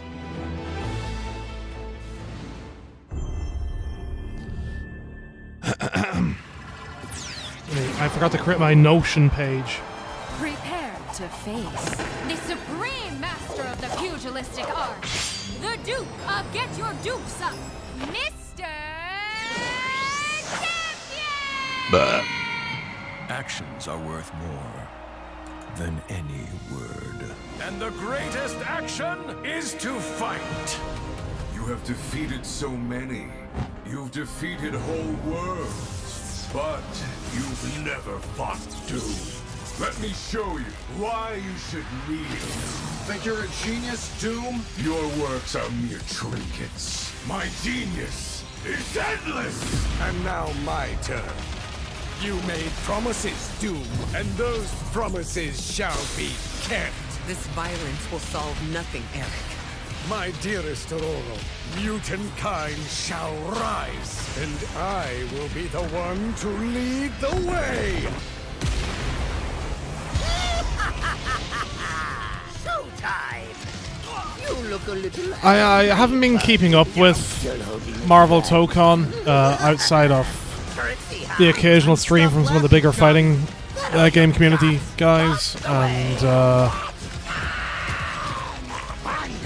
I know the love of this game kind of fell off towards the Avatar game instead. Especially looking at someone like Max and his heavy love of Marvel vs. Capcom. And him dropping this to talk about Avatar instead a lot, so... I still want to try it. I never tried for any of the open stuff that they've done or any of the... Have they only done closed betas? I can't remember. The end is near. Something.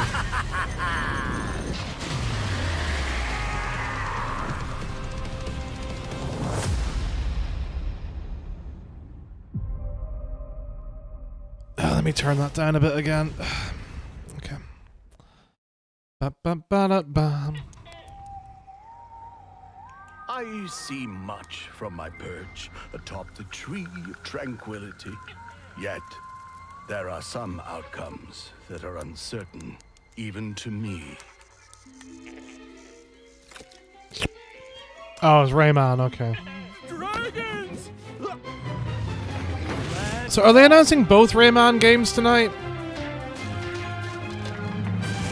Your heroics will no doubt be the stuff of tales twice told throughout the Glade of Dreams. Come feed my ox! Calming biscuits? But... Oh!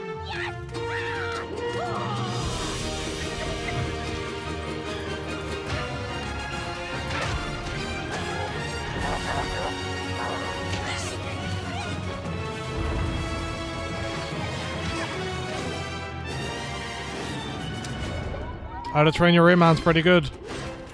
Follow me, brave heroes. The Glade of Dreams is in Pretty great good, Boba. danger.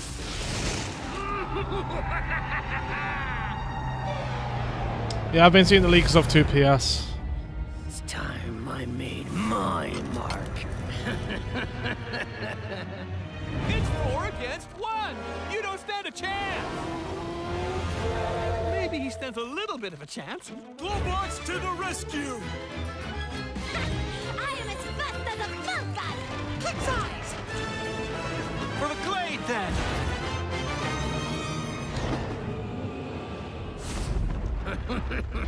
You think this ends here?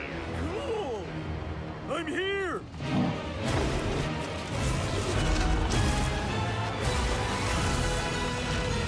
Weirdly reminded me of Trine.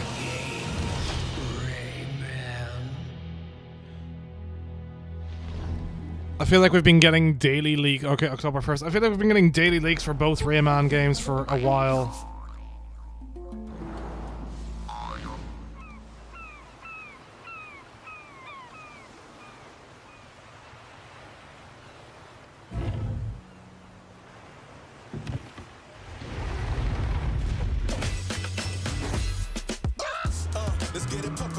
I have no clue if it made its way to if he made his way to Smash Bros. I don't think so.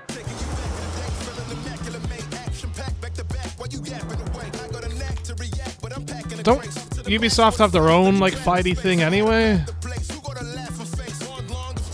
Brawlhalla? That's Ubisoft, right? Or they bought it in the end?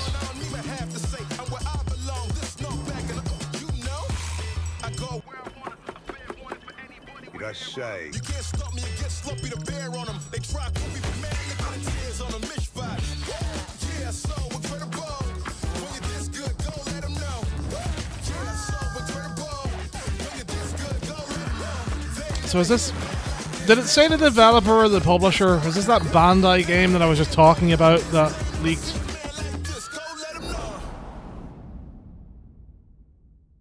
Mint Rocket.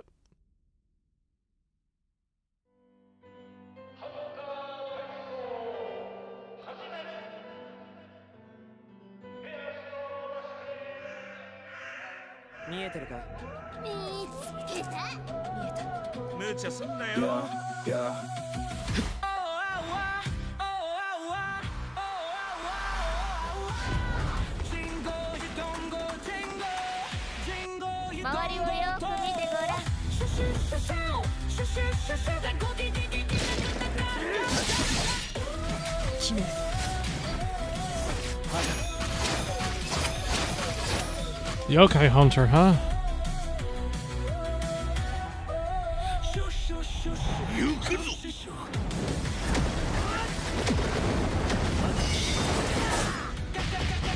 Okay, that was a sudden change to 30 FPS. They must have used the quality mode for that. Looks like it's got 2 graphical modes. It was like a hard 30, it wasn't a drop from 60. Although there are a few other drops in there.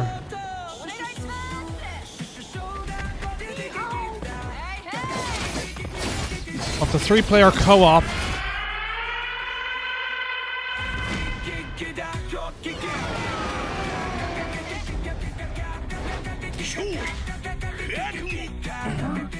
I feel like this is the sort of game I'd probably play with Jeremy.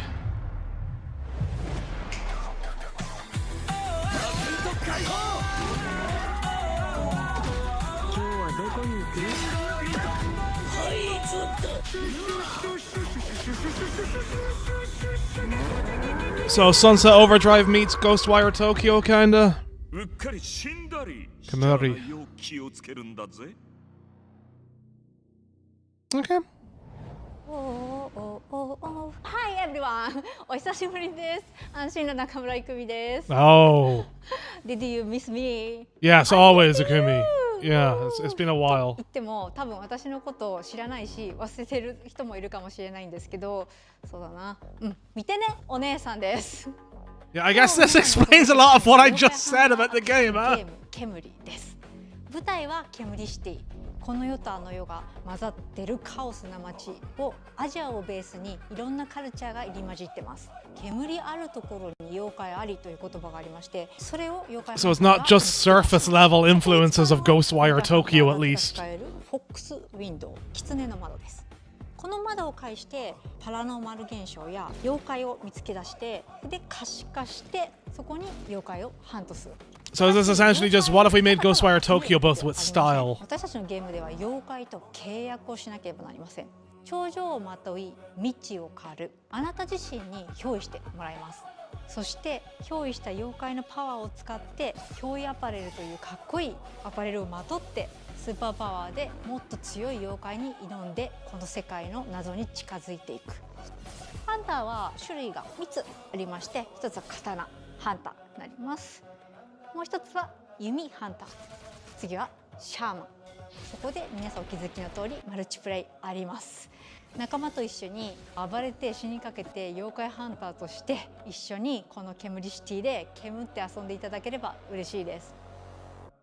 私たちはカオスをお届けして笑いをお届けしたいと思って煙を作ってます。あの世に最も近い都市煙シティへようこそと言いたいところですが、煙はまだまだ開発中です。情報いっぱい落としていきますので、もうとにかく煙の世界をこれから楽しんでください。レッツ煙、煙っていこう。Let's 煙。シュシュシュシュシュシュシュシュシュシュカカカカカカ。Definitely leaning in on her personality, which is understandable how the Ghostwire Tokyo stuff ended up. Oh look, it's Tomb Raider! Shocking, I can't believe it's here, holy shit! Do you think they're going to announce a release date of February 10th, 2027? Been halfway across the continent looking for you. Hard woman to track down.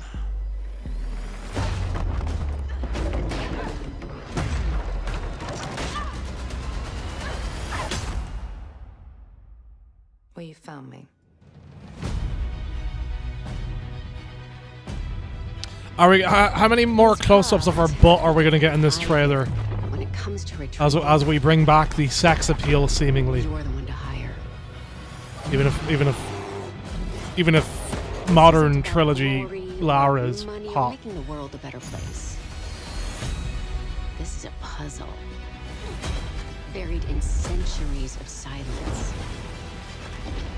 You don't strike me as someone who walks past a locked door without wondering. I wonder how this game's ending up, if there is any development issues with it. There's a reason I can only trust you with this. Yeah, all the close-ups, yeah. Give us all of them.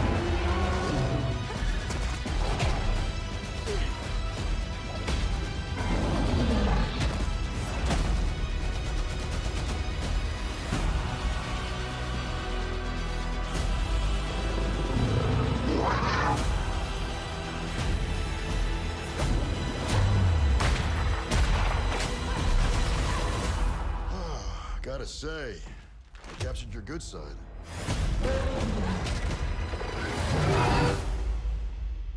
You're assuming I've got a bad side.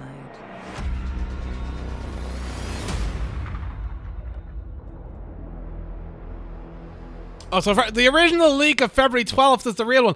Okay, so 48 hours early access, which is why it's February 10th. Okay, it makes sense. So, February 12th, there we go. So, what was your favorite from today? I liked the Allosaur. What did you like about it? He's big and loud. Rawr. I wonder if the dinosaur fight is going to be as annoying as the original Lara versus the dinosaur fight that pissed me off as a child. The Diplodocus. The Diplodocus? No, don't die whenever you say Diplodocus.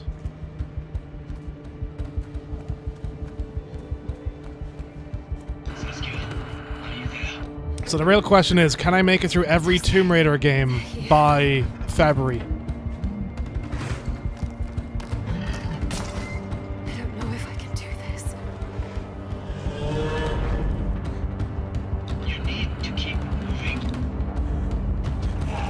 So you're trying to do Roxas, yeah. I mean, I've got Final Fantasy down to do that as well. It's going to take forever. There's always a choice.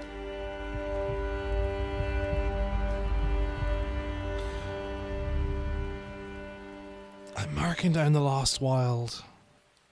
I'm marking it down as a want.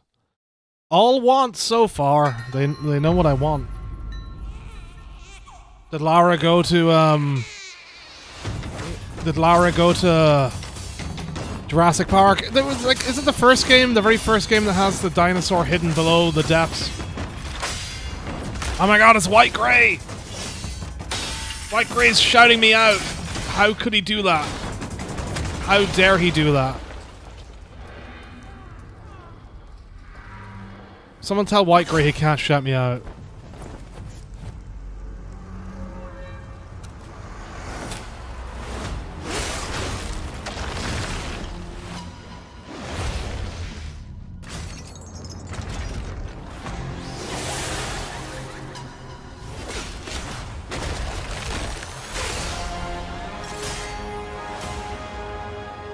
Oh yeah, Phantom Blade, that's right, yeah, that was shown off, Phantom Blade Zero was shown off like forever ago, right? That's on the maybe pile, the first not Back in early want a game. 2023, S-Game first showed us Phantom Blade Zero in passing at a hotel. And we knew immediately that this game had incredible potential. Yeah, I don't know, go over to White Gray Forward to and more follow details him in a and tell him he's gameplay a and smelly story deep poo-poo. dive coming later this summer. Next, let's head over to the Said Sand never? Worm Well, he infested should sands stop. of Arrakis in Dune Awakening. Oh, it's Dune Awakening, In this huh? open-world survival RPG, you can fully immerse yourself in the world When's it of coming to Dune. PS5? Unravel a cinematic story filled with I mystery don't think it's and anything I'm intrigue, ever going to play. featuring many of the Well, I characters enjoyed from the watching books and Kai Kai play it for a while. Find the Fremen, wake the sleeper. Alone or with friends, you will explore the vast open world of Arrakis and learn to survive and thrive by unlocking the secrets of the Fremen. Along the way, you'll discover new technologies, craft gadgets and weaponry, and build a base of operations that will grow and expand as you progress towards power and fortune. Pursue the path of the Bene Gesserit, Swordmaster, Trooper, or Mentat, and master anything from mind control to brutal hand-to-hand combat. In Dune Awakening, you can choose to play with your friends or alone in a brand new single-player mode arriving with the PlayStation release. Single player mode, huh? Maybe I could be convinced to try it. Dune Awakening arrives on PS5 on September 22nd. Pre-orders start today. The fan-favorite PS2 classic Dynasty Warriors 3 is getting For remastered fuck's for sake! PS5. No! Why? Dynasty Warriors 3 No! Edition Stop Remastered it! is a Fuck modern off! revival of the 2001 game Go that away! established the foundation of the Stop series. making these games! Players can become Stop one it! of over 40 officers and experience Fucking. intense No wonder 1 White versus Grace shouted at me. 1,000 He's already fucking skirmishes jerking across off to the vast thought of this now. battlefields. Without even realizing it's happening. And joining the battle is Zilwan, the protagonist from Dynasty Warriors Origins. Stop it! Stop making these games! No!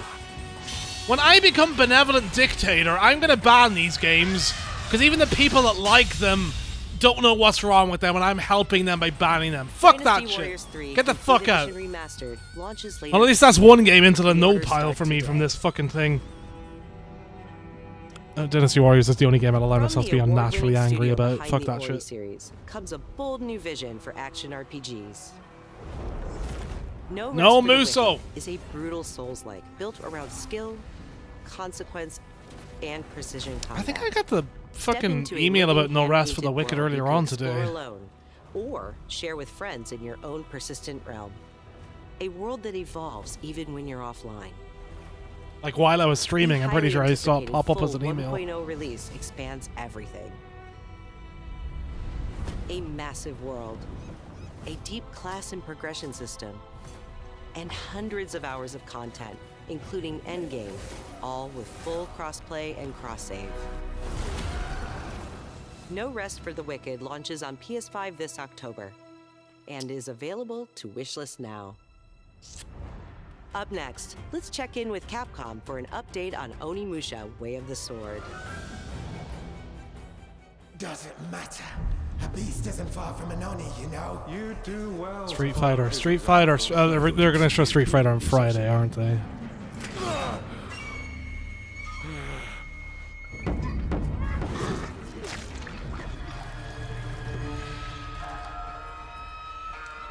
That castle on the mountain.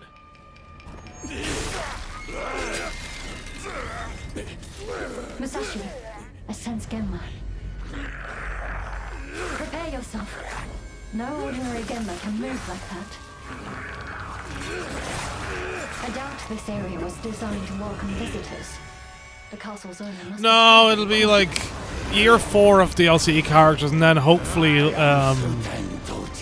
a reworking good enough to call it like Super Street Fighter 6 or something like that. Strength, yet rejects the power of the Oni. Something to reinvigorate the game a bit Blame yourself, child. and mop up any of the issues that have been there, even though balance is still pretty good, I feel. If you live by the sword, fighting is everything. As a filthy casual. Unfortunately, a filthy casual. I don't have enough fucking time to devote it to Street Fighter. Like hell I will. No? What then? Are you going to start taking human souls? If human souls are what it takes. Musashi, if that's the path he walks, I will follow. I've chosen to trust Musashi's judgment in all matters. No, you haven't. Ori departed. No, you haven't. Not at all. Every ounce You have not. No. power that you have. In return. Then get going, Onimusha.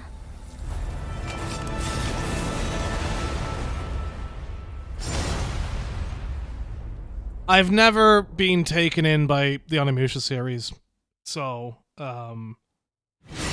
maybe this will be the one. We can't wait Oh, to get finally our a hands on charm. Onimusha: Way of the Sword this September. But you won't have to wait long to try it yourself. Here's one more update from the Onimusha Oh, team. we're getting a shadow drop of a demo right now? Yep. Typical Capcom fashion.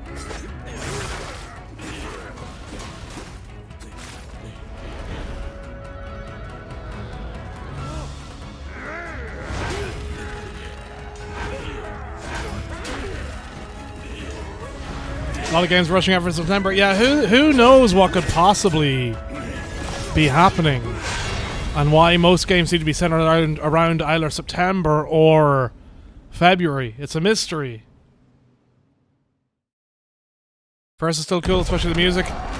I think like I own the remake master of one of those? I'll have to have a look at some point.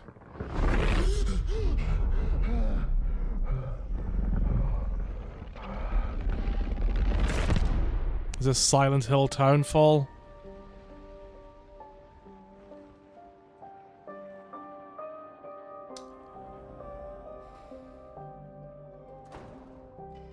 Hey! Who's there? Is this a Chinese room game? Oh, this was already shown off before, right? I recognize this mechanic. Please say something. Where did you go, Simon? Oh, the thing is, I'd probably still play tank controls if I could. I like rocking tank controls for older games. I'm a pervert like that.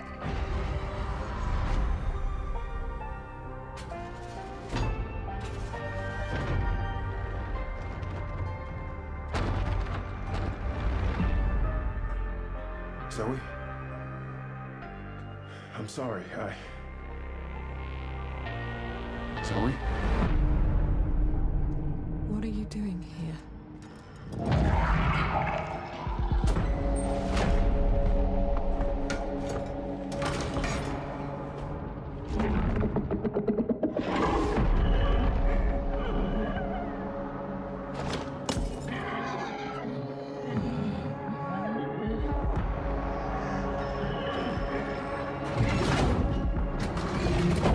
What the hell is that?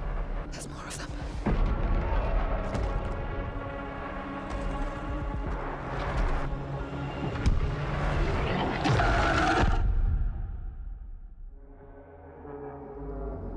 I'm so sorry.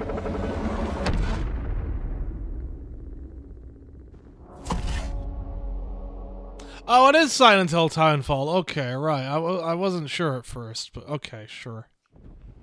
The target is the front gate of the capital of our homeland. Ace Combat! Ace Combat! Ace Combat! Ace Combat! We'll storm from the sea and take the capital back from our enemy. So you're the next one? The one whose rear we'll have to cover? The people left behind back on the continent need something to hold on to. Some sort of symbol that inspires hope. We will be in visual range of the land battleship soon. Giant!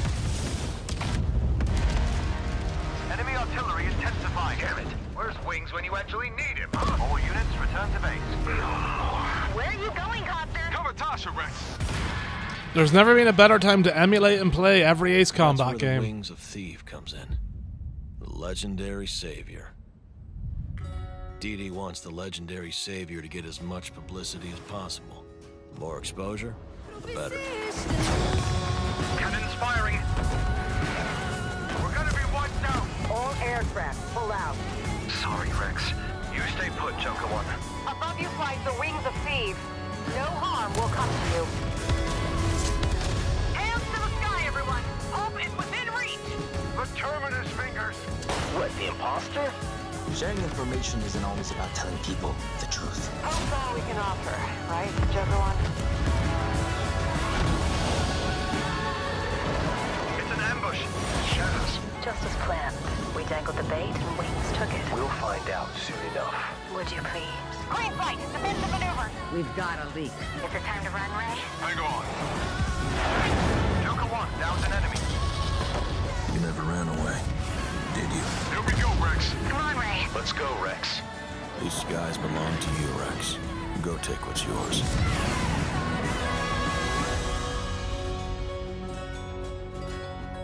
I will always celebrate an Ace Combat game, no matter what. No matter what. Very good. Very good. 皆さん、こんにちは。エースコマットシリーズブランドディレクターの河野です。お待たせいたしました。エースコマット8 Wings of Steel の発売日は2026年10月2日。アーリーアクセスは9月29日になります。今回の映像では皆さんがエースコマット8で直面する出来事を一つ一つのカットに意味を持たせて約2分にギュッと詰め込んでいます。自由自在に空を飛びドッグファイトの興奮を味わいながらドラマティックな英雄体験ができる。他にはないエースコンバットだけの空はもうすぐそこに広がっています。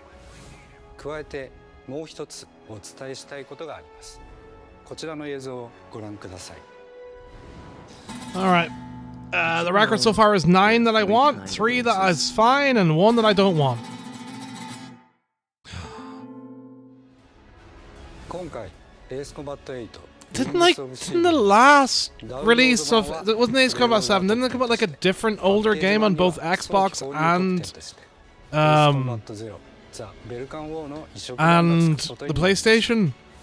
I feel like I ended up buying both in the end for access to older games. もっと深く楽しんでください。お知らせした通り、発売まではあと少しです。出撃の準備を整えてお待ちください。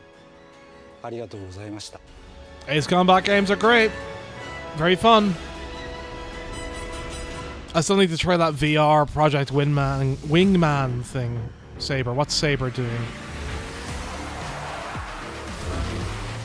Oh, wait. Laws, did you post that? Was it Saber that are doing that open world Need for Speed Forza like?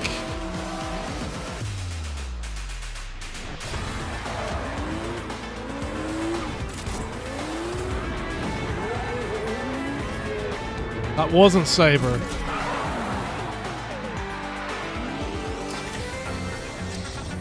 Kingdom Hearts, your chances for Friday. It's Kit.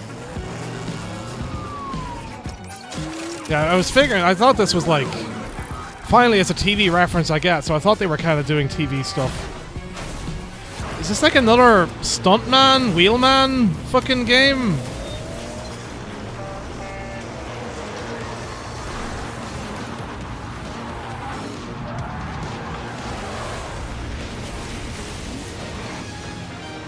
Oh my god. I saw DeLorean for the first time in person like last week. It was just driving by.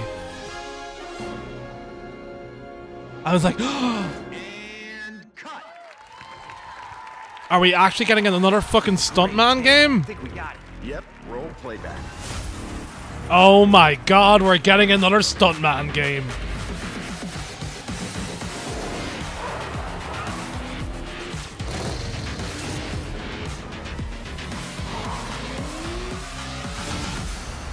I'm all over this. Fucking great.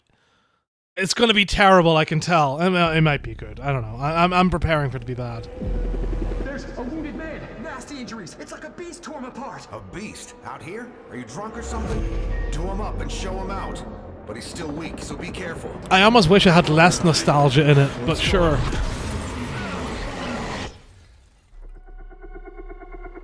Oh, Team Cloud? I don't know about that name.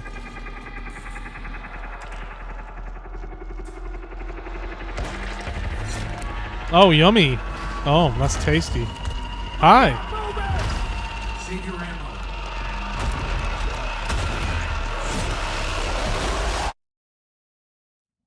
Die, bastard. And you're tough. Surprisingly lively for someone who just came out of a coma. If you want to survive, you gotta hustle.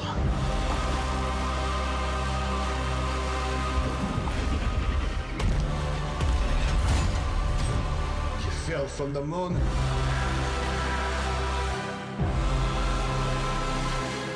I will help you, but you must not go there. I'll take my chances. Turns out I'm a lucky man.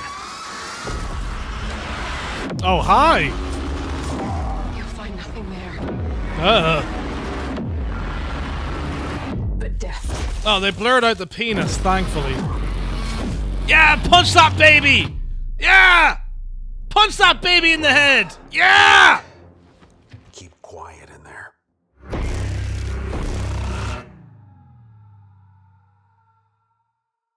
there. I'm not bothered. I'll wait for reviews and see if it's actually, like, decently done. Oh, Remedy, what could they possibly be doing? What could Remedy possibly be doing? Out of the two choices. It felt like an earthquake. but it was just a paperclip. I need to go and play Control. Falling off a So many desk. games I want to play to catch up before The like tiniest tremor new one before comes the out. main event. And Resonant will resonate with me, I think. I know what they put you through. You never had a chance.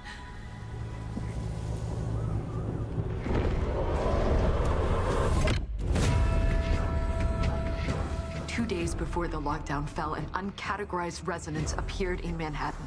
As things stand right now, Dylan, you're our only shot at survival.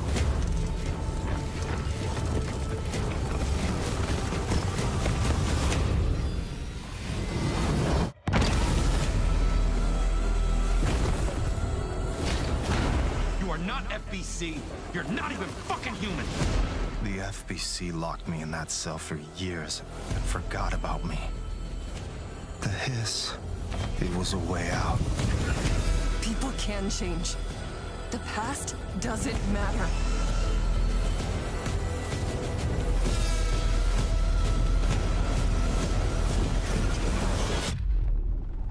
Who are you today?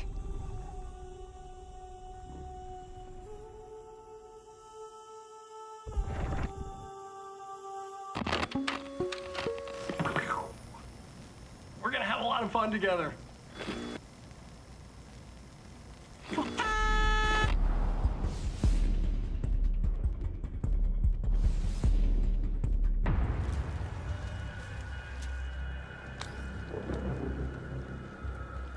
His marathon out now for a week for free.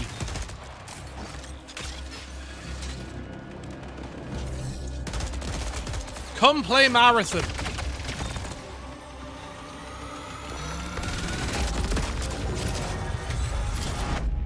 Darkness. For those without eyes to see. A canvas, blank and vast. Secrets buried in shallow graves.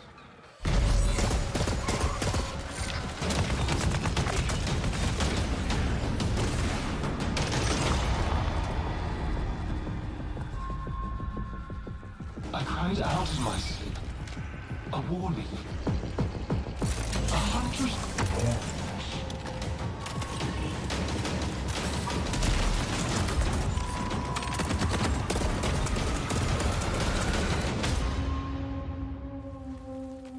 Bury it.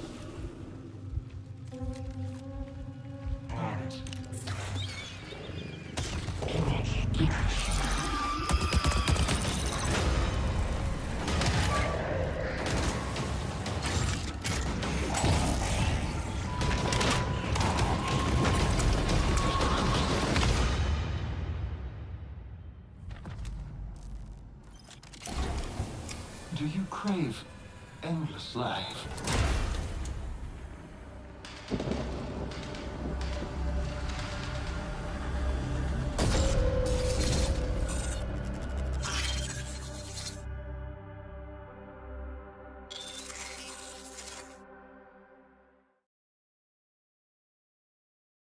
Yeah, that update downloaded earlier. The dangerous and cutthroat world of Marathon expands today with its second season, Nightfall. And if you haven't checked out Marathon yet, Bungie announced an open trial period for the launch of Season 2. You'll also be able to pick up Marathon at a discount. I hope it works out for them because that Now, game's let's take a look at really what's coming fucking soon to good. PlayStation Plus. I've not played Up it in first, forever a beloved because fantasy fucking world there's is too many finally other things to coming do. PlayStation for the first But time. I fucking love Marathon. RuneScape Dragon Some of the Wilds best. is an open I'd say the best shooter I've played since the launch of Apex. Play solo or with friends as you explore Ashenfall, a beautiful, dangerous new frontier in the RuneScape universe, where power is earned and every action deepens your mastery. With magic at your command, cross deadly terrain, mass forage in seconds, uncover hidden paths, and outmatch brutal monsters. Craft stronger gear, master magic, melee, and ranged combat, and push deeper into uncharted regions of Gielinor. Build a home together, farm the land, and fish the waters. Make it yours. RuneScape Dragon Wilds arrives day one on PlayStation Plus later this year.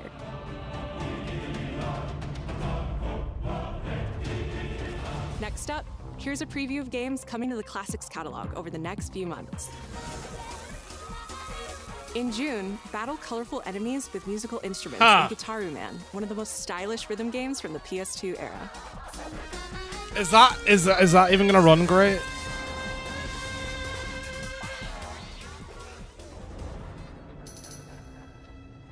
In July, PsyOps The Mindgate Conspiracy joins the Classics catalog. This PS2 action-adventure mixes run-and-gun gameplay with psychic powers.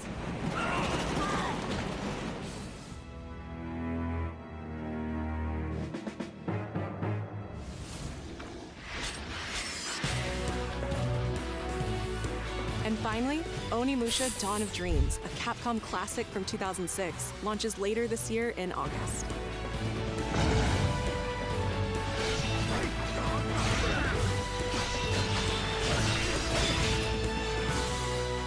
I look forward to your reviews, PS. I mean, I'll probably be looking at it as well. I mean, I have to. I need to. It's a must.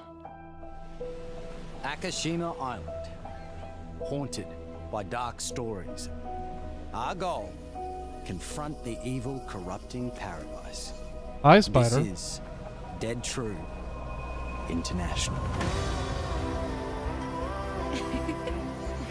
Thanks. Come on, let's get a photo together. Is this going to be a different take on the narrative genre thing? Over! Rotate it on that one. A for effort, dude. Who's the buff idiot? Does no Hi, one it's know me. this I'm the buff idiot.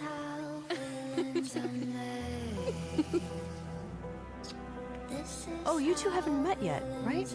Sebastian, I'll be looking out for you. Roland, whenever you're ready. This facility has been shut down for decades. Uninvestigated, untold, until now. This is how villains are made. Yeah, roll in the grass. Did you hear that? Ride that nature cock. Nate, are you out there? Okay, no, it's not going to be a different take on this kind of thing. We gotta go. Right! I have a bad feeling. Let's get rid of it. Grip it tight. No! He's coming! Through there! Take a deep breath. Fuck! Which way? Steady the mind. We're gonna have to jump! There's rocks down there!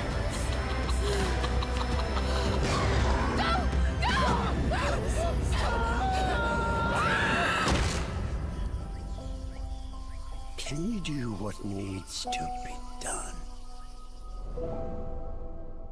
Oh, okay. It is Until Dawn 2. Okay. I forgot Fire Sprite was the other thing. Okay.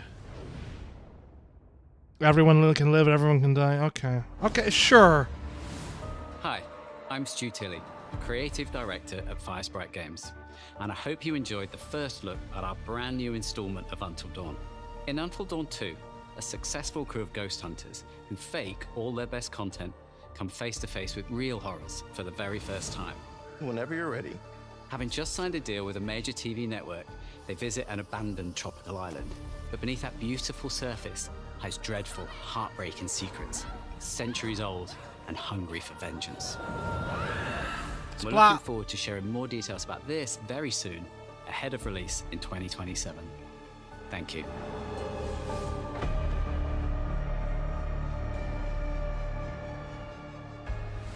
Now we have one more game to show, and it is something God of War Faye. This is a brand new title debuting with more than 20 minutes of uninterrupted gameplay. What? So turn up the volume, sit back, and enjoy.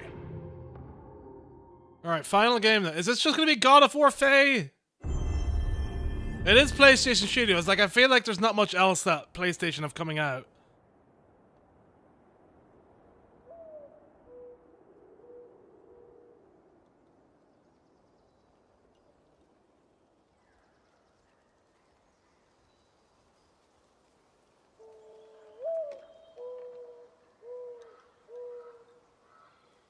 The Last of Us 3. Coming out before Intergalactic. Okay, yeah, that's exactly what, yeah. What else is gonna have this hum?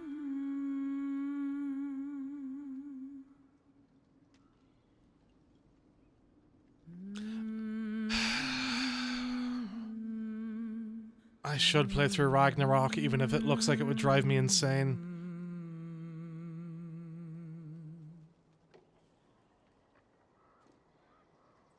$20 minutes of gameplay, though? That's a lot.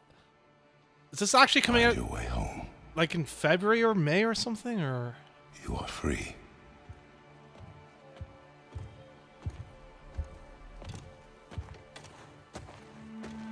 I mean, we're never getting any Bloodborne stuff.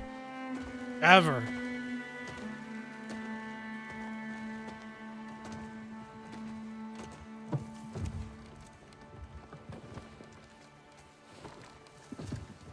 Did she have flowers on her stuff whenever we delivered her in the first game?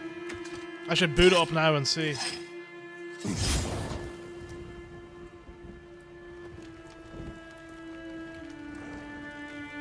I mean, at least it's at the end, so like people can turn away if they're not into it. And it's pretty obvious what it is, so as a fan of modern God of War, I'm happy with it. I've had a very... let's have a look at this list. So I'm adding this to the list now. I can't remember if this has a name yet or not.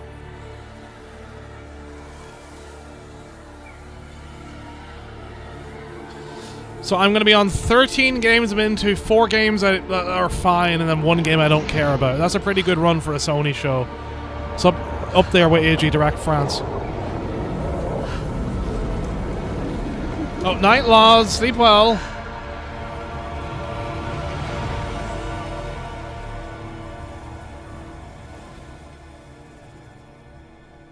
Wait, what's a remaster? What's a remaster that's not new?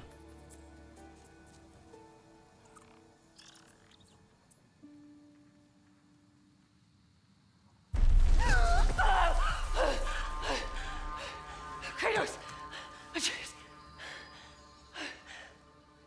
Okay, okay.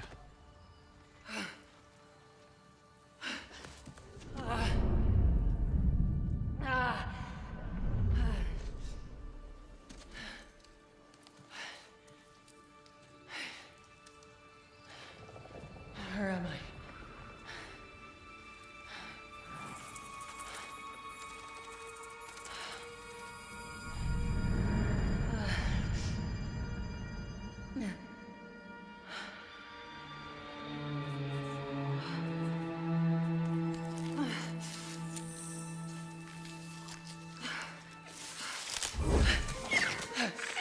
Oh, hi, little buddy.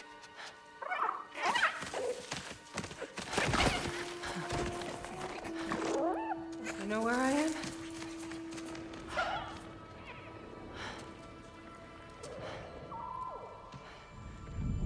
This is a really nice area for Santa Monica to be using some of the tech on.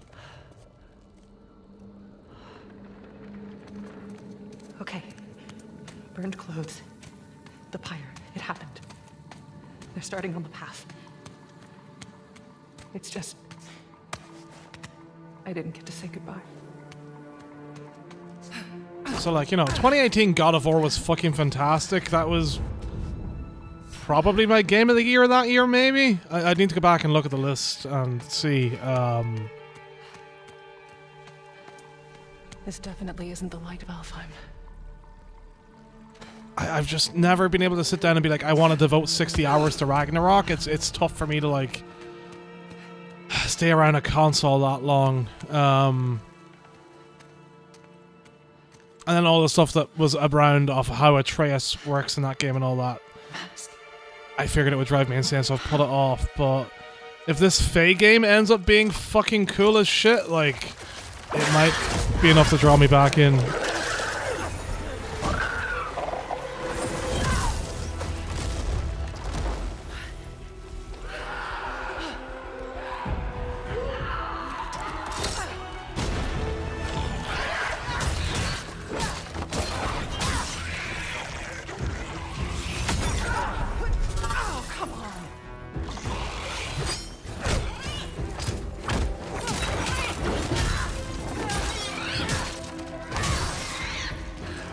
Shouldn't have been that difficult.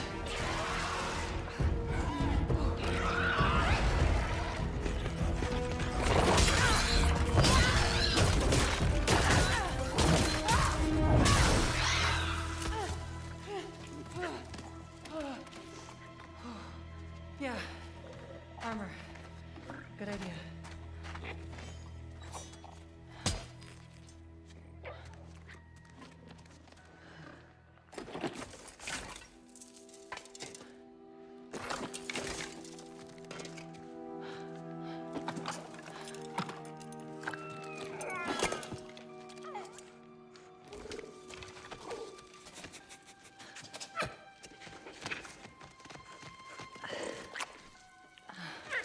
I hope this guy doesn't learn to talk, that way he doesn't get Atreus syndrome.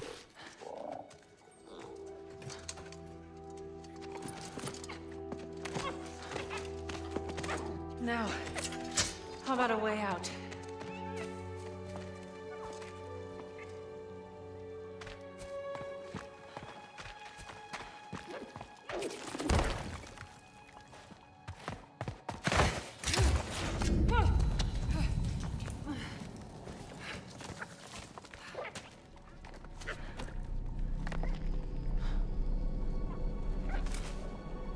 Guess I'll find my own way from here.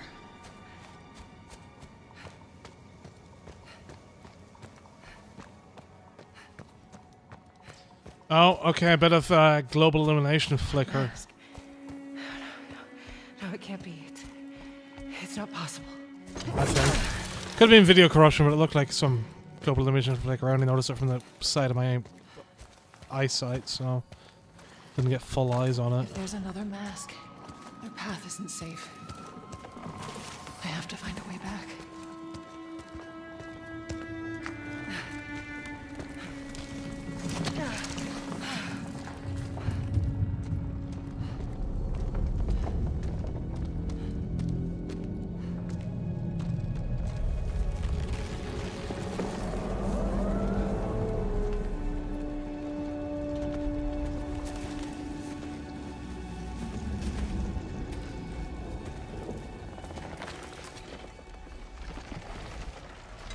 Sure thing, Roxas. Enjoy Pragmata. I look forward to hearing your thoughts whenever you finish it.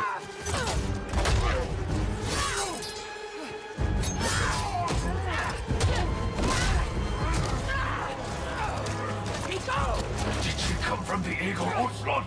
Not the gates. The gateway is closed.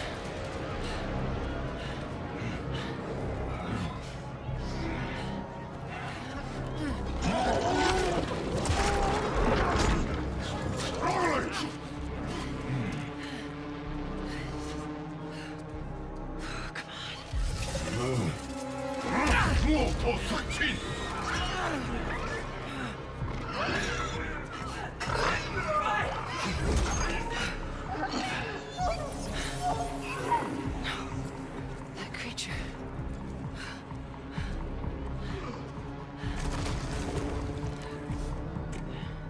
Hey, hey!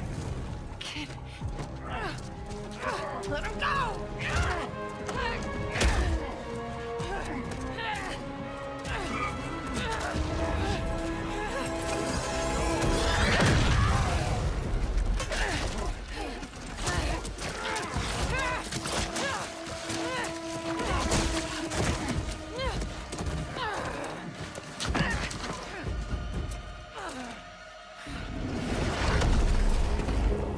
Oh, hey!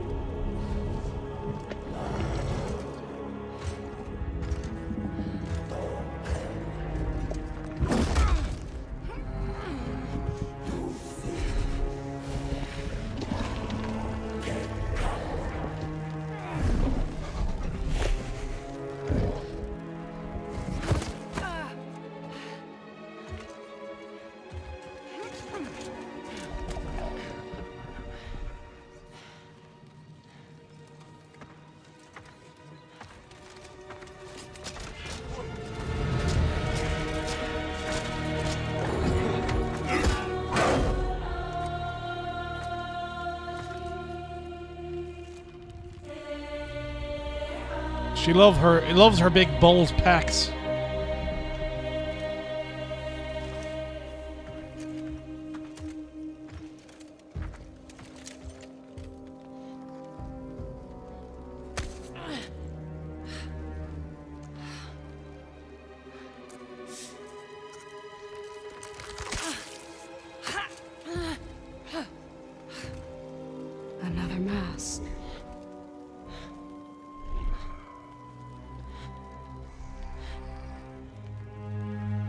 this is important to you.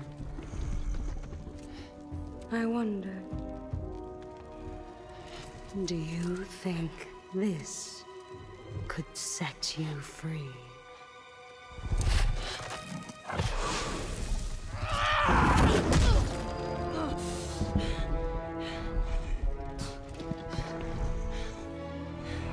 You touch me again, and I swear, I will kill you.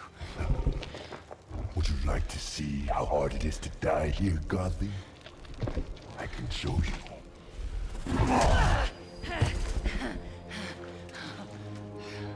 You can't keep me here. The gateway is closed. There is no escape.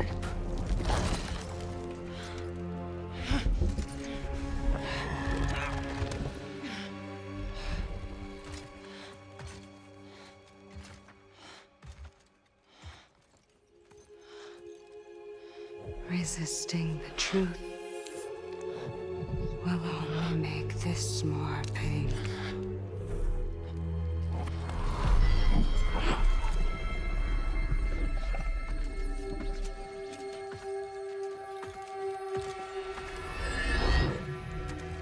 Sekhmet. No, Betsy.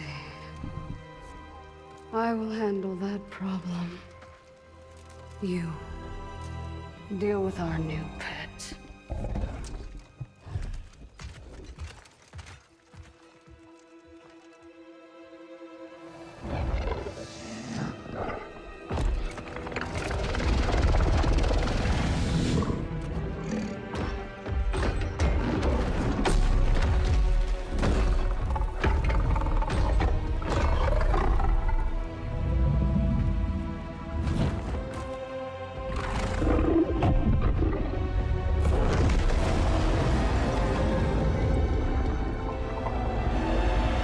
Bylan!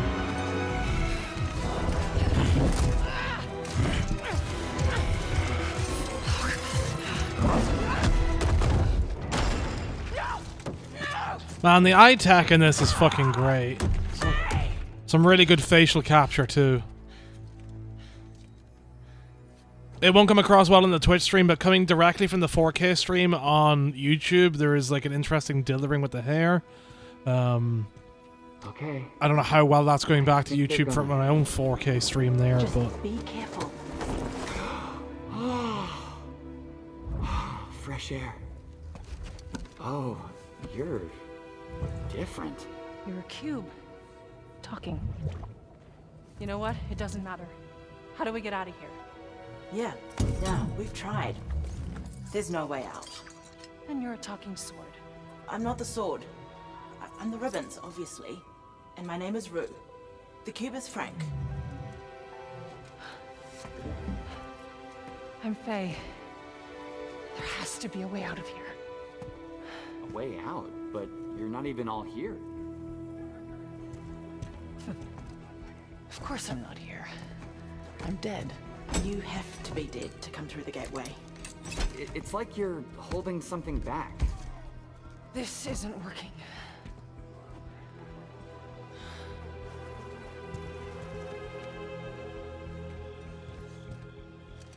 Where are we anyway? Afterlife of the gods? I call it the everyone. Afterlife of the gods. Great. So, what's the plan, boss? so if this is going, if this is taking place alongside God of War 4 That cask. /2018, That's why you're trapped. Yeah. I'm curious what tie-ins there are. I obviously don't know the story of Ragnarok and where that goes, and I've been actively avoiding Wrong here. all spoilers of that until I play it myself, but I'm curious now from that aspect about what might tie in. We definitely do. Faye, you need to accept it. All of it. You're dead. How? How do I accept that? Simple. Focus. You're here. Be here.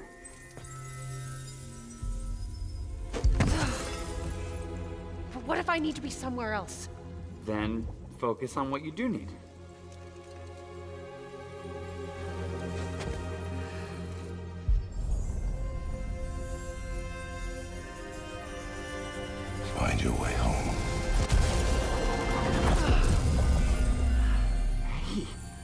That's it. What were you thinking of? A promise. Okay, we'll take it. Now let's get out of here. Okay. Get ready.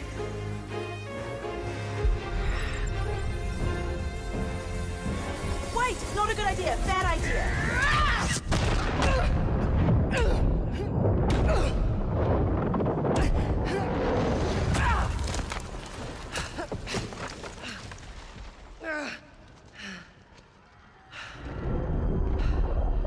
Kratos.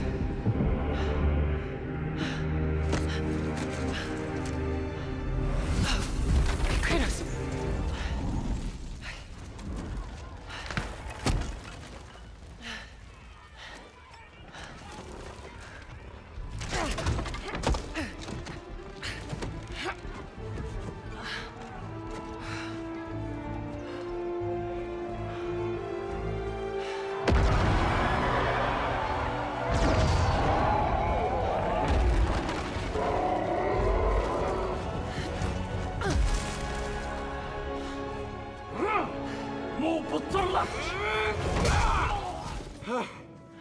Rue?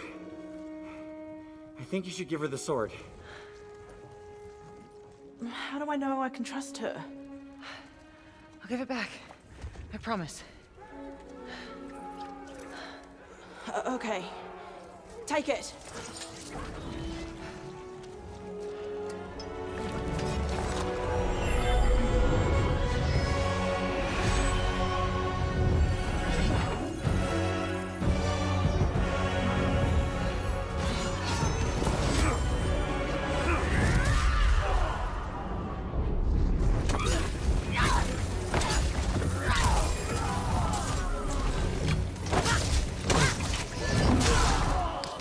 Those ribbon attacks are fucking cool.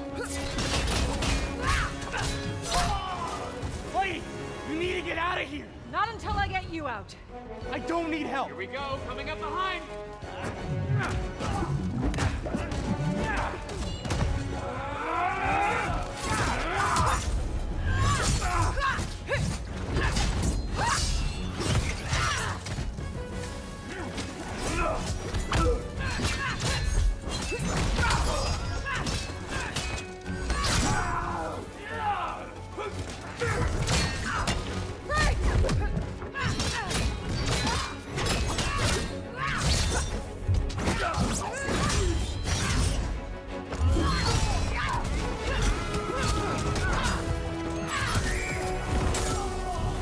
Got an idea on opening that cage. Hey kids, get ready! Come on! No! I got a promise to keep. Fine, but lady, that sword, it's more than you think it is.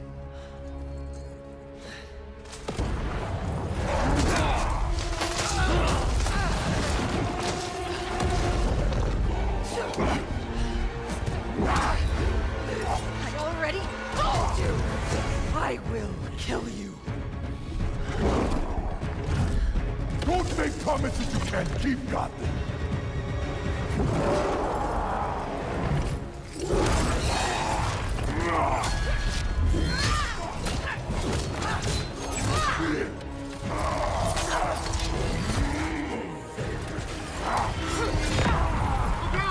Try again! Faye, focus! Fire! I will wrench you thread by thread! You don't know what you wield. What is it?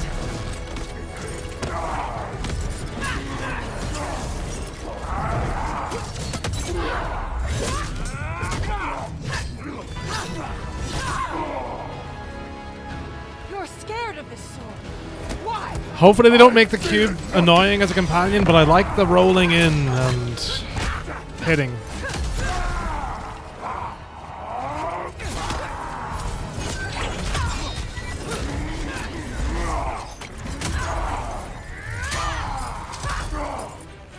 To be frank about it, you better be nice.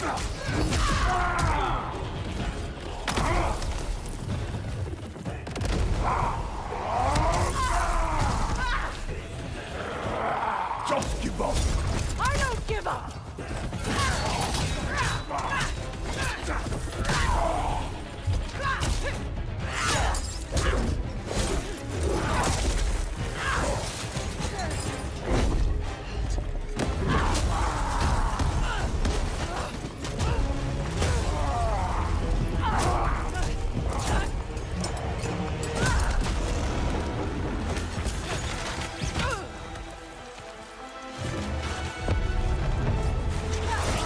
Yes, Don, I believe it's Jack Quaid.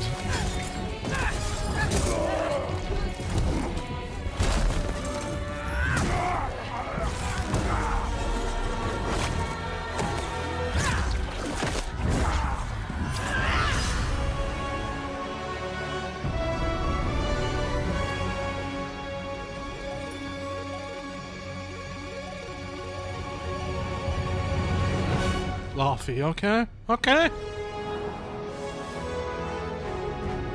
No year on it, at least? No year? And the next year? I'm very happy with that showcase. That's a very good time for me.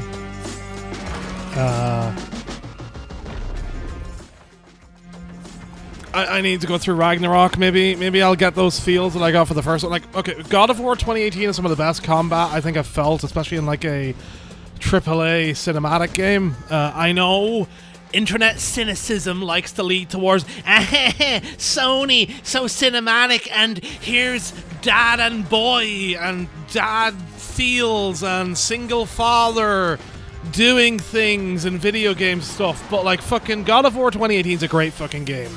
And I'm very intrigued to see where Laufey, whatever, ends up going.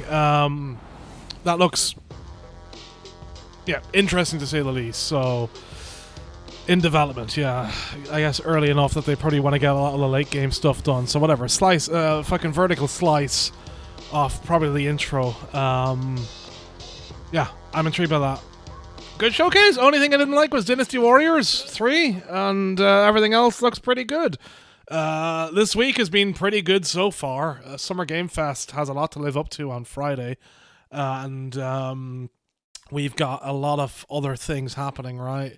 The Xbox Showcase Sunday, then like Thursday and Friday and Saturday, there's all those extra stuff. I really want to see the Latin American games showcase, just for, I feel last year that was the most interesting one, and looking at the Black Voices and Gaming showcase and seeing some of the stuff like that Black Pirates game from Brazil, right, and seeing the thought process going into that, and the game with the game about the stuff with the like the developer that had their father like be awkward, to say the least. Not a great word for it, but like, you know, about their sexuality and all that, and growing up and all the other stuff, and the seat with the people that had been killed by police in Belgium and whatever else, that walking simulator that I forget the name of. I'd need to go through my list to find it, but I don't know, a lot of interesting stuff like that. So like this week has already had a lot of very cool mixture of a lot of new things and a lot of interesting things, and mostly new games and a lot of new IPs too, which I'm very excited about.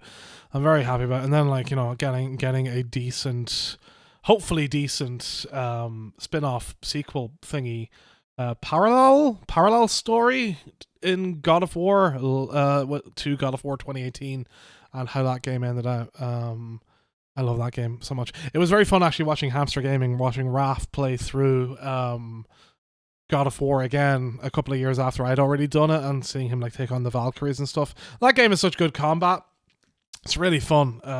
Hopefully Faye controls well. Some interesting powers there. I think that might lend to something that even if Ragnarok doesn't hit for me, that maybe that will be different enough that I can be like, yeah, hey, that's intriguing. Frank the Cube is a weird character, but anyway, I don't know. I might be back tomorrow. If not, I'll be back maybe Thursday, but I'll definitely be back Friday. But I'd like to see if I can get all 7 days streamed on this week and work towards that. Whatever. I feel like my general streaming stamina has increased again. Who would have guessed that life somewhat being de-stressful would help with that. Anyway, right, I'm leaving. I'm done. I'm not raiding tonight because fuck it, I'm still not doing that. Maybe we'll start that Friday, and again, as I work towards being a full-time streamer again, working that shit out. But I don't know. It's good stuff. Good stuff. I look forward to every Kingdom Hearts fan being upset on Friday when Kingdom Hearts 4 either doesn't show up or shows up and disappoints everyone anyway. We'll see. Anyway, bye YouTube, bye Twitch, so long, farewell, and let's see how long it is before I get the email from YouTube that this video can no longer be monetized. Thank you, Game Trailer people. You're all terrible.